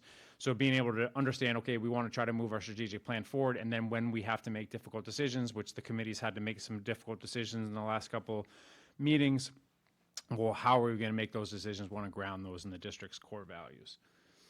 So this, we're working our way through our budget timeline. As Mr. Simon mentioned, the school district's budget process is a little bit sort of off schedule from the towns because we are waiting for that key information from the state. But they did just hold their final budget adoption, and a lot of that is driven, as you all know, by the regional agreement. And then there have been a couple of big factors that have been driving our budget process. A lot, actually, Dr. Sanborn mentioned a lot of the same things. Some things that we knew and we had that were very predictable for us, like certain settled vendor contracts. He mentioned transportation contract. We have a transportation contract. We have some settled collective bargaining agreements. And then we have one big one. Our teachers were currently in negotiations for next year, so that's an unsettled thing. As he mentioned, health insurance was something that we were predicting at a much higher number initially at 15%, and then it did come in at 8%. So you'll see that actually reflected as that changed through our budgeting process. And then you'll see some slides that are going to show some things, some other parts of transportation that are unpredictable. So we have a regular day transportation, which is where we are similar to a place like Cape Tech. But then we're also responsible as the public school district. We're responsible for every single child, right? So we're responsible for McKinney-Vento transportation, which is for unhoused children, and we're responsible for every child that lives within the borders. So that's a lot of specialized transportation for students with special education, both in district and students who have to go out of district. So that means students who might have to go to a specialized school, off Cape, and those transportation costs also become very expensive and become very unpredictable in the last couple of years. All right, so some of the data that supports all this, just showing what our staffing's been like over the last couple of years. We did have a staffing cut coming out of the 23-24 year. That was sort of coming off the COVID cliff, plus we had a contract that came together at that time, plus there was some other rising costs that all sort of came together at that year. So we did have some cuts in that year, but largely, if you look at it holistically, relatively stable staffing. That's how it breaks down across our major groups over the last 20 years or so. 10 years. Sorry, I extended that a little longer than it actually is. And then this just shows... Question about yeah, that? Sorry. I'm sorry. That's this current year. What is your projection for next year? So you'll see... It's coming up? Yeah, well, I don't have it I get excited. by that, but we are losing staffing positions as we head into next year. You'll see the reductions on a later slide. Okay. So then this just shows sort of how we compare by group on a ratio FTE per 100 students to districts that are similar demographics. This is a report you can run through the Department of Ed that shows, again, how we compare. So this largely just to show that whether you're looking at our teacher groups, paraeducators, leadership, student support, or clerical, in some places where we might have a little bit more by staff per 100 FTE. Some we have less, but we're not grossly out of whack any one way or another. DY is the one with a green star, just to help you quickly orient yourself to the chart. Student enrollment. So then just to separate, because we're going to see student enrollment two ways. So there's enrollment. This enrollment is the kids whose rear ends are actually in the seats in DY, right? So these are kids who come through the door. This is October 1st numbers each year. So that's this number, and this number, coming into COVID was steadily declining. Post-COVID was on an upswing for several years, and then this year we saw a dip. The state saw a dip. There's about 15,000 less kids in the state of Massachusetts this year, and DY also saw a dip in enrollment this year. which is different than foundation enrollment, which affects the assessment. And the major difference between those two is it's every student minus the ones that go to the tech that the two towns are responsible for. So even if they go school choice to another district, even if they go to a charter school, the town is still responsible for those children. So they are part of the foundation enrollment. So just a subtle but important difference. Our student population, our student population the characteristic and the makeup of our student population has changed over time.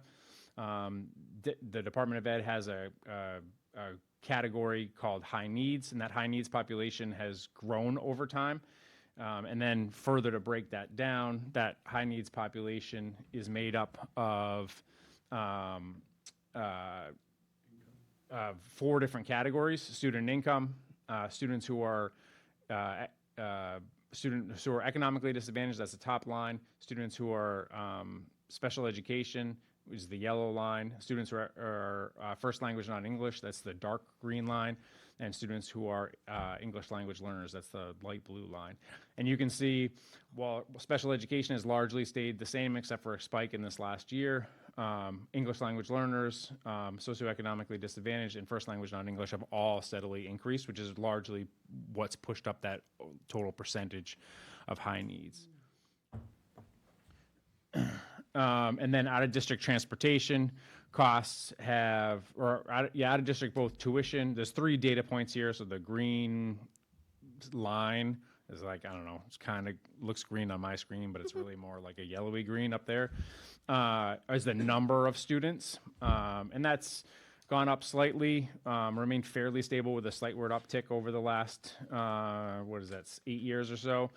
But what you see is the costs have really escalated. I was actually just reading an advocacy piece from the Superintendent's Association, where this is a big point for the Superintendent's Association on really trying to get some control over this, because we don't set the rates here. This is set by the places. There's a difference between a collaborative, which we have here in town, versus the private settings that a lot of our students also end up going to. In the private, it's a very sort of cloak and dagger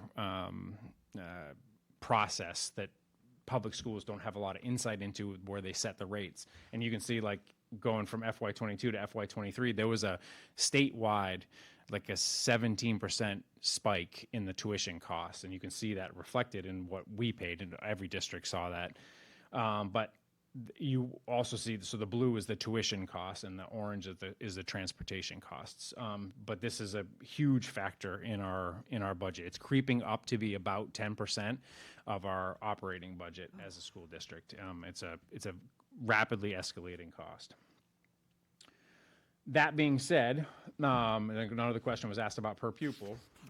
DY still, across the Cape, is a very affordable per pupil. When you stack us up against all the other Cape districts, we still provide a very affordable per pupil program.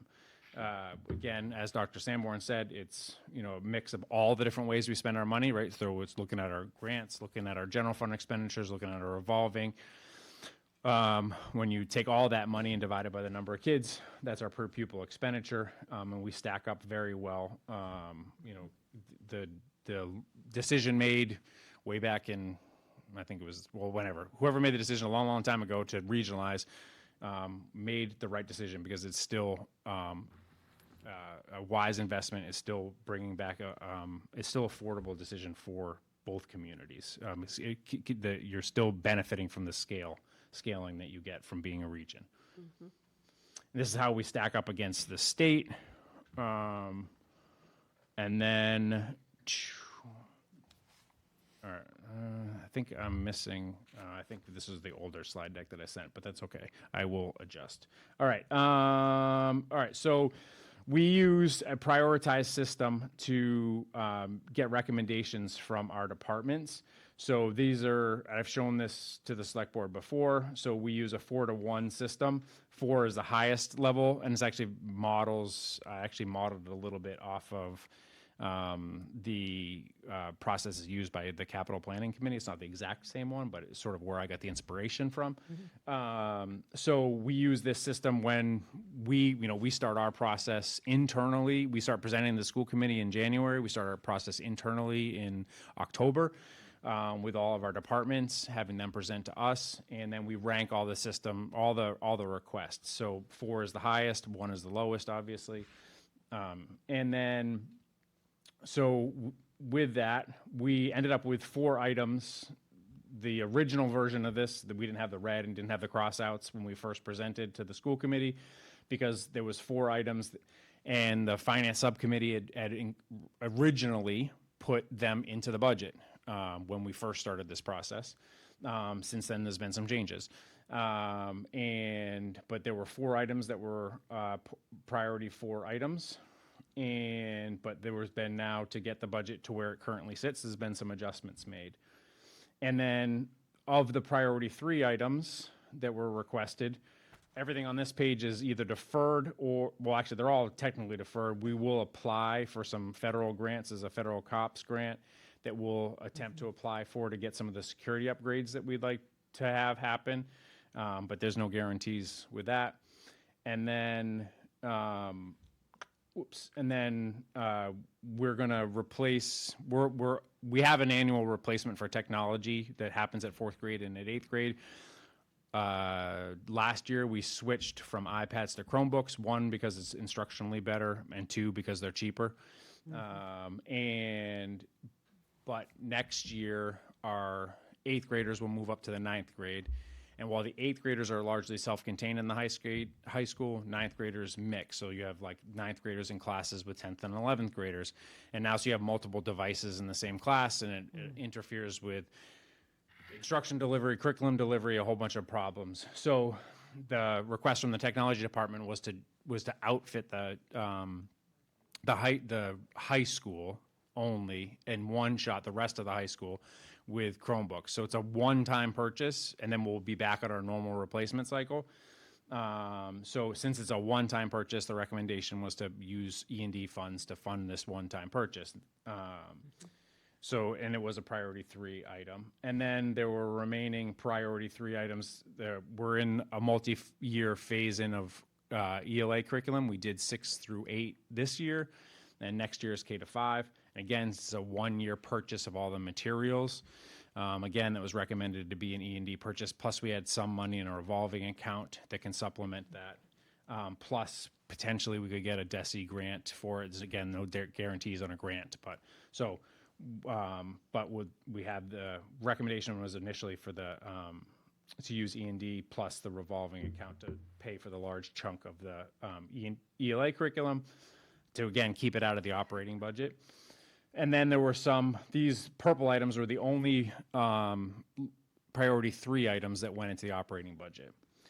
And that's a lot of information. And then there were priority 2 items. These are all priority 2 items. None of these were included in the budget. So I'm just going to zip through these just for the sake of time. And then there's a summary. So in summary, originally that top line was in the operating budget. And the idea for that reason for that top line to be in the operating budget is we have a strategic plan that says we should be addressing the long and short-term capital needs of the district. So we want to have capital in our operating, but we needed to drive the number down. So we took that out of the operating and moved it to E&D. And so really the only part that made it into the operating budget was $74,000. And so what we ended up was, and you'll see it later in a motion, the school committee made a motion to a total of $1.3 million, just over $1.3 million in E&D to fund a series of actions, and you'll see what those are. And then they deferred over $2.2 million in priority items that had come up through the leadership team. And then you can see this, in case somebody's curious, our E&D has been certified at 2.7 million, or just short of 2.8 million. So that meant on February 2nd, we were sitting at a roughly, and again, I had a different slide deck, which I thought I had sent, but I guess I didn't. So I'll just look at it. We were at a 7.4% budget increase on February 2nd. And that was largely driven by what Mr. Simon had mentioned, low state aid. At that time, we didn't know what the health insurance costs were going to be, so we were holding a 15% health insurance, and we'd had increased in school choice and charter out assessments because we get assessed those costs as a school district. So that's all was built into the budget. So at the February 9th meeting is where we started with reductions. And these are the list of reductions that were recommended through the finance subcommittee, well, from us through the finance subcommittee to the whole school committee, reductions to drive the operating budget down. So a reduction of a central office administrator. You saw that way back on one of the earlier slides, we wanted to add a 4th grade teacher due to enrollment that was moving up to the 4th grade. So instead, we decided to cut or not add that position. It was going to be done through an FTE transfer. So instead, we decided just to eliminate that position. We moved the facilities items out of the operating budget. We made a recommendation to reduce 10 paraeducators, and then we had a couple of retirements we decided not to replace, reduce a grade 3 teacher at the Baker School, and reduce an assistant principal, which totaled just under $1.4 million in reductions. Bless you. Bless you. Bless you. Bless you. Bless you. Then, at that time, we had started to get some indications, and this is really a lot of help from Mr. Rittenauer. We got some sense that we weren't going to be at 15%, so we started to make some conservative moves towards 10%. So we saw some initial savings there. Then ultimately, we ended up at 8%, so we saw some additional savings. Plus, we made an adjustment to our FICA, which found some additional savings. So we ended up reducing $2.4 million from the budget, which was on top of the 2.2 that had already been deferred. And the school committee wanted to sort of see it over time because, quite frankly, they had lost it over time. And so this helps sort of see operating in 26, we were at 80 million, at 80.3 million. And FY27, the initial presentation not the initial, but once we got the state information where we were sitting at a 7.4% budget, and you can see then how it flows down into the assessments, right? Where we were at a Yarmouth assessment at 10%. On February 2nd. And the difference between the the operating budget and the assessment difference is driven by two things. One, you all may remember, we're coming down a multi-year E&D step down. So this is coming from the ESSER cliff. We were coming off, the school district that put $500,000 towards E&D towards the operating budget, then $250,000, and now we're at zero towards the operating budget. So part of that is driven there, and then part of it is we've benefited from somewhere in the ballpark of $1 million in increase in state aid for the last 5 years. So every year, the assessment's been driven down by the fact that we've got an extra $1 million from the state, and that did not happen this year. The net is actually a net reduction. We are about $100,000 less when you take the amount of state aid that we got and then add the assessment increase is a net negative. So those two things drive the assessment number up. So anyways, so cognizant of that, the school committee has been working very hard to get the number down, and you see that over time. By March 2nd, we were down from 86 million to 83.8, and an assessment number for the town of Yarmouth of 46 million to 46.8 to 45.1, and which is a 10% to a 6.1. What the school committee then these are assessed the debt service numbers. The debt service doesn't change. All that's left for debt service at this point is the intermediate middle school. It's driven by the regional agreement, 65-35, that was decided a long time ago. It isn't driven by the enrollment. That was a very specific agreement for that very specific building. And then the school committee had to make some decisions going between the March 2nd and March 9th meeting. We found some additional savings of about just over $200,000 by further looking at the FICA calculations. And then if anybody watched the meetings, the thing that the school committee had the most consternation over was the 10 paraeducator cuts. They were the most concerned about that, so they wanted to see some options other than the 10 paraeducator cuts, which we presented 4 different options to the school committee. The school committee did not pick one of those options. We ultimately ended up with a 5th option, which was a hybrid of one of these options, which most paralleled option number 2, but they didn't want to reduce the counseling position.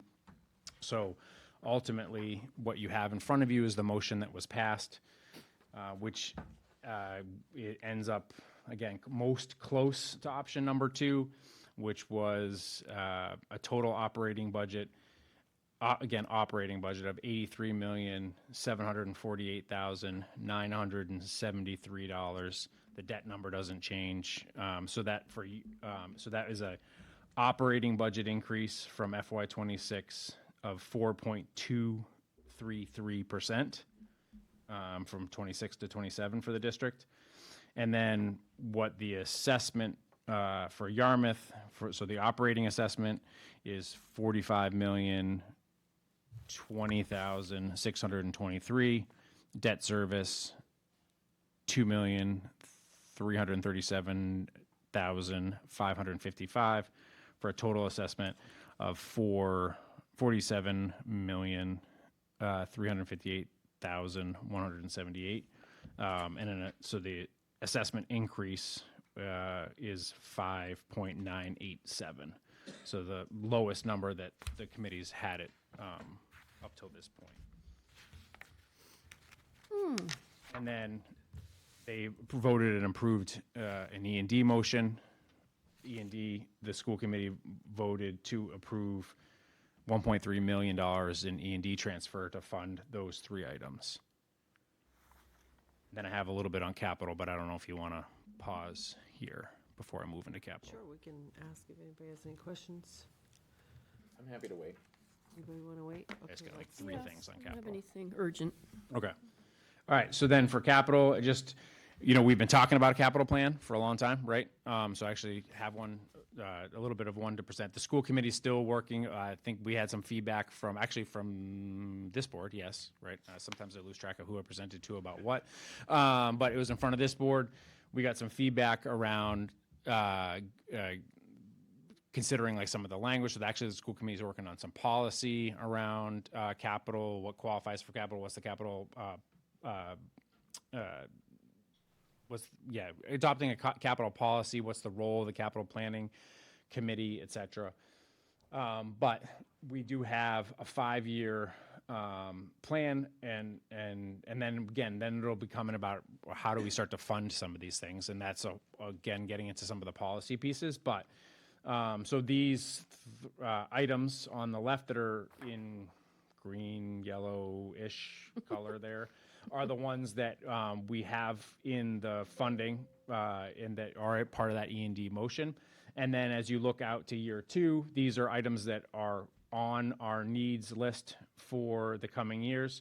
So those security upgrades were ones we were hoping to get to this year, and we've pushed out. The high school roof, there's 3 RTU units that are shot on the high school, and you'll notice several things coming up for the high school as we move forward. There is the stadium at the high school, which I know we've talked a little bit about at different meetings and has been a point of discussion before I arrived as superintendent. And the roof at the Station Ave, which I think will also come out as part of the feasibility study for Emmy Small, because I know we're looking at multiple properties as part of that. And then we get into ventilation and rooftop units.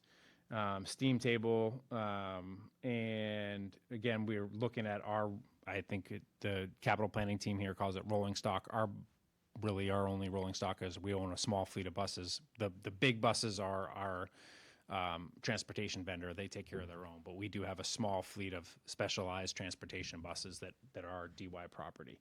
So thinking about those out into we have a couple that are new and a couple that are getting long in the tooth. So thinking about those in the long run. So again, starting to think about those and wanting to think about a long-term planning, but wanted to let you know that we do have those all on the horizon. Did good. Thanks. Summarizing, but we didn't get to the actual number. What I need to know we did. is, We did. Well, I thought we had it. well, we have the budget number, but I need to know what we budgeted and Okay. what our number is and what the delta is. I'll give you a rundown. The delta for the override amount is $1,481,348. And you'd asked earlier that number for the Cape Tech is $680,194.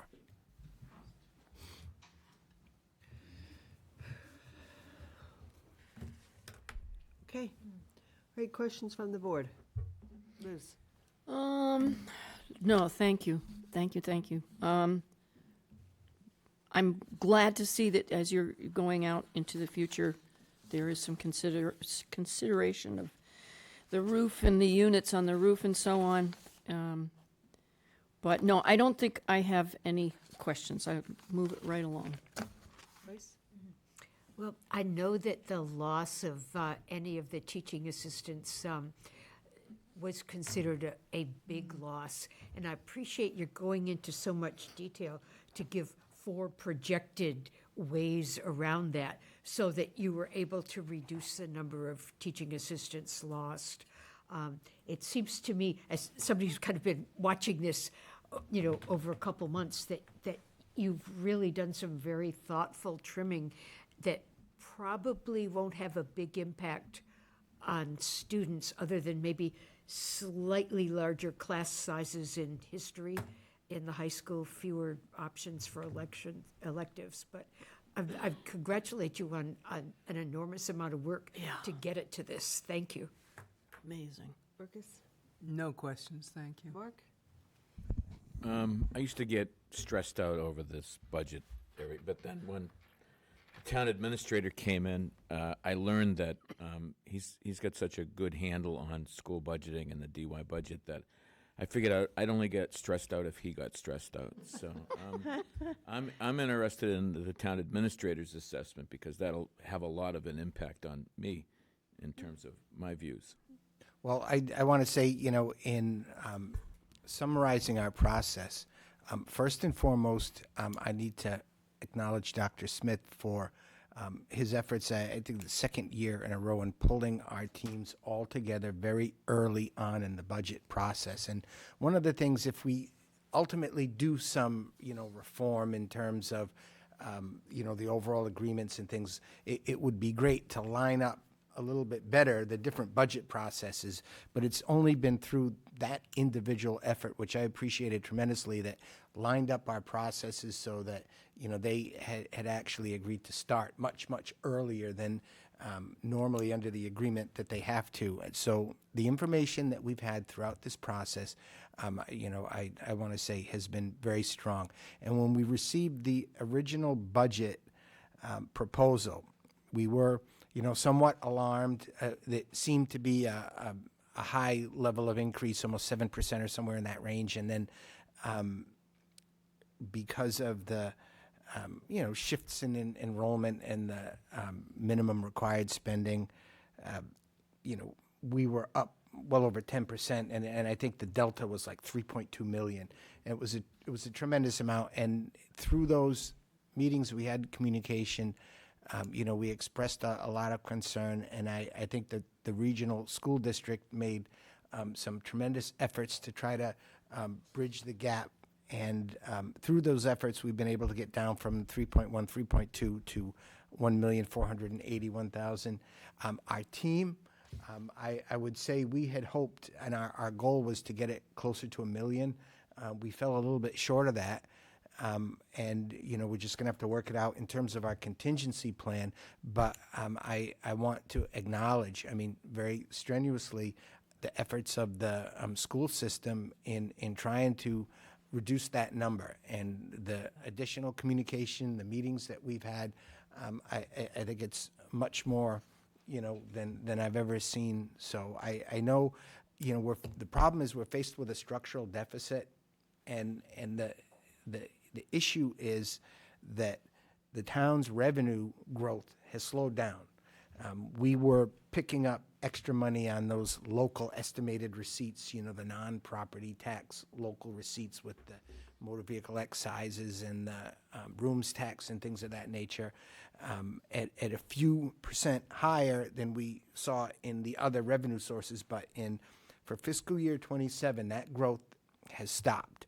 And, you know, we bumped right up against like less than 10% of a cushion in terms of those revenue estimates. The overall growth of those revenues is about 2.5%, plus the property taxes is 2.5%. So, you know, I feel a little bit, you know, sorry that we don't have the previous levels of growth that we've had to help with the schools. At the same time, the state is in the exact same situation. Their revenues have slowed down, so they weren't as generous with the state aid, which left the school, you know, the increase, you know, came down from that 7%, you know, down to 4 and change. It's less than 5%. I don't consider it to be an extravagant budget. I see the needs in the school system. I've been educated toward them. So, you know, I can't sit here and say I'm dissatisfied with the process or the amounts. You know, I feel bad that everything didn't come together so that we wouldn't need an override at all. But based on everything that happened, I am thankful for the efforts to try to get this as close as we can. We're not there completely. We're going to need a little help, but that's kind of where I see the whole process. I appreciate that. And I think the observation that I'm picking up is that if we were getting the kind of increases in state aid that we've been getting over the past few years, we wouldn't be having this kind of heartache right now. The state's been good to us, as they should be, because we're entitled to that extra money. If things have been pretty difficult for many, many years, so seeing that extra money come in, I felt was we were due that funding. Yeah, and you know, I mean, if you just look at the two presentations that you had tonight, right? And so you have Dr. Sanborn's right around 4.5% of operational budget increase, and I'm at 4.2, right? And I can tell you, based upon my colleagues with my other my conversations with my other CAPE superintendents, we're all in the same ballpark, because and I don't know where the operational increase is going to be for the town of Yarmouth, but we're all dealing with basically the same challenges. We all have the same increase for health insurance. We're all part of the same municipal health group. We all have the same inflationary pressures. We all have the same salary pressures. Like, we're all facing the same challenges. Aging infrastructure. And I can tell you, almost none of them are increasing at 2.5%. Got it. Well, as we continue to work through this, I have tremendous confidence in our town administrator, and if you're keeping, if we're making progress along the lines that we're looking for, I'm going to be very. I mean, none of us are thrilled, but the reality is I think it's safe to say that we've done a lot and accomplished a lot, and we're moving in the right direction. So thank you. Great. Joe?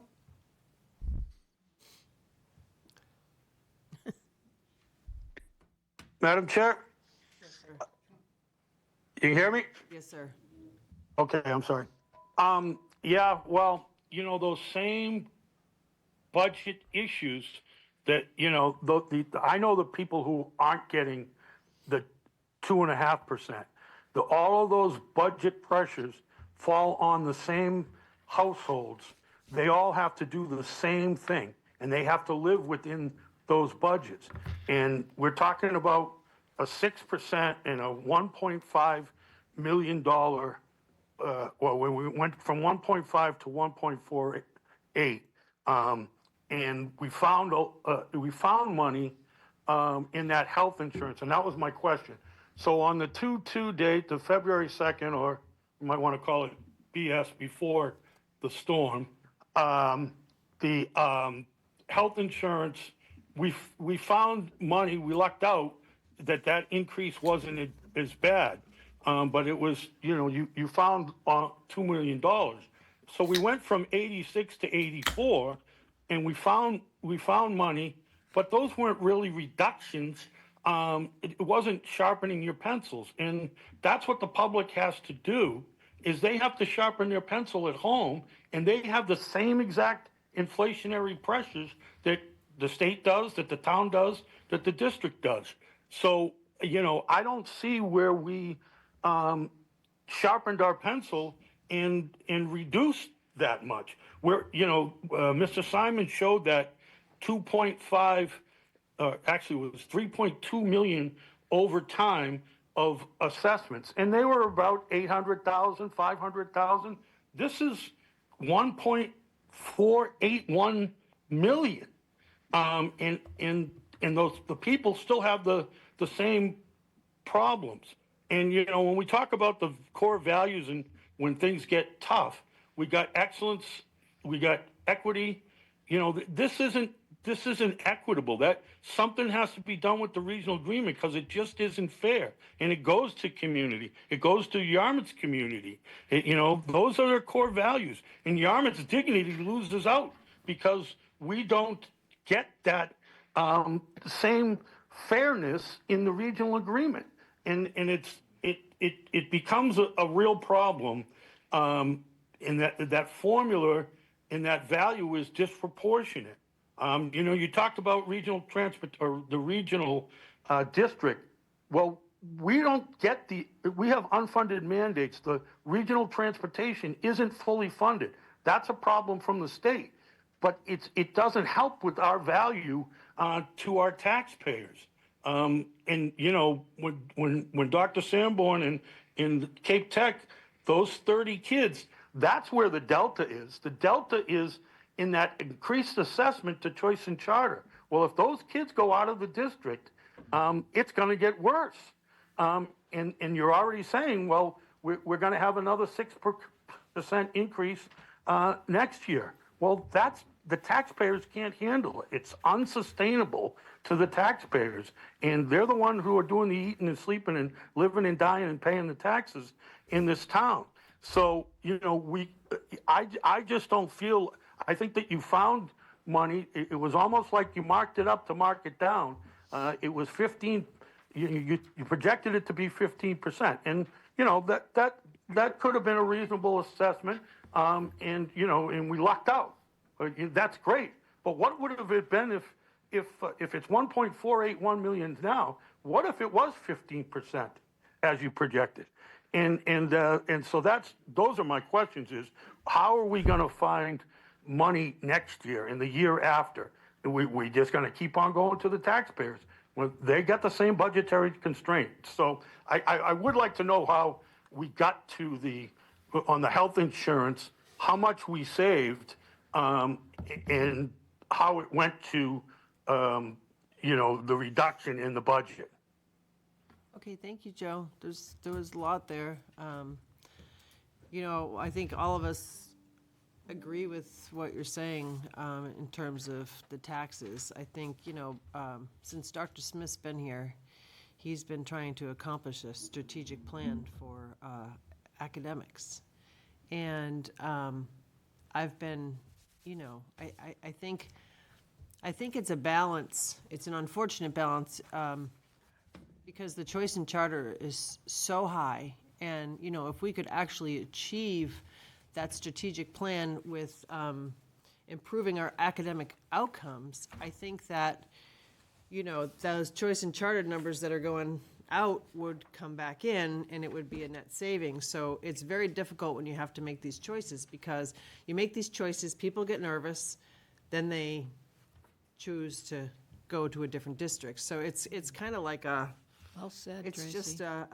it's just a secular problem that we have. And I think if just from watching the budget from the beginning, we all, even the town budgeted at 15% for health insurance, because at the beginning of the process, that's what we were told the projections were gonna be.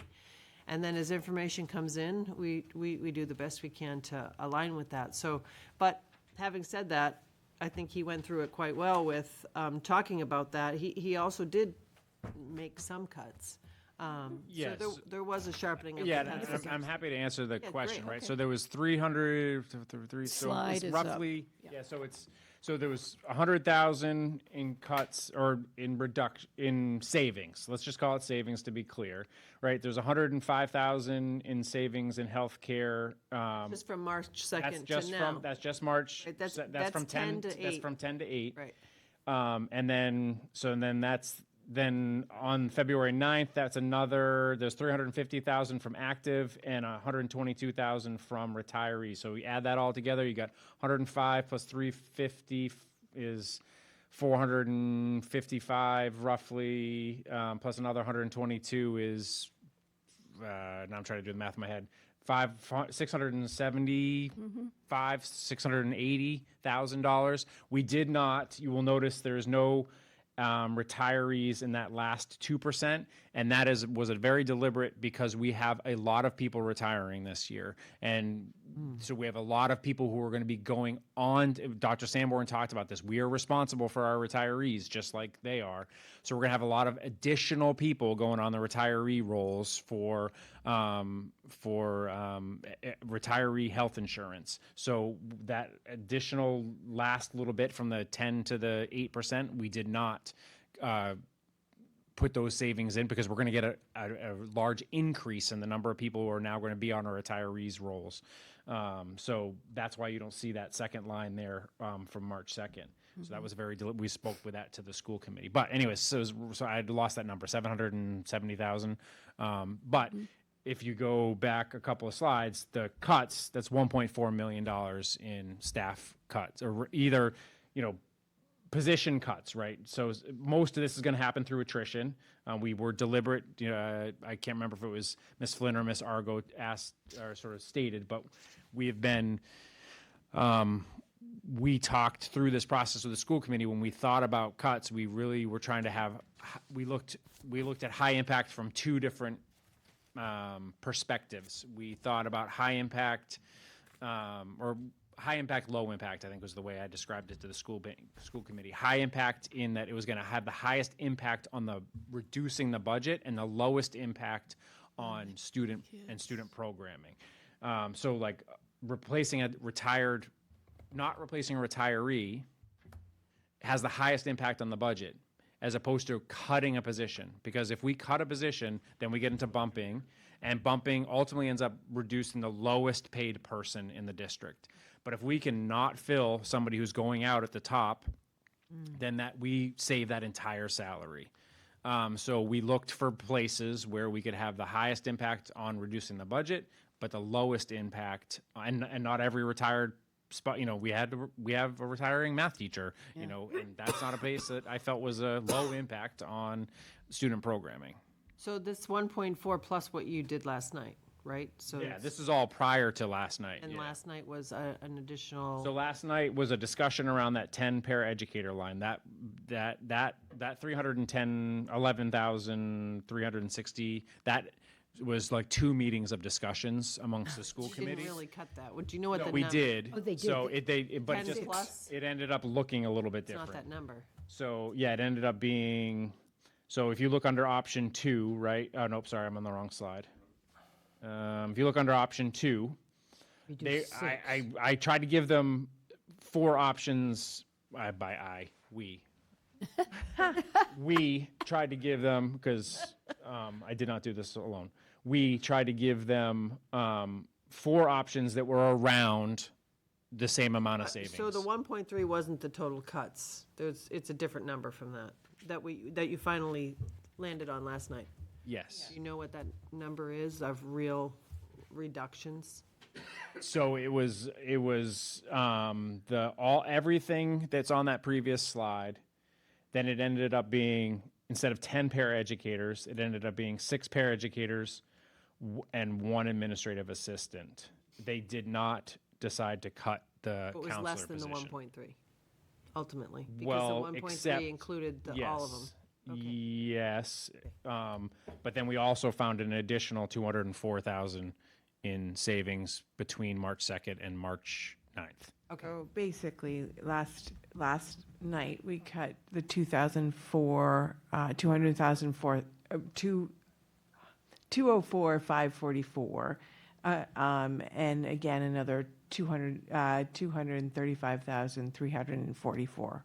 So that amount was what we. Those are real reductions. Yeah. Yes. Other than just what we all deal with the budget. Okay, and I'm not Yes. trying to minimize that, I'm just. Yeah. And I think, right from the beginning, I think that it can't be stated enough. I mean, it's hard to support an override. I mean, we've had to do it, but right from the very beginning, your cherry sheet, you projected a 2.5% increase from the state, right? And ultimately, it was a reduction. So, I mean, right off the bat, I mean, if we had that 2.5% from the state right now, we wouldn't, because that would be probably about the 1.4 million. Yeah.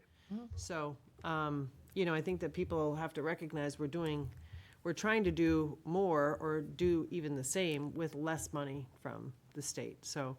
Yeah, and you're further hampered by the way the minimum required contribution shook out this year.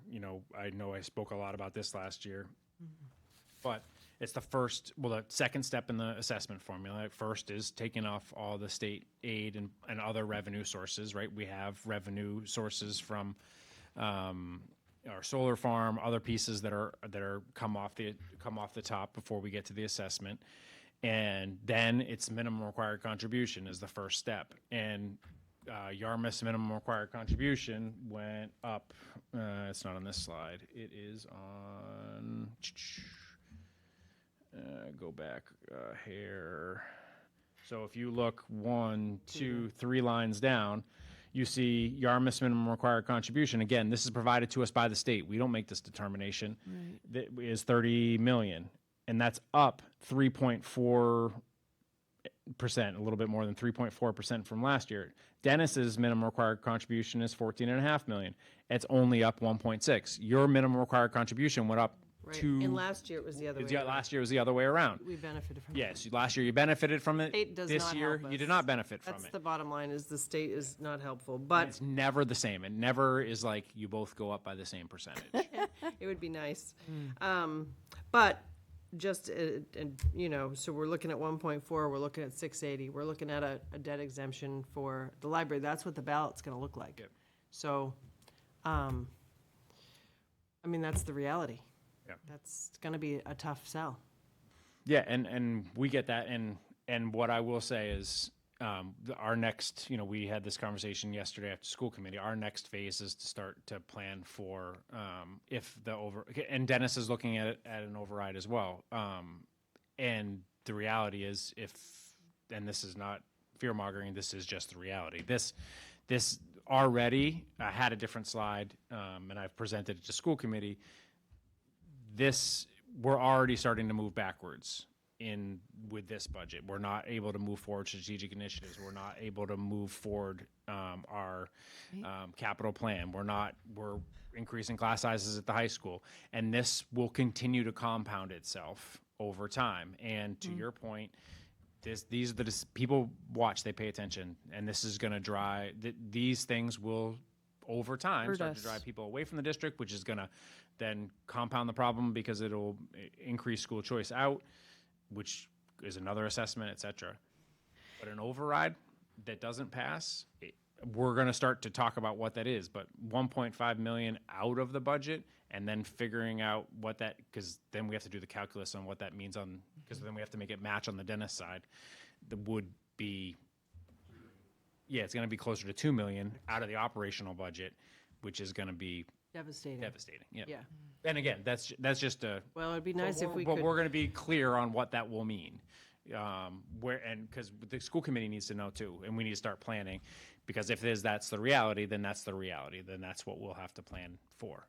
Well, it would be nice to not have to plan for that and get a number that, I know you've done a lot of work. I'm not But trying either to be way, critical. I think, it's to Mr. Glynn's point, like a risk. if we're gonna cut it it doesn't pass an override, it's either going to not pass an override, and that's what the conversation with the school committee is. Like, either it doesn't pass an override and we got to cut it, or we're going to cut it now. Either way, it's going to hurt the school district. Yeah. So the school committee feels this is the budget that is what the school district needs to operate. Okay. And I guess period. Roll the dice. Yeah. Can I put a 2 cents in? I'm thinking about the presentation that, for instance, we had at the last town meeting, and I think we want to make sure that some of what our conversation is here, it's a lot to get. And so I think and Bob is so good at, Mr. Rittenhour is so good at this.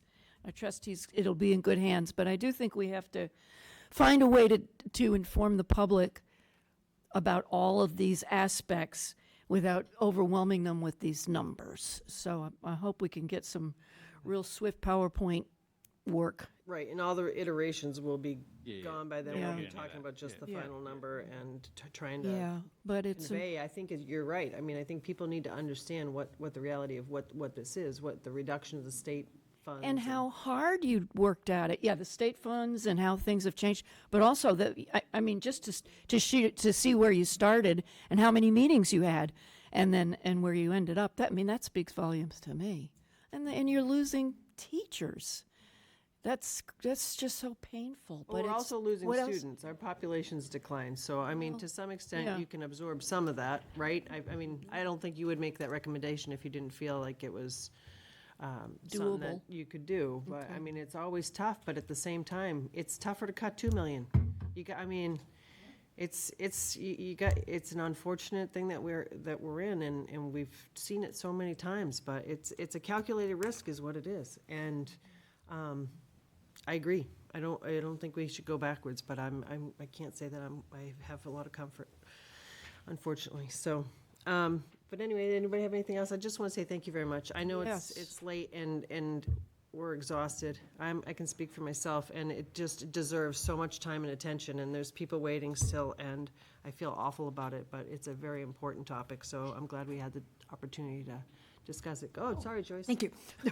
I thought you were going to go from Liz to me, and I was going, I thought we were done. I wasn't going to anybody. I was moving on. I was saying goodbye. oh, thank you for the presentation. I think if we really explain it clearly, we can convince the voters to pass the override. I do see somebody who disagrees in the audience, and he's somebody who knows Yarmouth really well, so that gives me pause. But I think the voters understand as they look at their own budgets that everything is going up. And I would say, for people who are on fixed incomes and their budgets are going up, it's a different universe with your personal budgeting for your institutional budgeting. I mean, there are not mandates coming down on you as a household for what you have to do and how you have to bus people to Wareham. And that whole universe doesn't exist. But I think if we successfully explain some of those complicated factors, I think people will understand it. The one thing I would say is I would like to totally divide all the stuff about the regional agreement and the 70% and the 30% and all that from the actual budget and what we're actually doing this year. Because I noticed in our public comment before the school administrators arrived that a speaker speaking about the regional agreement claimed, and this is scare tactics, claimed that Yarmouth residents would be on the hook because of the way the regional agreement was framed for an emergency boiler replacement in Ezra Baker School. And of course, that's not true. I mean, the elementary school is the property of Dennis. They would be doing the boiler. We would help them install it, maybe. We would wish them well. But I hate think the that's scare tactics. But I don't think you're accurate in what I you're am. Administrators are here, our finance director's here. I'm accurate. No, what I'm saying is they have a capital budget fund within the district that they're paying for repairs out of for any school right now. So yes, Yarmouth would be paying for 70% of that school's He was boiler. saying purchase a new boiler. I'm saying that in their capital plan, they are using budgeted funds through the district that we are paying 70% of, even if it's for a Dennis school. That's why he talked about them coming up with some policies around their capital, because we've been, what's capital, what isn't capital, what comes out of it, what's responsibility, what level does the town come in, but that's not what's happening now, just so you know. In the budget, there has been items purchased through the budget that we have paid 70% of. Well, I'm sure And there are It items. goes both ways. It goes both ways. It's on our schools as well as on their schools. And I would point out, of course, we have more elementary schools than they do. Yeah, but to be clear, like any major purchase to what Ms. Flynn's talking about, those have either gone through the capital planning in both the respective towns, or like when Baker had the major roof failure, that was paid for by the district and then reimbursed by the town of Dennis. So Are things in the budget. yeah, sure, but that's like paying for, we don't break out by the regional agreement. You don't break out like elementary school supplies for one elementary school for No, but another what's elementary the school. max? I mean, there's been significant, I've seen it in the budget. I'm not crazy. We've paid for parts of capital Yeah, for isn't it in this budget? other town buildings for Ezra Baker. I'm not criticizing it. I'm saying that's the way it is. But to say that it's false is not. 30% of the, well, not even 30, it all depends. 12 million, minimally 14 million of the budget is Dennis's money. I understand. Plus the 21 million of that But it's not false to say that what Mr. Glenn was saying is there are capital items that are being paid through the budget, regardless of where it goes. There are capital items at Ezra Baker that has been paid through the district like a budget, $25,000 item. whatever it is. It's not, Boiler's 100 and something. Not since I've been superintendent. but it's, Just no. well, Yeah, it's just a factually inaccurate statement since I've been superintendent. But I'm on. Can you I'm go back confused, to 'cause isn't the Ezra Baker boiler? Plan. That's not things that have been paid for. But it.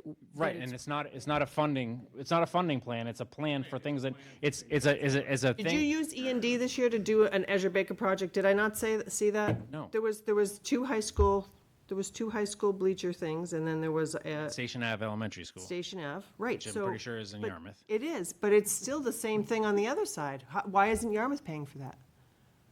I mean, it's no different the way that they feel than the way that we feel. That's all I'm saying, is it needs to be clear. But to say that it's not coming, some things aren't coming out of the district budget is just, it's not a falsehood. But you see that it can come out of the district budget and be reimbursed by the relevant town. I understand that. But it should be on our capital. If it's a capital item, it should be the town's capital. That's all. Oh, we have finance committee people here. He said yes. So, anyway, I don't want to belabor this anymore. But I don't think it's a falsehood altogether, is what I'm saying, is that's a bad characterization. Agree to disagree. Okay, we can do that. All right, thank you so much. Yeah, I guess I just have a hard time with, the Yarmouth taxpayers are getting hosed. I didn't say and- that. Well, no, but that's what the public comment was. And then it's the E&D is being used to move forward to ensure that a Yarmouth building is properly heated, to make sure the burners are working in a Yarmouth building. Can you what is END? Excess and deficiency. What's that? It's at the end of the year. It's just free cash. It's free cash for the free towns, cash. but it's There was but a it's- question it's from the ta- it's audience, and I it's thought, the- I don't know either. because we operate essentially as a fiscal town. Mhm. We manage our own finances. We have our own version of E&D. So at the end of the year, if we don't spend all of our money, it stays with the district. And so that's E&D, excess and fit. But we have limitations. Like the town doesn't have a cap on the amount that they can have. We can only have 5% of our operating budget. So there are limits. And then if we're going to use it, the school committee has to vote, and then the towns has the ability to say, no, we can't use it that way. So that's why we present it. We'll present it to Dennis, and then the towns have the ability to say no. So that's why there are rules around it. As opposed, the towns have to have it approved at town meeting. So everybody has their own rules that they have to play with. Thank you. Thank you. Thank you. And you're on duty, what, at 7:45 or 8 tomorrow? About 6. Very much. Always on duty. And I think, it's worth mentioning also the incredible job that these folks did during the blizzard. During the blizzard, oh, yeah. We gave you props last week, but you weren't here, sorry. Thank you. Okay, I very much apologize to the members of the planning board to have our discussion on the zoning articles. We're 2 hours behind. Sorry. Thank you, Kathy. I brought a cot and a sleeping bag. Did you close your It's in hearing? the warming center. No, we have not closed the hearing. But go ahead, I don't want to keep you guys. We can close the hearing at the end after you guys can go home and go to bed. We can't sleep sitting here. Yeah? Sorry. Thank you for your patience.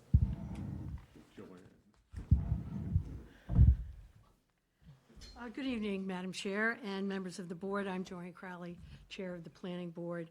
I'm joined here this evening by several members of the Planning Board, Tom Pendleton, Susan Britta, and Ken Smith. And I'd like to- And Deirdre. Deirdre's joining us. And Will Rubenstein. And Will is here, so almost everybody's here. Because we think it's that important, zoning amendments are always important. We're pleased to present for your consideration zoning article number 1, amendments to various sections of the Village Center's overlay districts. The planning board held a public hearing on March 4th, 2026, and received no public comments. At that meeting, unanimously voted to recommend the article for the adoption at the annual town meeting in April. In your packets this evening is a memo from Kathy Williams, our town planner, as well as a brief presentation, which Kathy will run through now. So much. Good evening. Hopefully I can be as quick as with the hazard mitigation plan. So we're doing a very quick zoning amendment. We're really doing, the purpose is to allow relief from the maximum front yard setback along Route 28 in our Village Center overlay districts. Right now, it's required to be a variance, and we'd like to move it to a special permit. Our current regulations, the VCOD really trying to promote buildings being close to the road to create that village feel, so the VCs 1, 3, and 4 are subject to a maximum front yard setback, so the building can be set back only so far from the roadway along Route 28, and that's in addition to the standard minimum setbacks. Thank you, Joanne. So what's the issue? The Mass DOT Route 28 Streetscape Improvement Project is proposing to have a lot of improvements for safety and bicycle ped accommodations, but that's going to require some strip land takings for some properties along Route 28. And so that people who are currently working on some of their designs for some great plans that they have, if they design to the current lot lines, they might be creating some nonconformities in the future and making the buildings too close to the new property line once the takings have been completed. And as I mentioned before, to go beyond the maximum setback now requires a variance from the Zoning Board of Appeals, which has stricter criteria than special permit. So this is just showing you a map of the Village Center Overlay District. We're very familiar with it, but a lot of people might not be. It shows the different colors are showing the different village centers. We start on the left at Winslow Gray Road, and we move all the way to the right there, almost to Town Hall. Mass DOT, right now, the Parkers River Bridge design work westward from the Parkers River Bridge into Barnstable is almost at the 75% design phase. But I want people to also know that they're also going to be starting design of the section from the Parkers River Bridge eastward to match up to the Bass River project. And what the section that they're looking at is, I think we're all familiar with the narrowness in some sections of Route 28 and some gaps that we might be finding in sidewalks. So what they're proposing is 2 11-foot travel lanes, 5-foot bike lanes on the south side.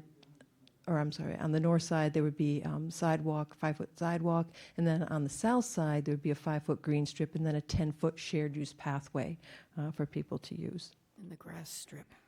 So this is just giving you an illustration of what the situation that we're talking about. Here's just a simple diagram of a property along Route 28 and showing the minimum setback, and here we're showing 15 feet and a maximum of 25 feet. So you can put the building in that setback, minimum, maximum, quite nicely with different modulations in the building, and it looks great.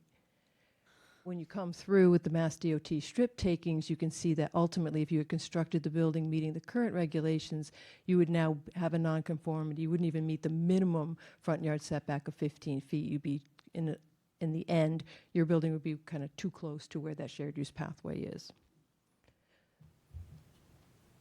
So what this is happening is showing, allowing people through a special permit versus a variance to be able to go to the Zoning Board of Appeals and say, hey, I'd like to put my building a little bit further back. This is the reason why. And so ultimately, when the takings are done, they have a much better placement for their building on their property.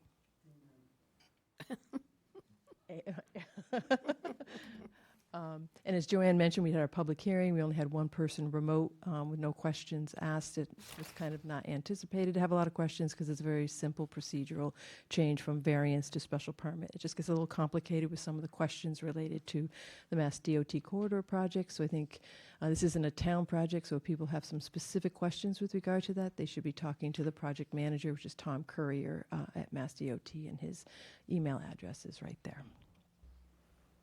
Great. Any questions? Yes. First of all, thank you for doing this. It's always commendable when we're looking ahead. Now, let me ask you, did Mass DOT propose this to us, or are we doing this? We're doing this. It's actually because we are getting developers coming, and every time they come to site plan review or design review, one of the first things I say to them is, oh, by the way. Great opportunity. But Mass DOT hasn't come forward to these different property owners yet because they want to wait until the 75% design plans are done and they really have that right-of-way plans solidified. So when that happens, there's going to be fair compensation. They have to do appraisals, review appraisals, and there's a whole very distinct process that needs to happen. And as we know, this project, the Route 28 work keeps getting put off, you know. Yeah, I'm not exactly sure where it is now. I know they're applied for a build grant. Yes. Through the Cape Cod Commission. And the various county boards and groups have weighed in support of the application. So I know there's a lot of work going on to get some additional funding to sort of get this off the ground. But every time we turn around, the cost estimates keep going up. I guess my only question in this, and I think it's worthwhile and I think it's smart to do, and I commend you, Kathy, and the planning board for getting on top of this and getting in front of it. My only question is there a risk at all in us maybe getting too far ahead of the Mass DOT project, or, you know, I mean, if they're at 75% design, there's a part of me that wonders if it makes sense for them to get the project out to bid and then we do it, because at least we'll have a much greater degree of certainty on what they're doing, and at least make it clear to people that we've got this on the drawing board. Yeah. I think for Mass DOT, 75% design phase is pretty close to solid. It's just my experience. I've just worked with them quite a bit. I think I'm a little bit. This is just a simple procedural thing. I think there might be some other amendments that need to be made specifically to the VCOD because we have a minimum of 15-foot setback right now, and they look like there's some strip takings on the south side for that shared use pathway that might be taking 8 to 10 feet. So maybe we need to reevaluate the 15, but we really wanted to get something on the books as soon as possible to help the developers who are actually spending money and working on their design right now. No, I get that. I understand that. I guess my only question is dealing with Mass DOT. They're not always, let's put it this way, anything that they say that's certain is always doubtful in my mind. So given the vagaries of the state and Mass DOT, there's only a question: is there a risk in us getting too far ahead of them, since periodically they're prone to make changes at the last minute, and we might find ourselves, you know, having to make even more changes. I think this is the first step of multiple steps that we need to really look at the zoning with regard to. But this won't be the only time we revisit. No, not at all. We're going to have to get used to revisiting this on a fairly regular basis. I think so, because as you're coming along, you may be creating other nonconformities with these strip takings that we need to take a look at and see if there's any understanding or relief we can give to people in the zoning bylaw. There's people who have buffers now that won't have them. Yeah. And I think what we need to be able to do is explain to people that we've got this project and we may be back at this with other modifications that might be necessary in the future, so that people don't think that once we do this, we're done with any of the changes that might be needed as a result of Mass DOT. I think we'll need to make it clear that we might be back on other occasions as well. Yep. Good point. Thank you. Dorcas? No questions. Thanks for the work. Joyce? Thank you, and I love the idea of the trees. I think it'll be beautiful. Liz? Sorry. Plan. I understand that it's a makes things more flexible and easier, so I fully support it. Good thinking, once again. All right, I just have a couple questions, because we're allowing a reduction in the maximum number, but there's no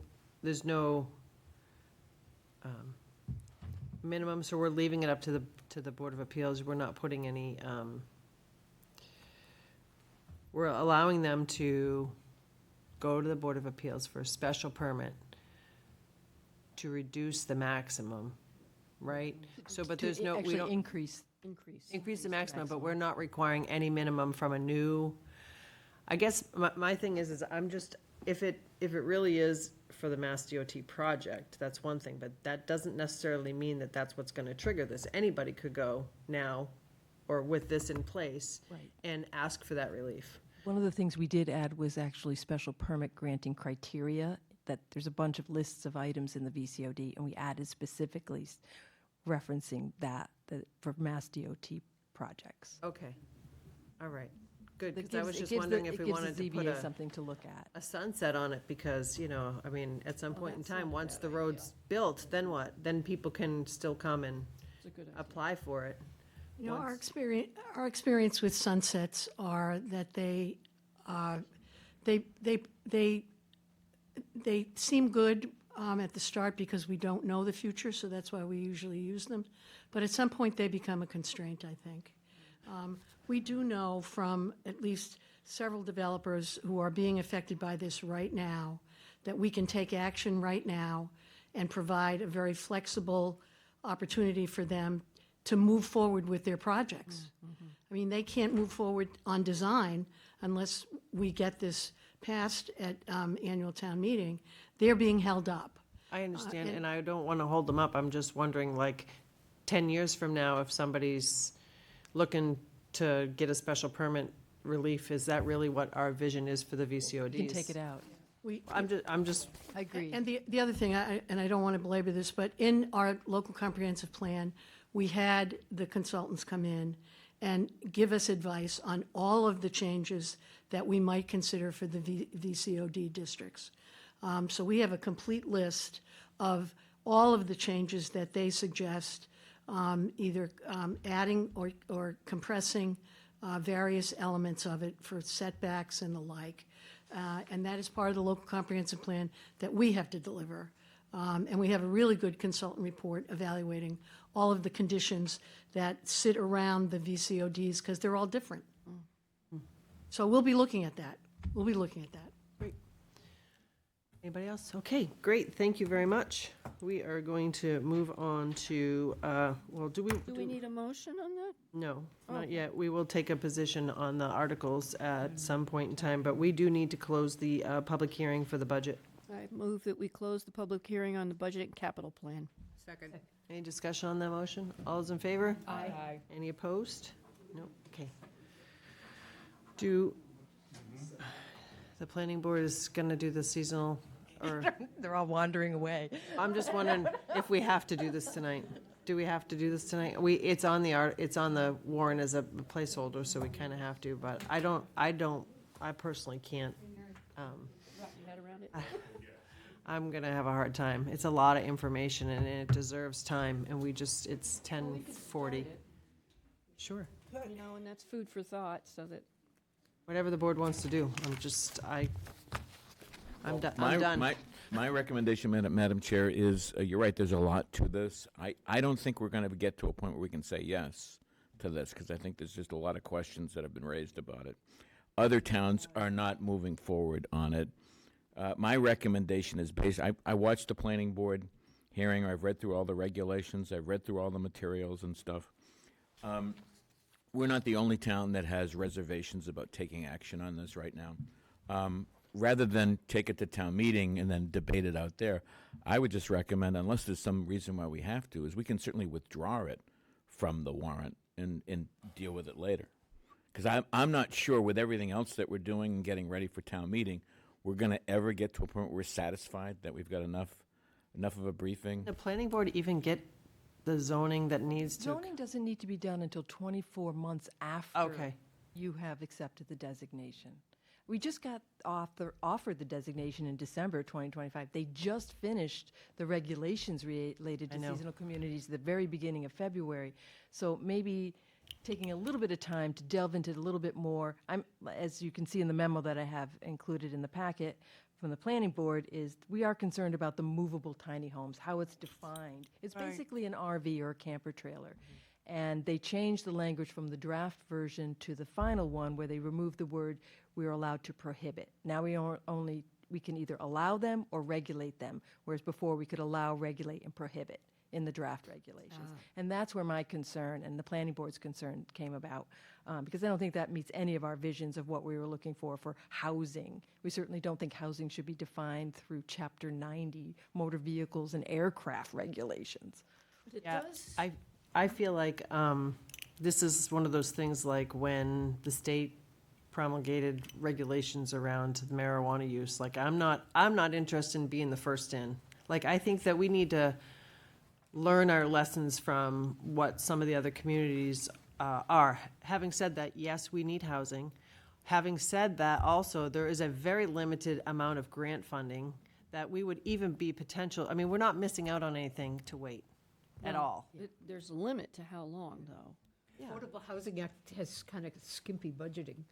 Yeah, there's not a lot. I don't foresee getting Is it. there a possibility you might entertain a working committee so that we're not just kind of pushing it off? And I think the planning board's already I think addressed we it. have a It's- working yeah. committee. Okay. We've been enmeshed in this. The entire staff team is really All right. on this. And, I mean, we were going to give like a little overview of every minute facet of this designation and what it means and what we're looking at. And I think our considered opinion all around, including the work that the planning board has done, is that what we'd like to do is take this off for April, plan on putting it on again in November. Okay. And during that time, there are benefits, and we'd like to, work toward the benefits. However, until we resolve the stick part, every, state law has a carrot and a stick. The carrots are good.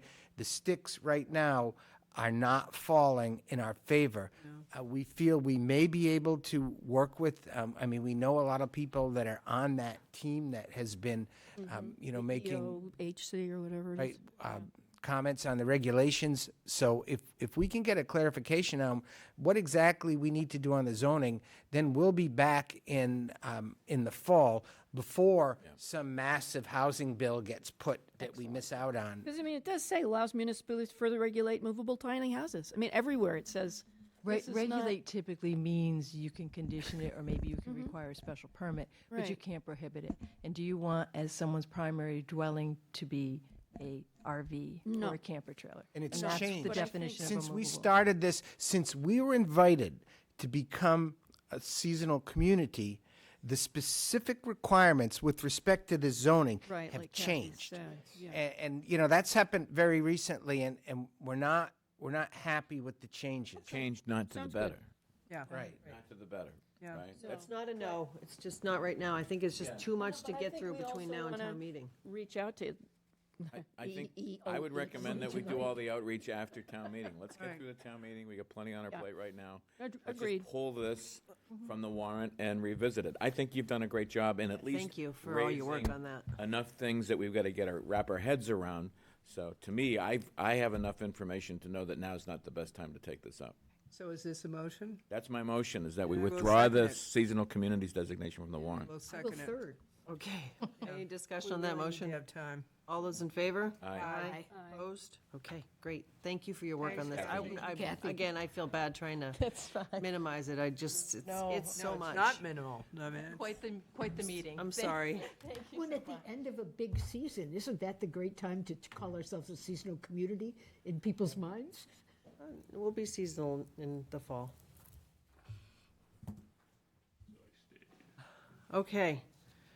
Draft Review town. draft town meeting warrant. What do we what is the, This the, we have to- the need or the ask on this tonight? Just to review it one more time? To The- review the it, second and one. if you wanted to make some recommendations, it's Okay, on the I agenda. know I had put that just in case, but I don't think that tonight's night. We've already made the motion to remove the one article just now. Is there anybody has any questions or anything that they want further clarification on I'm tonight? happy to take this up at a future meeting, Madam Chair. As long as we're not skipping any timelines, I We have think to that, have three of them, three reviews? This is our second, now the third and final reading will be on March 24. So as long as we're good to go on March 24, we have one change, we're going to remove, seasonal. yeah, but I'm just saying, what, Article 23, 24. 24. So that goes. And then we'll be back, but on the 24th, we'll seek to make the recommendations and execute the warrant. Okay. Well, we'll look at the agenda. We may have to start earlier. We may indeed. All right. Board and committee actions. Joyce. Okay. I'd like to place before you Al Myers to serve as citizen at large for the Community Preservation Committee, a 3-year term to run through July 2029. So moved. Second. All in favor? Aye. I'd like to place before you Michelle Collins Clements as a member of the Community and Economic Development Committee, a 3-year term to run through July 2029. Moved. Second. All in favor? Aye. Finally, I'd like to place before you Sarah Porter as a member of the Developing Public Arts Committee. Hers will be for a 3-year appointment, but it will start from the date that the committee starts. So moved. Second. All in favor? Aye. Reappointments, I propose nominating Deb Clark from the Recreation Commission as their representative to the Community Preservation Committee. That's a 1-year appointment. It would end 12/31/2026. So moved. Second. All in favor? Aye. Thank you all. All right, upcoming agenda review. We have March 24th coming up next. There really is the only warn that Mary Maslowski's office has approved and sent the letter to the select board It's- about the ballot for the fairness. I think it's on here. It's on there. Vote, sign, election warrant. Is that the And ballot? but there's going to be that item on your agenda to make that decision on. Right. So we did receive the petition and it's certified, so Yes. you'll see that. All right, and maybe a more formal, I know it was asked for a topic about the Mass DOT update, so we can really discuss it, but hopefully it'll still be off at that point in time, but I think we should put the Mass DOT Bass River Bridge on here for discussion on the 24th. On the 24th? I agree. I think it's going to have to stay on there until we're Something satisfied that, Well, we get a small win, a reprieve, so to speak, yeah. I'm but I don't know how long it's gonna last. not sure how much of a win that is.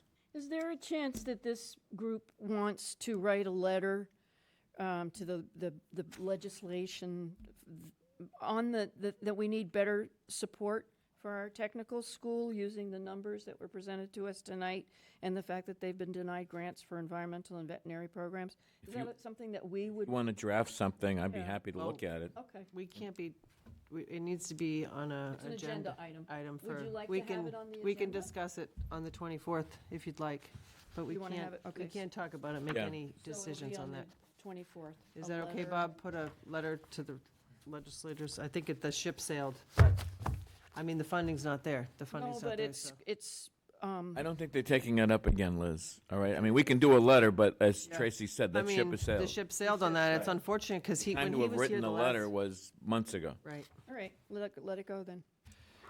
There you go, Bob, I just saved you a It's letter. discouraging, though. It is discouraging, and I thought he had a great plan to expand his campus, and he talked about it when he was here the last time. And he was a huge advocate for not Yeah. changing the enrollment, and that fell on deaf ears too, and I think we and- did send a letter on that. Well, the environmental programs that he's been Letter on trying to the- get, The way that the enrollment goes. those are and all. terrific. I know. Those are terrific. The dog bylaw, Mary, the bylaw with the dog licensing, the letter, was that straightened out? Is that resolved? We can't really. We Can't talk? We It would can't. be- Well, I guess we put it up back on the agenda then? We can put it on the agenda if it needs to be put on the agenda. Does it need to be put on the agenda? I don't know what the problem is. Refresh my recollection, please. It's a letter that came from a family, they were trying That's to. not. Oh, with that's respect not to, within- right, with respect to changing a definition. I've not looked to change that definition for this warrant. We can certainly look at it and see if it's something that we want to look at for, Are you talking about a letter of the change of the bylaw? Or are you talking about the family that has been in violation of the? so there was no violation. It was simply, the only reason we have a service dog in our dog bylaw is strictly service dogs don't have to pay a fee. And that was, they were looking at the definition of the service dog in our bylaw, and that was the only issue that The chair family is had. talking So we can about- certainly look at that definition. We're still waiting for the AGs to approve the original. Yeah, the change of chair was bylaw. talking about something, and we got talking about two different things. Right. Well, that's what I'm trying to. Do anything for that? She's trying to clarify which of the two different things we're talking about. Talking about the Not that I service know of. dog. No, there's nothing that we have to do. Very good. That If we answers choose that. to look, if we choose to look at a definition. And there change, was some discussion we can do about that for the fall. possibly a dog hearing. That's what I thought. That's what I'm talking about. Okay. And For is upcoming there any? agenda. We have the dog hearing, and it's coming up on April 7th. Okay, great. There you go. We're going to move on from upcoming agenda reviews to individual items. Does anybody have any individual items? Oh, I would remind you, though, that we do need to put on the long list the hearing that we have now committed ourselves to. They'll do that based on a license. That'll be Amy. Amy will take care of that with the licensing. Okay. So individual items, not me. Me neither. Anybody? Okay. The only point that I would like to make, I'm sorry, Dorcas, I didn't mean to cut you off. Go ahead. No, it's okay. No, I was appreciative of the briefing materials that we got today on the licensing stuff. I thought the additional information that Amy pulled together, sort of summarizing some of the comments and providing more information and more background, I thought was very, very helpful. I should have given her kudos when she was here, but I just want Bob to know I like her being here. I like the briefings. I like the material. I think her work has been incredibly helpful. So Good. I'm I glad just to wanted hear to that. pass that along. Great. Consent agenda. Is there a motion to approve the consent agenda? So moved. Second. Any discussion? All those in favor? Aye. Any opposed? Bob? Okay, I can go pretty quickly. We That would talked be about great.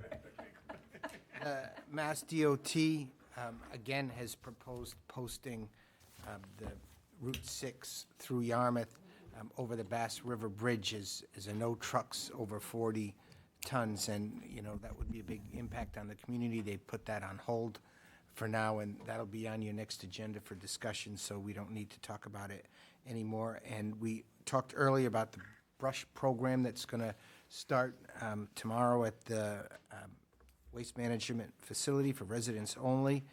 We talked, the parade really was a wonderful event, and I just need to thank the Select Board for your leadership in making that parade happen, and plus bringing such joy to it. It was amazing. Are you And- talking about Sophie? Absolutely. It was a Your great dress. a great event all around, and I'm glad it wasn't snowing, it wasn't freezing, and It wasn't raining. I'm glad Amy had her first parade. That's Trusted me, and I almost rear-ended you. I was going to talk about that in the Capitol with the golf carts because we almost had a collision, but she's okay. And I used the brakes. It was a close one. And on the storm damage front, we've been putting our costs together, and outside of the tree pickup, which is a massive expenditure that we're working through, we had storm damage and costs totaling $621,000, and that's from all of our town departments, mostly the snow removal efforts, but also police and fire in there. And I just want to let you know that, I put together a whole analysis of these costs, and we forwarded it to the state's MEMA, the Emergency Management Agency, and they in turn have made an application to the federal government. What we're trying to get is to get the entire region together. Well, at least we made the major effort. No, that's Yeah. great, yeah. The odds of getting anything from the feds. Well, we get it, but it's like 4 years later, that's the problem. No, this administration doesn't, wants this kind of stuff to be local and state Yeah. taken care Feels of. it should be They don't our think the feds should be helping out the states and the towns. So does that mean we're out with MEMA? Nothing with MEMA? No, MEMA is going to be working on They're gonna make an portion of it. application, all I'm Yeah, saying to is. FEMA, but if they don't get funded from FEMA, are we gonna get anything from MEMA? I think we are. Oh, good. I think we are, but we don't know what the amounts are, and it's probably just going to be a portion of it. But it's too bad in a situation like this. Normally, just going back in time, the federal government always had, when communities were really at a loss in these emergency situations, a stake in it. Now. So we just don't know, but I just want to let you know that we're working with the Commonwealth. We've done our part. They're doing their part. And I'll keep you updated on how that's going. And I want to say also that for anyone out there listening, the Massachusetts Emergency Management Agency is also sending out a call to any businesses and local residences that have had any storm damage in the blizzard of 2026.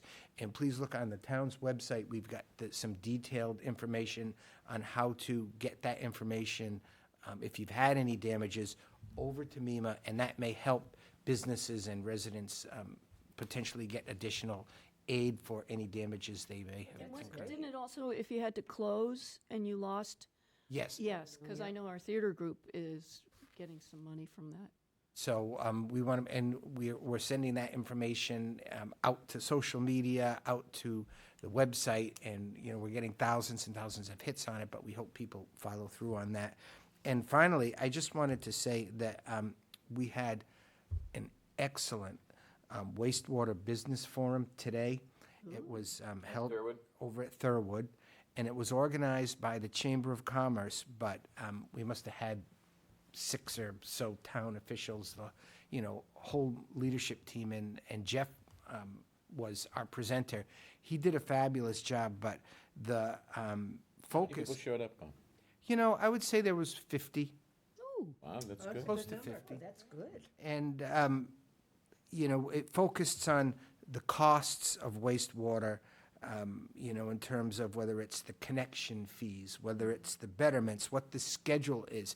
How do you organize and, get the connection designed, all of the nuts and bolts of the process. And banks were on hand. We had 3 different banks presenting programs that would fund the connection system. And, with some of these businesses, it's a little bit more complicated. And remember, the Aqua Fund is really a residential program. So this was information I felt very, very helpful to the business community. The questions were lively. Every question was answered, and so much information was given out. It was a real partnership between the town and the business community, and there were a lot of just local residents that attended as well. But I just want to say, from all of the forums we had, this was a really good one. And so I just wanted to make sure you guys were apprised of it. More the merrier, Bob. The more the merrier. So we'll keep that effort Thank you. up. And one last thing before we adjourn, I have Liz's evaluation form for Bob, but I need everybody else's as soon as you can, please, to turn it in. And I'll take a motion to adjourn. So moved. Second. Thank you all. All those in favor? Aye. Thank you, Tracy. It's like a jury if you get a quick